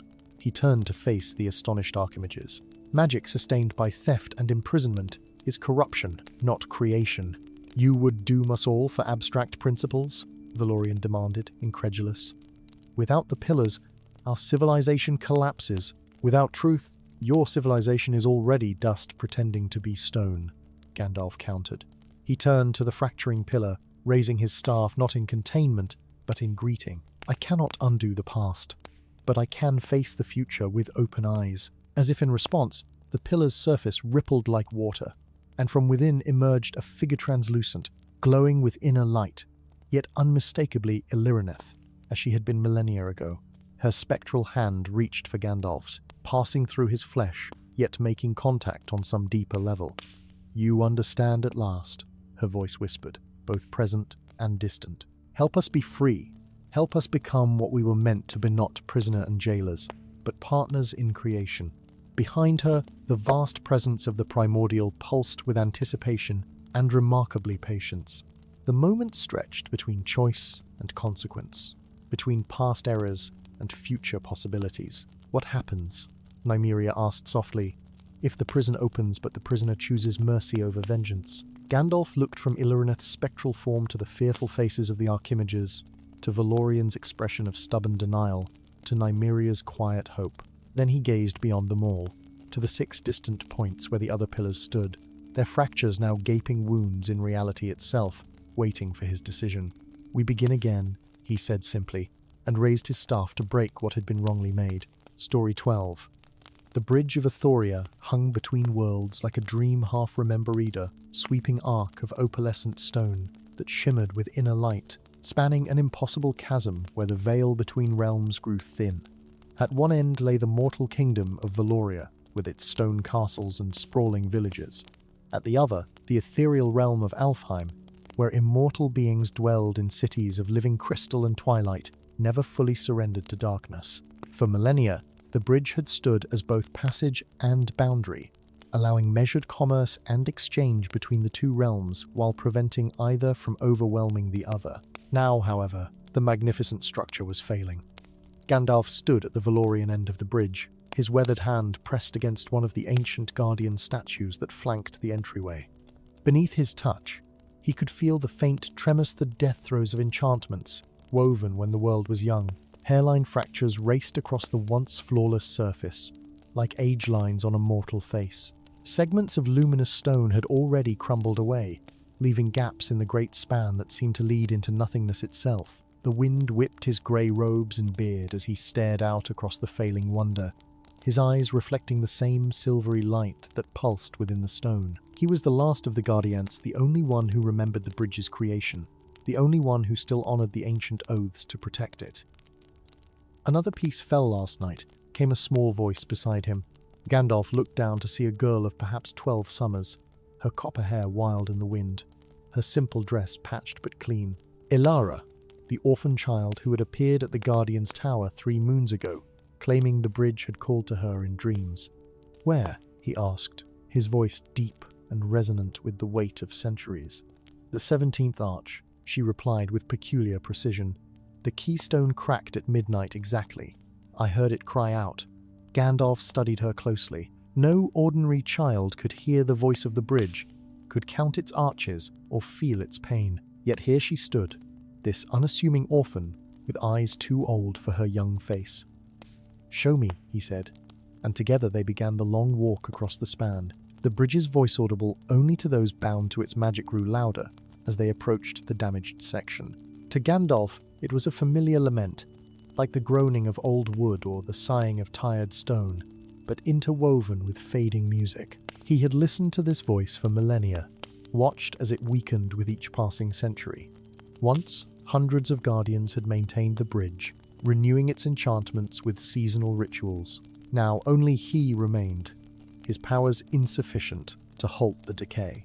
As they reached the 17th arch, the damage was immediately apparent. The keystone, a massive block carved with runes of stability and passage, had split down the center. Spectral light leaked from the crack like luminous blood from a wound, dissipating into the void below. Without prompting, Elara stepped forward and placed her small palm against the fractured stone. Gandalf watched in silent wonder, as a soft golden glow spread from her fingers, seeping into the crack. The stone seemed to shudder, then slowly, impossibly, the halves began to draw together.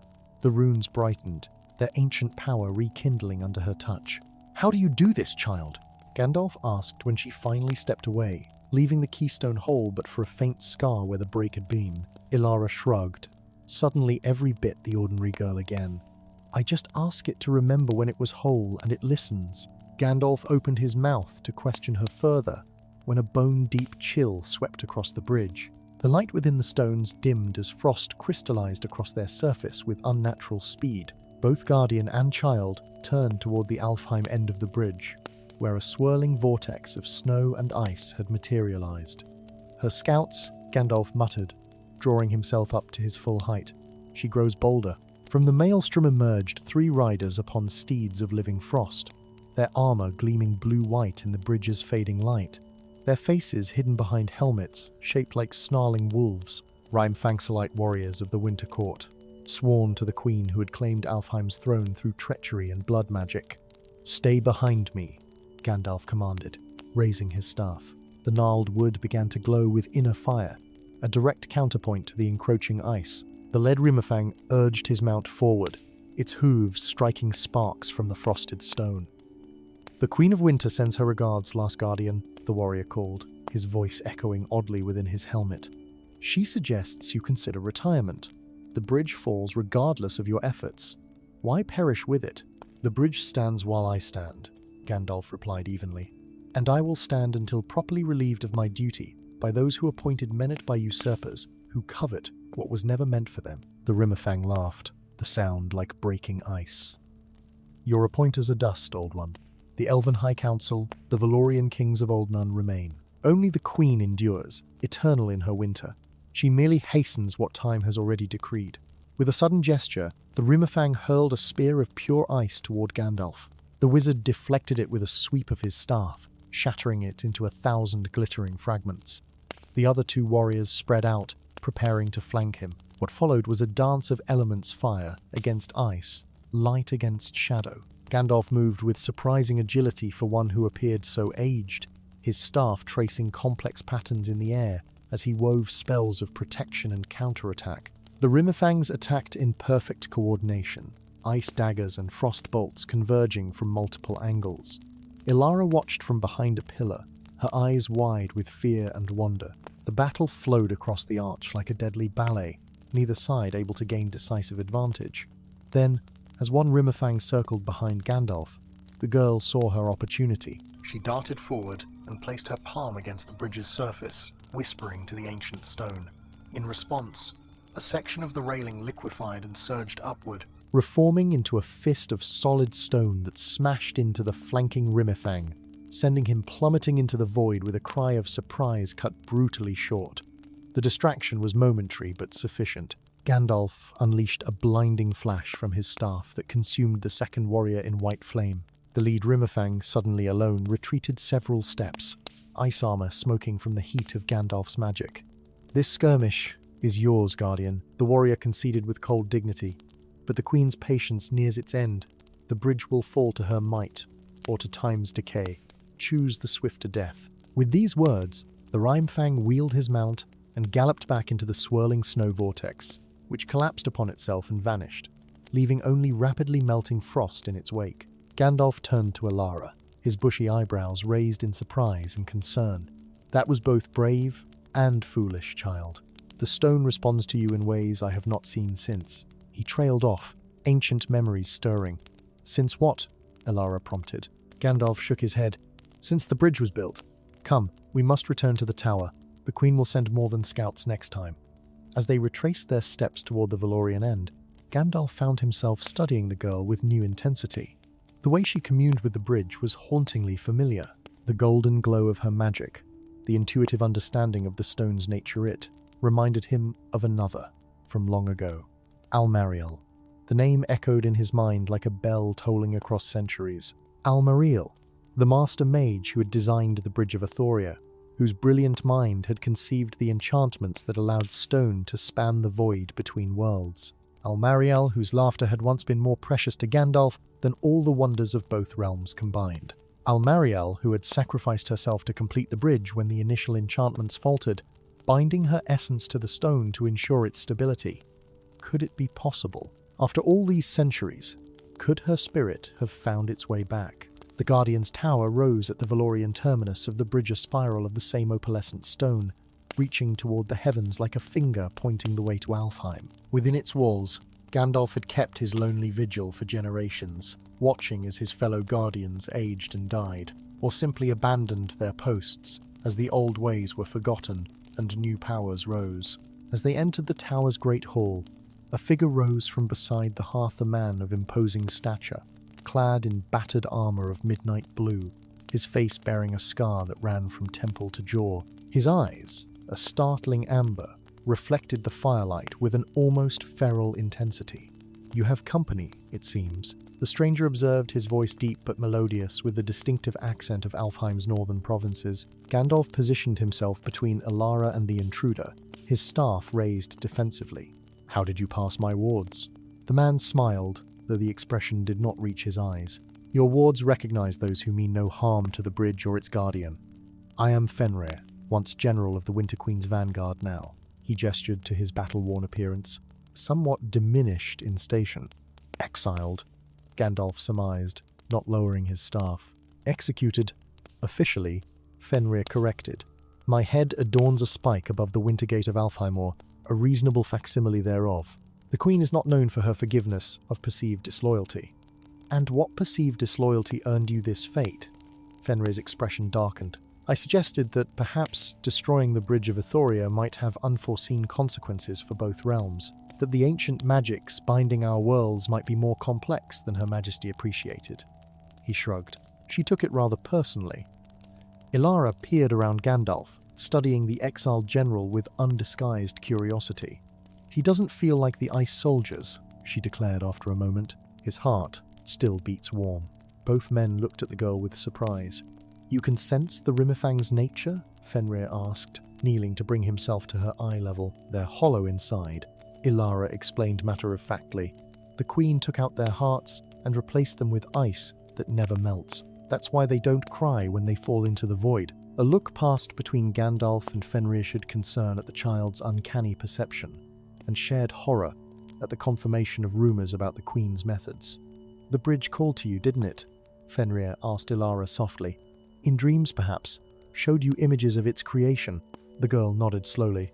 "It showed me hands shaping the stone, weaving light into it like thread. It showed me a woman with hair like fire and eyes like mine, singing to the void until it answered. It showed me." She hesitated, glancing at Gandalf. "It showed me you, but younger." Standing beside her as the first arch rose from nothingness, Gandalf felt the world shift beneath him. Centuries of carefully maintained emotional distance, crumbling like the bridge itself. The memories he had locked away crashed through his defenses. Almariel laughing, as she sketched impossible designs in the air with fingers trailing magic. Almariel arguing passionately with the High Council about the bridge's necessity. Almariel in his arms as they celebrated each completed section. Almariel's face serene in death as she gave herself to the stone when the final arch threatened to collapse. "Her name was Almariel," Gandalf said, his voice barely above a whisper. "She built the bridge, but more than that, she became the bridge. Its life force is hers, and as she fades, so too does the connection between realms. And now she calls for help through this child?" Fenrir concluded. "A vessel for her remaining essence, perhaps? Or a true reincarnation?"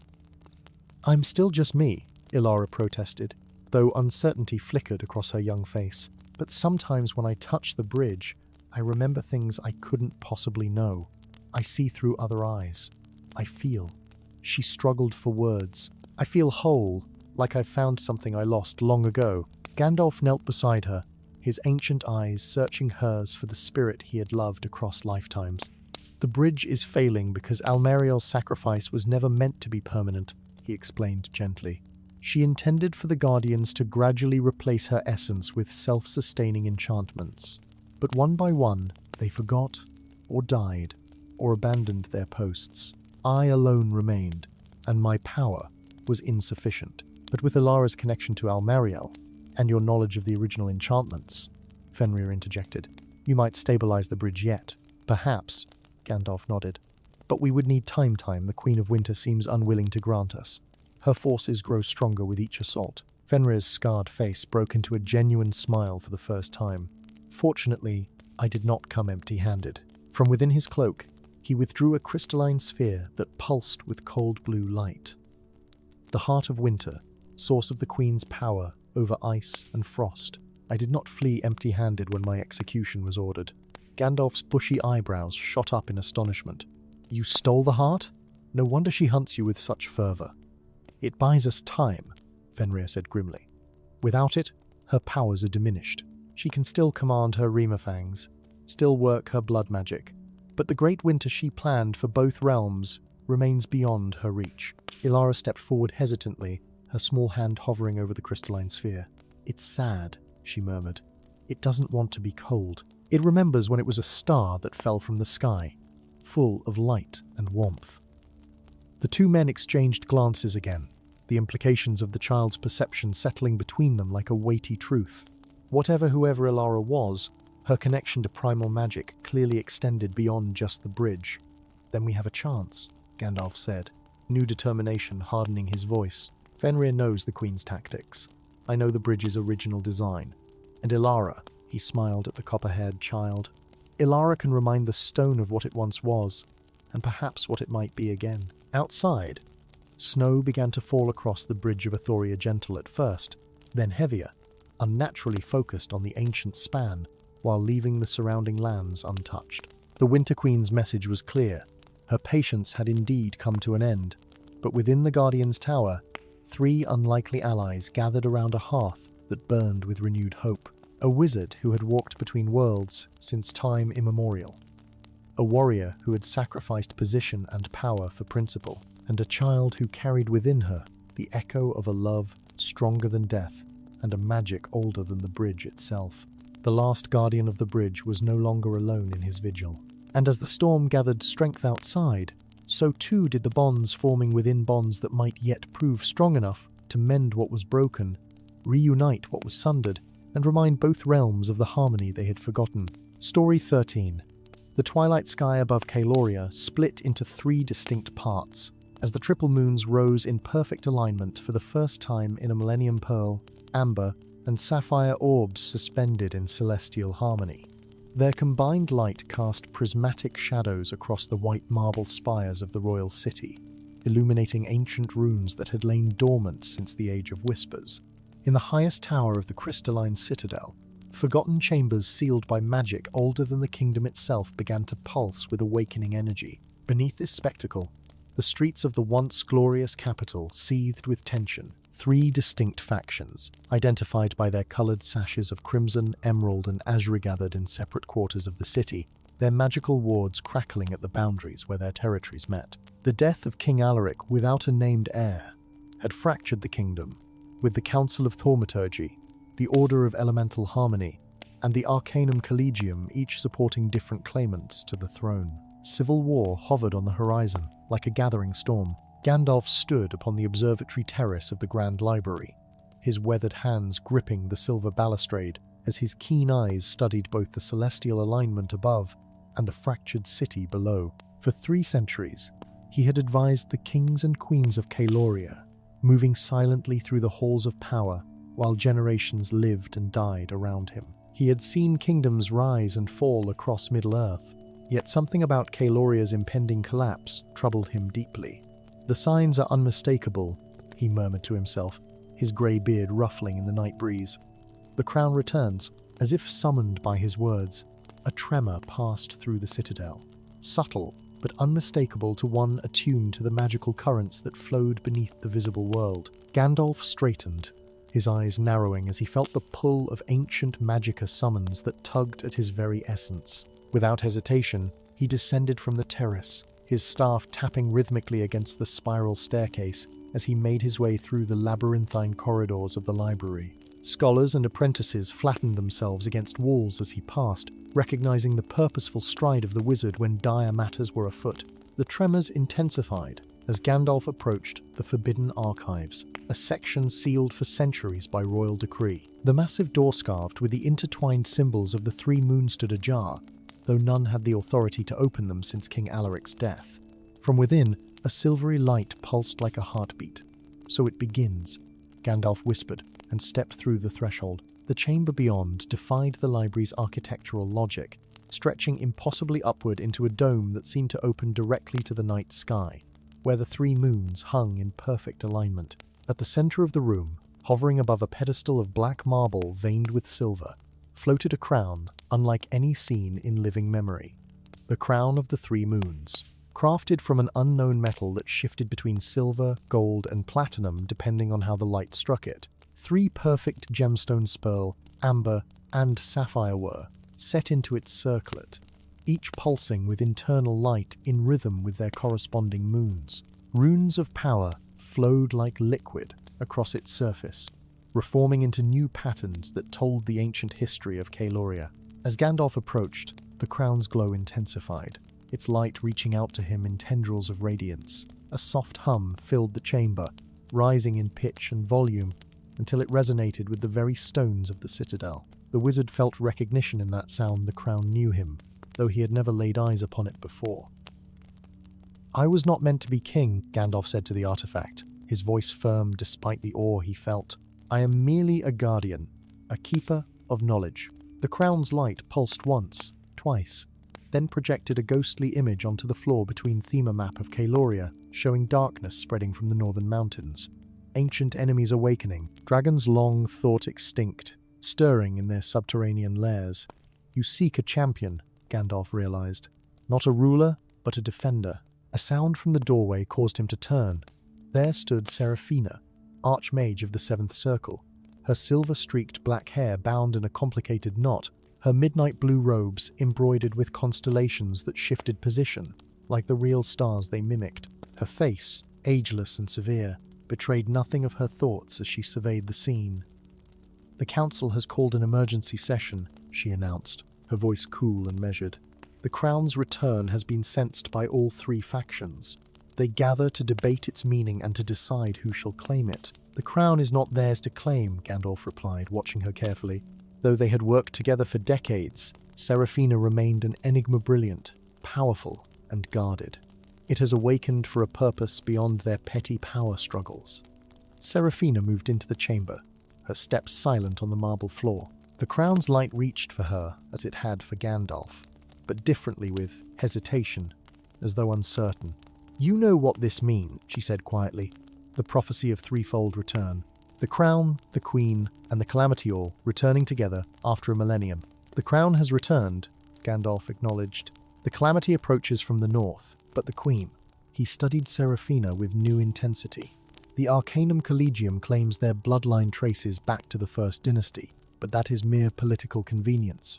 The true royal line was thought extinguished when Queen Alara and her children were executed during the Moonfall Rebellion." A flicker of something pride, perhaps, or pain crossed Seraphina's features before her composure returned. "Legends often contain kernels of truth, wizard. Perhaps not all of Alara's line perished that night." Before Gandalf could respond, the crown pulsed brilliantly, projecting a new Imaga family tree that began with Queen Alara and continued through hidden generations, culminating in a final name, Seraphina. "I have hidden my lineage for 2 centuries, the Archmage admitted, her mask of indifference finally cracking to reveal a complex mixture of fear and determination. "My grandmother escaped the purge as an infant. Our family has lived in shadows, watching as pretenders claimed what was rightfully ours, biding our time until the crown returned." "And now it has," Gandalf said, pieces falling into place. "But the timing is no coincidence. The crown returns not to restore you to power, but because your power is needed to face what comes." "Of North Peak awakens," Seraphina whispered, her academic detachment giving way to genuine fear. "The legends said it would sleep until the rightful ruler was crowned again. Or perhaps," Gandalf suggested grimly, "it sleeps until the crown appears, to ensure no ruler can unite the kingdom against it." Another tremor shook the chamber, stronger this time. From the city below came the sounds of panic shouts and magical discharges as the three factions turned on each other, each blaming the others for the calamity. "We must take the crown to the council," Seraphina urged. United under a legitimate ruler, the magical factions can turn their power against the dragon. Gandalf approached the hovering crown cautiously. There is more to this artifact than restoration of power, Seraphina. Its magic is ancient and complex. The histories speak of a cursey price paid for its power. Whatever the price, it cannot be higher than what we will pay if Caloria falls, she countered, her voice rising with rare emotion. My ancestors built this kingdom on principles of magical harmony and balance. I will not watch it tear itself apart, or be reduced to ashes beneath a dragon's breath. With sudden decision, Gandalf reached for the crown butt. As his fingers neared the gleaming metal, it drifted away from him and towards Seraphina, hovering before her like an offering. It has chosen, Gandalf said softly. Seraphina stared at the crown, her expression a battlefield of longing and fear. I never wanted the throne. I only wanted to protect our knowledge, our heritage. The best rulers are often those who do not seek power, Gandalf observed. But before you accept this burden, you must understand the curse. The crown of 3 moons draws its power from the royal soul. Each monarch who wore it lived a half-life brilliant but brief, their essence feeding the crown's magic until they were merely shells. This is why it was hidden away, and why the kingdom fractured without it. Another earth-shaking roar, closer now, punctuated his warning. The dragon's shadow passed again, lower over the city. Seraphina straightened her shoulders, decision crystallizing in her eyes. A half-life in service to my people is better than a full life watching them perish. With trembling fingers, she reached for the crown. Wait, Gandalf said, placing his hand on her arm. There may be another way. The crown seeks a vessel for its power, but perhaps that vessel need not be a single soul. The 3 moons represent the 3 magical traditions of Caloria thaumaturgy, elemental harmony, and arcanum. If representatives from each tradition shared the burden, a triumvirate, Seraphina breathed, hope kindling in her eyes. But the factions have grown too distrustful of each other. They would never agree to share power, especially not in the face of crisis. Gandalf's eyes twinkled with sudden inspiration. They might, if presented with both the rightful queen and a common enemy. He gestured toward the window, where the dragon's massive silhouette now circled the city. And if that queen demonstrated her worthiness by being the first to face the beast, understanding dawned on Seraphina's face. You suggest I claim the crown temporarily, confront the dragon to unite the factions, then establish a shared rule. The crown's power will sustain you for a time without consuming you entirely, Gandalf confirmed. Long enough perhaps to remind Caloria of its founding principle sand, to show the magical orders what true leadership means. The decision made, Seraphina reached again for the crown. This time it allowed her to grasp it. The moment her fingers touched the ancient metal, the gemstones flared with blinding light. The crown reshaped itself subtly to fit her brow, and when she placed it upon her head, the transformation was immediate and breathtaking. Power surged through Seraphina, her midnight robes transmuting into flowing garments of moonsilver that rippled like liquid metal. Her eyes shimmered with tricolor light pearl, amber, sapphire, and the air around her crackled with magical potential. She seemed taller, more regal, an embodiment of Caloria's ancient might. I feel them, she gasped, her voice resonating with newfound authority. All the rulers who came before, their knowledge, their power, and their pain. She steadied herself against the pedestal, fighting for control. We must move quickly. I can already feel the crown feeding on my essence. Together, they hurried from the chamber and through the panicked corridors of the citadel. Scholars and guards alike fell to their knees as they passed, recognizing ancient magic even if they did not understand it. Outside, the dragon's massive form now perched atop the highest spire of the council tower, its scales gleaming like obsidian in the triple moonlight, its roars silencing the factional fighting in the streets below. In the central plaza, representatives of the 3 magical orders had gathered, their differences momentarily forgotten in the face of the draconic threat. They turned as one when Gandalf and Seraphina emerged from the citadel, their expressions shifting from fear to awe as they beheld the crown upon her brow. "Behold the true heir of Caloria," Gandalf announced, his voice magically amplified to reach every corner of the plaza. Seraphina Ilara, Dawn, descendant of Queen Ilara the Wise, chosen by the crown of 3 moons in this hour of need. A murmur, ran through the crowd's skepticism, wonder, and hope mingling in equal measure. From his perch, the dragon fixed its ancient eyes upon the crowned figure, a rumble of challenge vibrating through the stones beneath their feet. "I do not claim the throne by right of blood alone," Seraphina declared, her voice steady despite the crown's drain on her strength. "I claim it by right of service." Caloria was founded not on domination but on harmony, three magical traditions working as one, just as three moons light our sky.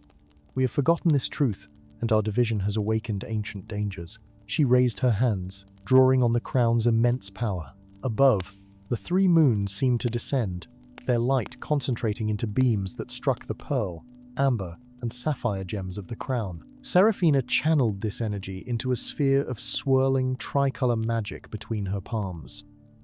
"I will face the North Peak dragon," she declared, "not as your queen, but as the first servant of a united Caloria. And when this threat is vanquished, we shall establish a new Ordera triumvirate of magical leadership that honors our founding principles." The dragon roared its defiance, spreading enormous wings that momentarily eclipsed the moons themselves. It launched from its perch, diving toward the plaza with talons extended and more agape. Seraphina turned to Gandalf, determination and acceptance written across her features. "If I do not return, old friend, ensure they understand the true meaning of the crown.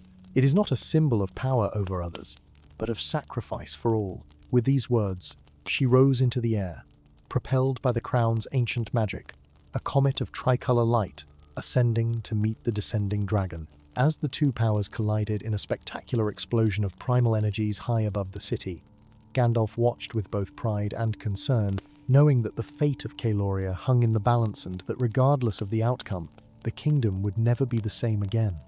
For in the heart of crisis, legends are reborn and destinies fulfilled, and sometimes the greatest magic lies not in ancient artifacts, but in the courage to use power not for dominion, but for the greater good of all. Story 14. The seventh summer of drought had turned the once verdant plains of Eldramir into a wasteland of cracked earth and withered hope. Where mighty rivers had flowed, only dusty veins remained etched across the land, like the wrinkles of an ancient face. The great lake of Azuramir, once deep enough to swallow castles, had shrunk to a murky pool that barely reflected the merciless sun. In the royal gardens, even the enchanted roses bred to bloom through winter blizzard shung their heads in surrender to the unrelenting thirst. Gandalf stood at the highest parapet of King Thalion's crystal palace, his weathered hands gripping the sun-heated stone as he surveyed the dying kingdom. The wind that tousled his grey beard carried no moisture, only the scent of parched desperation and the whispers of a people losing faith. 7 years without proper rain. 7 years of watching crops wither and wells run dry. 7 years of incantations, prayers, and sacrifices that yielded nothing but deepening despair. "The council awaits, Master Gandalf," said a timid voice behind him. The wizard did not turn immediately. His eyes were fixed on the distant horizon where dark clouds had gathered every afternoon for weeks, taunting the land with the promise of rain that never fell. Today, however, something was different. The clouds seemed to form a shaper reaching hand, or perhaps a beckoning finger. "Tell them I will join them shortly," he replied, his voice low and gravelled by age and concern. When the servant's footsteps faded, Gandalf closed his eyes and reached out with senses far beyond the physical. The drought was not natural, he had known this from the beginning, but its cause had remained elusive, slipping through his grasp like water through parched fingers. Now, at last, something was changing. He could feel it in the air, in the subtle vibrations of magic that rippled across the veil of reality. The vision struck him like lightning sudden and overwhelming. The world around him dissolved, replaced by swirling grey mist that caressed his skin with cool moisture. Within the fog, a figure took shape, feminine, ethereal, her features constantly shifting like the surface of disturbed water. Her voice, when it came, seemed to emanate not from her, but from the mist itself, surrounding Gandalf, penetrating to his very core. "The time of reckoning approaches, Old One," she whispered, in a voice ancient as mountain springs. "The balance must be restored. Seek me beyond the veil of whispers, where the forbidden paths diverge. The truth of the drought lies buried in your own memories, in promises made and broken before the stones of Eldromir were laid. The mist swirled violently, and for a brief moment, Gandalf glimpsed something else within it, a face he had not seen in centuries, a face that sent a jolt of recognition and regret through his immortal heart. Then the vision shattered, leaving him gasping against the parapet, the unforgiving sun beating down once more. The Oracle of Mist had awakened. After 5 centuries of silence, the mysterious entity had reached across the veil to deliver her cryptic message, and she had called to him specifically to secrets buried in his long memory. In the council chamber, 12 mages in ceremonial robes of deepening blue symbolizing their collective yearning for water sat in a perfect circle. At their center, a magical model of Eldromir showed the spreading devastation in meticulous detail. Dying forests represented by browning miniature trees, dwindling water sources by shrinking blue crystal shards. Gandalf entered without ceremony, his grey robes dusty from his vigil at the parapet. The council fell silent, all eyes turning to the oldest and wisest among them. "I will not be joining your ritual today," he announced without preamble. "I have received a vision from the Oracle of Mist." The chamber erupted in murmurs and exclamations. Archmage Vorion, a stern man with a jeweled circlet containing focusing crystals, rose to his feet with obvious skepticism etched across his severe features. "The Oracle is a myth, Gandalf. A bedtime story for apprentice mages. Whatever vision you experienced was likely a hallucination brought on by heat and exhaustion. I have lived long enough to know the difference between hallucination and divine communication," Gandalf replied evenly. "The Oracle has awakened, and she has summoned me beyond the Veil of Whispers." This announcement brought not just murmurs but gasps of alarm. The Veil of Whispers marked the border between Eldromir and the Shadowfena land of ancient magic, and darker powers that had been forbidden to citizens of the kingdom for generations. "That is madness," declared Vorion. "No one returns from the Shadowfen with mind and soul intact. Even you, with all your power, would be at the mercy of forces beyond our understanding." "Which is precisely why I must go," Gandalf countered. "Something in the Shadowfen is connected to this drought. A pact broken, a balance disturbed. The Oracle has the answers we seek." "And you trust this apparition?" asked Magister Lyra, the youngest of the council, her eyes bright with intelligence but shadowed with doubt. Gandalf's gaze swept the chamber, taking in the faces of mages who, despite their considerable knowledge, were but children to one who had walked the world for millennia. How could he explain that he recognized the Oracle's essence from an age before their grandparents' grandparents had drawn breath? "I do," he said simply. "And I go, with or without the Council's blessing." "Then you go without it," Vorion declared, his voice hard with finality. "And should you return, you will answer to the king for this defiance." Gandalf bowed slightly, a gesture that managed to convey both respect and dismissal. "Should I return, Archmage, we will all have more pressing matters than my disciplinary hearing." The journey to the Vale of Whispers took 3 days across increasingly desolate terrain. Gandalf travelled alone, his staff marking a steady rhythm against the dusty ground, his wide-brimmed hat shielding his eyes from the relentless sun. He carried little a waterskin, some dried provisions, and a small leather-bound book containing notes from his earliest days in Eldromir, centuries ago. The Vale itself announced its presence long before it came into view. First came the whisper snatches of conversation carried on the wind from impossible distances, fragments of secrets and confessions that were never meant to be overheard. Then came the mist-thin tendrils that curled around Gandalf's ankles despite the heat, cool and inviting after the parched landscape behind him. By sunset, he stood at the entrance to the Valea narrow passage between 2 towering cliffs of black stone veined with silver. Mist poured from this opening like water from a spring, swirling and eddying in patterns that occasionally suggested faces or reaching hands. "I hear you," Gandalf murmured, addressing the mist directly. "And I accept your invitation." He stepped into the Vale, and the world changed. Temperature dropped, sounds became muffled, then amplified in unpredictable ways. The path beneath his feet seemed solid one moment, then yielding like moss the next. The mist thickened until visibility extended no further than the reach of his staff. then thinned abruptly to reveal glimpses of landscapes that could not possibly exist within the confines of the Vale, sweeping vistas of mountains he knew to be 1,000 miles away. Forests that had burned to ash centuries ago, oceans that belonged to different continents entirely. Time lost meaning in this place of shifting realities.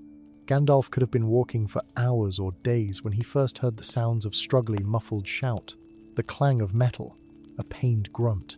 Following these sounds brought him to a clearing in the mist, where 5 black-robed figures surrounded a single combatant. Their victim fought with desperate energy, but was clearly outmatched and already wounded. The Raven Guild. Assassins and thieves who trafficked in forbidden magic and deadly secrets. Their presence in the Vale was an ill omen, suggesting that Gandalf was not the only one seeking the Oracle. With a word of power that split the air like thunder, Gandalf announced his presence. The clearing illuminated with blinding white light as his staff flared with concentrated magical energy. 2 of the assassins fell immediately, their bodies smoking from the discharge of raw power.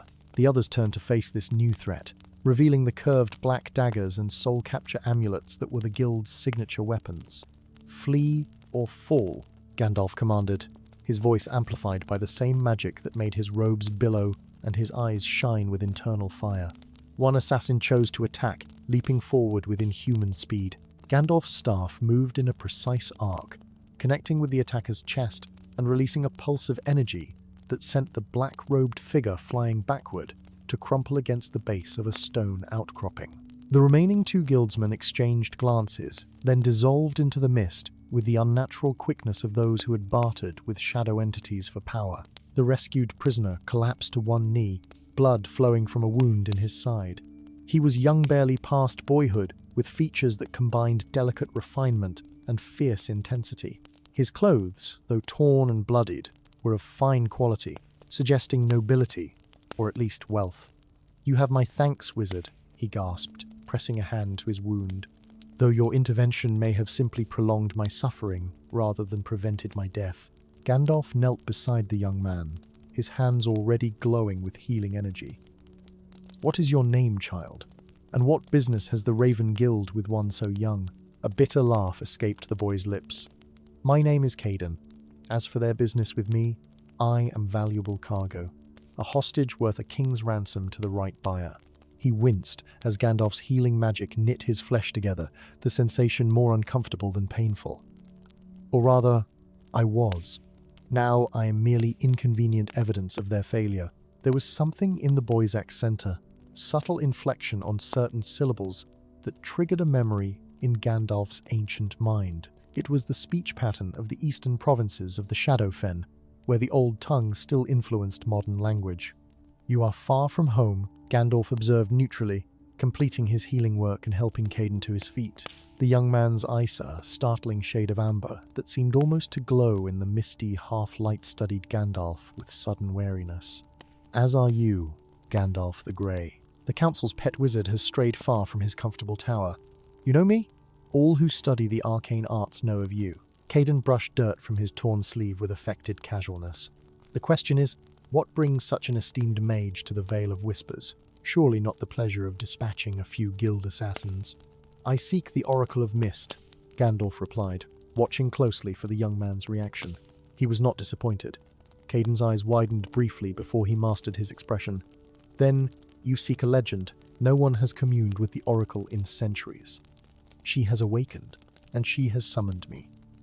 Caden fell silent, his gaze turning inward as though weighing options or reconsidering plans. Finally, he spoke with careful neutrality. "If you saved me hoping for a guide, I fear I must disappoint you. I know no more of the Oracle's whereabouts than any other traveller in this accursed vale." "Yet you recognized her name with more than academic interest," Gandalf observed. "And you move through the Shadowfen with the confidence of one born to its mysteries." A smile sharp and not entirely pleasant curved Caden's lips. "Perhaps we can help each other, wizard. I seek passage out of the Shadowfen, and you seek knowledge I may possess, though I claim no expertise. Shall we travel together, at least until our paths naturally diverge?" Gandalf studied the young man thoughtfully. There was more to Caden than met the eye secrets within secrets, and a darkness that clung to him like a second shadow. Yet there was also something familiar about him, something that resonated with the vision the oracle had sent. The face glimpsed in the mist. "We shall," Gandalf decided. "Though I warn you, the path I follow is fraught with dangers beyond the physical." "All the most interesting paths are," Caden replied, his smile softening to something more genuine. "Lead on, Gandalf the Grey. Let us see what the Oracle of Mist desires of you." They travelled deeper into the Vale, where mist gave way to crystalline forests and streams that flowed upward against gravity. Wildlife here was strange, and wondrous birds with transparent wings that sang in harmonies too complex for mortal composition. Deer whose antlers bloomed with luminous flowers that shed petals of light, serpents that swam through air as though it were water, their scales refracting sunlight into rainbows that lingered long after they had passed. As they walked, Gandalf observed his companion with growing certainty that he had seen that face before, not just in his vision, but somewhere in his long past. The boy moved with the unconscious grace of high breeding, yet displayed knowledge of survival techniques that spoke of harsh experience. He spoke little of himself, deflecting personal questions with wit or counter-inquiries about Gandalf's many adventures. "The drought that plagues Eldrimere," Caden said as they rested beside an upside-down waterfall that defied nature's laws. "You believe the Oracle can end it?" "I believe she knows its true cause," Gandalf replied. "And in understanding the cause, we may find the cure." "And what do you suspect is the cause?" Caden's question seemed casual, but his eyes watched Gandalf intently. The wizard sighed, gazing into the impossible waterfall as memories surfaced from centuries past. "Long ago, before Eldrimere was a unified kingdom, I helped broker a peace between the peoples of that land and the ancient powers of the Shadowfen. A pact was sealed, a balance established that would ensure prosperity for both realms. Something has disturbed that balance. Pacts with shadow entities rarely end well," Caden observed. "Their concept of balance often differs from ours." "It was not with shadow entities that we treated," Gandalf corrected, "after the pact." Caden fell silent, his expression troubled. For the first time, Gandalf sensed not calculation behind the young man's eyes, but genuine concern. "We are close," Caden finally said, rising to his feet. "The Oracle's sanctum lies beyond the Crystal Falls. I can feel her presence." "You said you knew nothing of her whereabouts," Gandalf reminded him, though without accusation. A rueful smile touched Caden's lips. "I said many things, wizard. Some truer than others. Commesh awaits us both." The Crystal Falls marked the boundary between the Vale of Whispers and the heart of the Shadowfen. Here, liquid crystal cascaded from towering cliffs, hardening into fantastic shapes before shattering into mist at the base. The sound was like distant bells and breaking glass, beautiful and unsettling in equal measure. Beyond the falls, a path of smooth black stone led to a circular clearing where mist coalesced into a swirling column at the center. As they approached, the mist began to take shape, forming the same feminine figure from Gandalf's vision. "You have come," the oracle's voice echoed from everywhere and nowhere. "And you have brought him, as was foretold." "I found him by chance," Gandalf began, but the oracle's laughter like water over stones interrupted him. "There is no chance in this realm, Old One. Only patterns too complex for even your ancient mind to comprehend." The misty figure turned toward Caden, who had gone very still. "The son of Shadow, born of broken oaths. The drought is his inheritance, though not of his making." Caden's face had drained of color. "You know who I am." "I know what you are," the oracle corrected. "As does Gandalf, though the knowledge lies buried beneath centuries of memory." Gandalf stared at the young man, and suddenly the pieces aligned the familiar features, the accent, the strange amber eyes. "Malachi," he whispered. "You have his eyes." Caden flinched at the name. "Malachi of the Shadow Court is my father. The man you helped imprison 5 centuries ago when you brokered your precious peace. The man who has spent centuries plotting his revenge from behind veils of shadow and dream." The truth crashed over Gandalf like a physical wave. Malachi, the Shadow Lord who had opposed the pact, who had nearly prevented it with arguments that had seemed self-serving at the time. Malachi, whose imprisonment had been the price of peace. Malachi, whose final words had been a curse, promising that when the land thirsted, it would remember his name. "The drought," Gandalf breathed. "It's his revenge. It is his justice," the oracle corrected. "The pact was flawed, Gandalf. Built on deception and sacrifice unwillingly given, the land remembers. The waters withdraw their blessing until balance is restored. "What must I do?" Gandalf asked, his voice heavy with the weight of centuries of unintended consequences. The oracle's misty form expanded, filling the clearing with swirling tendrils that brushed against both travelers like curious fingers. "You must unmake what was wrongly made, release what was wrongly bound. The son must witness the father's liberation if the waters are to flow once more." Caden stepped forward, his face a complex mask of emotions.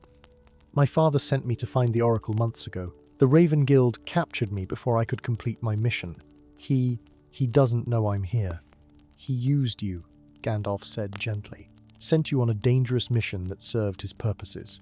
"As you used him," Caden countered, though without heat. "My father is not the villain of this tale, Gandalf, nor is he the hero. He is simply one who was wronged and seeks restoration. As do you, as does the land itself." The oracle's form began to dissolve, her purpose apparently fulfilled. The ritual of unbinding must be performed at the place of original binding the heart of thorns in the deepest shadow fen. 3 drops of the sun's blood freely given. 3 words of power spoken by the binder. 3 moments of truth acknowledged by both. Only then will balance be restored. As the last of the mist dispersed, Gandalf and Caden were left alone in the clearing, facing each other across a divide, centuries in the making. "Will you help me free my father?" Caden asked, his young face solemn with the weight of destiny. Gandalf closed his eyes briefly, remembering the dying lands of Eldromir, the suffering of its people. Remembering, too, the face of Malachi as he was led away in chains of spelled silver-proud, defiant, but also betrayed. There had been honor in the Shadow Lord, and wisdom that Gandalf had been too certain of his own righteousness to recognize. "I will," he agreed, opening his eyes to meet Caden's amber gaze. "Not just for Eldromir, but because it is right. Some imbalances can only be healed by acknowledging the wrongs that caused them." Together, they turned toward the deeper Shadowfen, where ancient thorns guarded older secrets, and the possibility of redemption awaited them both. Behind them, in Eldromir, the clouds gathered once more on the horizon, but this time, a single drop of rain fell upon the parched earth, a harbinger of restoration to come. Story 15. The tallest tower of Luminaria fell dark on the 7th day of the autumn equinox, its crystalline surface dulling from brilliant sapphire to murky obsidian, as though a shadow had swallowed it from within. By nightfall, the once radiant spire stood as a black monolith against the crimson sunset, an ominous harbinger of what was to come. Gandalf stood atop the observatory of eternal light, his weathered hands gripping the ancient balustrade as he watched the darkness claim yet another of the kingdom's 7 crystal towers. His grey robes billowed in the chill wind, and beneath bushy eyebrows, his eyes narrowed with grave concern. This was the 3rd tower to darken in a fortnight. The pattern was accelerating. "So it begins again," he murmured, stroking his silver beard. "After 1,000 years, the flame wanes." The Luminarian Council had dismissed his warnings as the paranoid musings of an aging wizard. They had grown complacent in their gleaming citadel, forgetting the ancient wisdom that sustained their prosperity. But Gandalf remembered. He was perhaps the only one alive who still did. In his chambers beneath the observatory, surrounded by scrolls and arcane instruments, Gandalf carefully unwrapped a package bound in oilcloth and sealed with wax-bearing symbols so old few could recognize them. Inside lay the Grimoire of Arathon, its binding crafted from drakehide and inlaid with runestones that still pulsed with a faint inner light. He had salvaged it from the ruins of the Great Library when it burned 50 years ago, a fire many attributed to accident. But Gandalf knew better. The mage traced his fingers over the embossed cover, whispering words in a tongue long forgotten by most. The book trembled, then opened of its own accord to reveal pages written in shifting script that reorganized itself before his eyes. "The eternal flame must be rekindled by one who remembers," he read aloud, his voice heavy with the weight of destiny. "When darkness consumes the 7 sentinels, the world shall follow." 4 more towers remained. Time was short. Dawn found Gandalf at the eastern gate of Luminaria, his staff in hand and a weathered pack upon his back. The grimoire was secured in an inner pocket of his robes, close to his heart where its magic could be protected from prying eyes. He would need to cross the Mistwater Valley, then navigate the treacherous paths of the Mountains of Perdition to reach the ancient temple where the eternal flame of Arathon had first been kindled at the world's beginning. "I thought the great Gandalf would travel with more ceremony," came a voice from the shadows of the gatehouse. Gandalf turned, unsurprised to find Morvath leaning against the stone archway.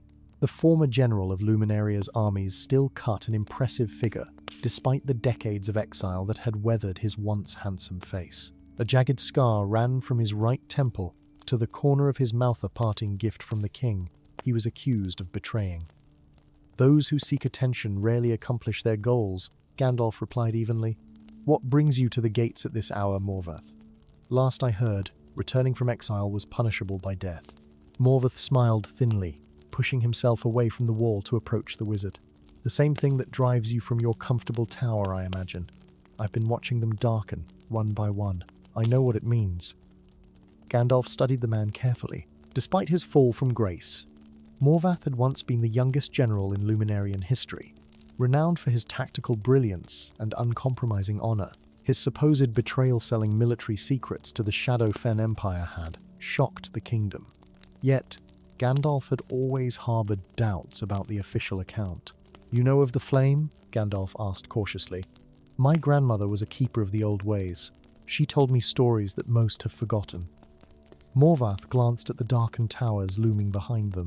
"I know that when all seven go dark, what follows is not merely darkness, but oblivion." Their eyes met in silent understanding before Morvath continued.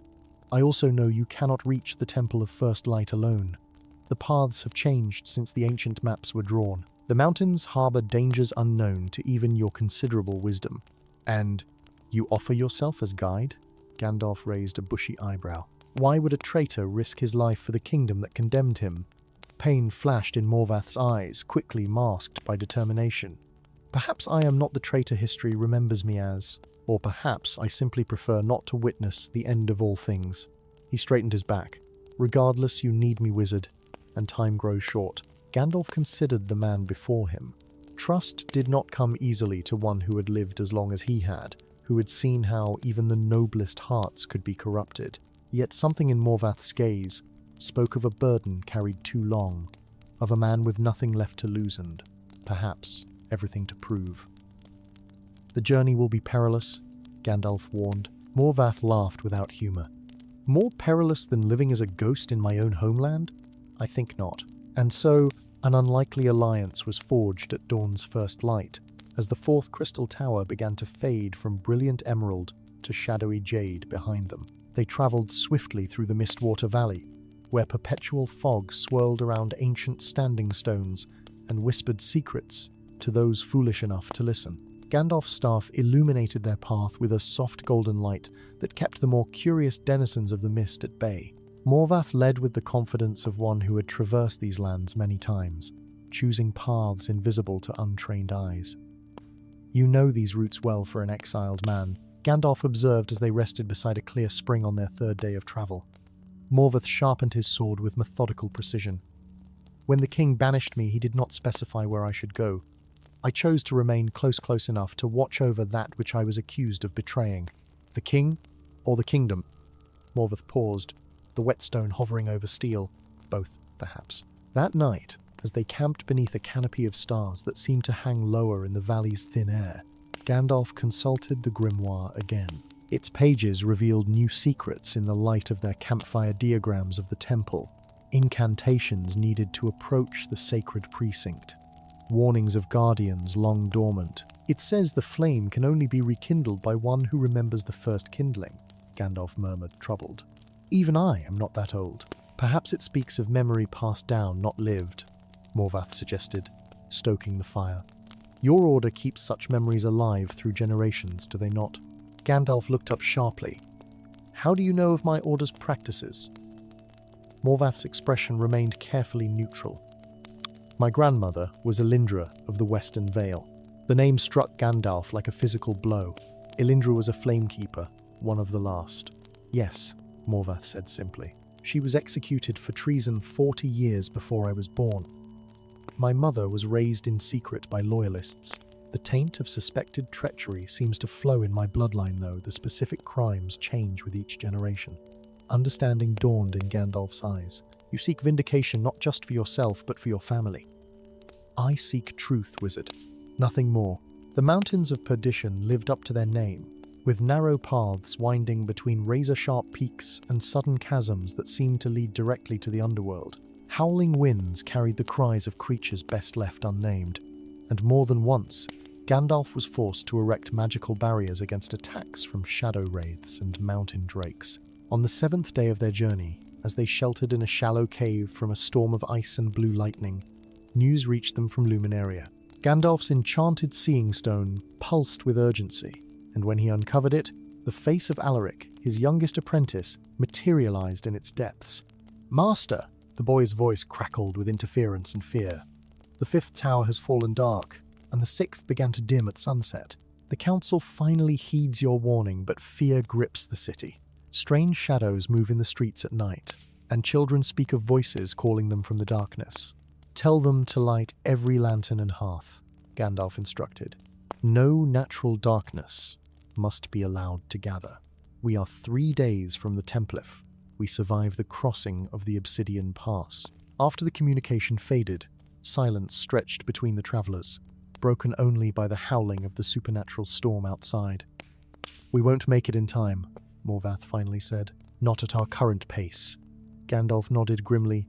"There is another path. More direct, but far more dangerous." "The Chasm of Whispers," Morvath guessed, his face paling slightly. "They say no man returns from those depths with his sanity intact." "They say many things about places few have truly seen," Gandalf countered. "But yes, that is the path I speak of. It would cut our journey to a single day, if we survive it." Morvath's laugh was sharp and sudden. "Well, wizard, between certain doom for the world or probable doom for ourselves, the choice seems clear enough." The chasm lived up to its reputation, a vast crack in the earth's crust, so deep that darkness swallowed its bottom, so narrow in places that they had to proceed sideways, pressing their backs against one wall and their faces against another. And always, the whispers voices that spoke of secret shames, of hidden fears, of truths too painful to acknowledge. "Do not listen," Gandalf warned as they descended. "They are not truly voices, but the wounds of the world seeping into your mind." Yet it was impossible not to hear. The whispers knew them, spoke directly to their deepest selves. To Morvath, they spoke of betrayal and false accusations, of a kingdom that turned on one of its most loyal sons to hide its own corruption. To Gandalf, they spoke of failures across the centuries, of civilizations he had watched rise and fall, of friends long turned to dust while he endured. And as they reached the heart of the chasm, where an underground river of molten gold cast everything in an otherworldly glow, the whispers spoke of sacrifice. "The flame requires life to kindle life," they murmured, "immortality freely given to restore balance." Gandalf faltered, his hand gripping his staff until his knuckles whitened. Morvath caught his arm, steadying him. "What is it? What do you hear?" the former general demanded. "The price," Gandalf said softly. "I begin to understand the price."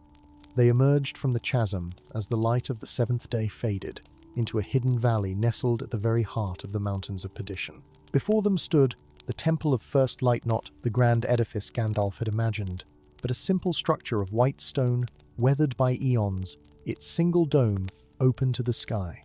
And within that dome, at the center of a chamber unmarked by any ornament or inscription, sat a shallow bowl of iridescent crystal. It was empty. "The eternal flame of Arathon," Gandalf said, approaching reverently, or rather, its vessel. Morvath followed, his hand instinctively resting on his sword hilt. "Where is the flame itself?" "Extinguished, nearly so." Gandalf placed his hand over the bowl, feeling the faintest warmth rising from it. "A spark remains, but it will not survive the fall of the final tower." The grimoire trembled against Gandalf's chest. He withdrew it, finding its pages turning on their own, until they revealed an incantation written in letters of gold that seemed to float above the parchment, rather than rest upon it. "To kindle the unkindled flame, to restore what was always meant to burn," Gandalf translated. "One must offer that which burns eternally within themselves." Understanding dawned in his Isar heavy knowledge, but not an unexpected one. The whispers in the chasm had prepared him. "Your immortality," Morvath said, comprehension dawning. "That's the sacrifice." Gandalf nodded slowly. "The flame is life unending. To rekindle it requires life unended freely given. There must be another way, Morvath insisted. If there were, it would be written here. Gandalf closed the grimoire gently. It is a fair exchange. I have lived many lifetimes, Morvath. Perhaps too many. The former general shook his head vehemently. And what of the wisdom lost with you? The knowledge that dies when you do. Knowledge means nothing in a world of darkness, Gandalf replied, but hesitation crept into his voice. Centuries of memory, of learning, of connections formed, and lost was it right to let it all end. As doubt clouded his mind, the ground beneath them trembled. In the distance, visible through the temple's open dome, the last crystal tower of Luminaria flickered, darkness creeping up its length like a rising tide. Time runs out, Gandalf said grimly, placing his hands on either side of the crystal bowl. The incantation must be spoken as I give the gift, my immortality for the world's light. But as he began to recite the ancient words, Morvath stepped forward, placing his hand atop Gandalf's. You misunderstand the text, wizard, he said, his voice suddenly different, older, wiser, carrying an authority that had not been there before. It does not ask for your immortality. Gandalf looked up in shock as Morvath's features seemed to shift, revealing for a moment something else beneath the human visage, something ancient and fierce and bright. It asks for that which burns eternally within, Morvath continued. Your compassion, your willingness to sacrifice, your love for a world that often forgets its guardians. He smiled sadly. The flame is not a thing of years, Gandalf, but of spirit, and your spirit burns bright enough to rekindle the eternal. Understanding bloomed in Gandalf's mind. Who are you? Truly. But there was no time for answers. The final tower darkened completely, and shadows surged from every corner of the temple, coalescing into forms with teeth and claws and hatred for all living things. Speak the words, Morvath commanded, drawing his sword, which now blazed with a light of its own. I will hold them back. Gandalf turned to the bowl, his hand steady now, his purpose clear. The incantation flowed from his lips in the ancient language of creation, words that had not been spoken since the world was young. As he reached the final verse, he closed his eyes and reached not for his immortality, but for the core of what made him who he washes, eternal flame of compassion, of duty, of love for the world in all its flawed beauty. A searing pain lanced through his chest, as though a burning hand had reached inside and grasped his heart. Gandalf gasped, but did not falter in the incantation. The pain intensified, spread through every fibre of his being, until he felt he might be consumed entirely. And then, as the final word left his lips, release. A spark kindled in the crystal Boltony at first, then growing, taking on a colour unlike any earthly flame, a blue-white radiance that cast no shadows. It rose higher, brighter, until it illuminated the entire temple, driving back the darkness that had gathered. Gandalf staggered backward, feeling strangely hollow, yet complete, different, yet still himself. You have done it, Morvath said, lowering his sword as the shadow creatures dissolved in the flame's light. The eternal flame burns once more. What did I give? Gandalf asked, touching his chest where the pain had centered. I still feel myself. You gave a portion of your eternal spirit enough to kindle the flame, not enough to extinguish your own light. Morvath's form flickered again, revealing for an instant a being of pure radiance in the shape of a man. You will live, Gandalf, though perhaps not as long as you might have, but your years will be full of the same purpose that has always guided you. And you? Gandalf asked, finally understanding who stood before him. You are of the first kindling, aren't you? A keeper of the original flame. Morvathor, the being that had worn his form, inclined his head. Morvath died defending his king from the true traitors 20 years ago. I borrowed his shape to guide you here, to ensure you understood the true nature of the sacrifice required. His form began to fade, becoming translucent. The towers of Luminaria will shine again by morning. The darkness is banished for this age, at least. Why choose his shape? Why not reveal yourself truly? A smile touched the being's lips as it faded further. Would you have trusted an ancient power that appeared from nowhere? Or did you need to learn to trust a man judged unjustly by history as you yourself feared to be? Now, barely visible, the figure added, remember this when you return to Luminaria. Sometimes the greatest light comes from those the world has cast into darkness. With those words, the being vanished completely, leaving Gandalf alone with the rekindled eternal flame. Outside the temple, dawn broke over the mountains of perdition, turning their fearsome peaks to gold. In the distance, Gandalf could just make out the towers of Luminaria beginning to glow once more, their crystal surfaces catching the light of a world renewed. He gathered his staff and the grimoire, feeling both older and newer than he had before. The journey back would be long, but necessary. There were truths to be told in Luminaria about heroism misjudged, about darkness hiding in plain sight, about the nature of true sacrifice. And there was time yet for such truths. Time granted by a flame that would burn eternal, kindled by the most eternal flame of all, compassion that survives even the darkest night.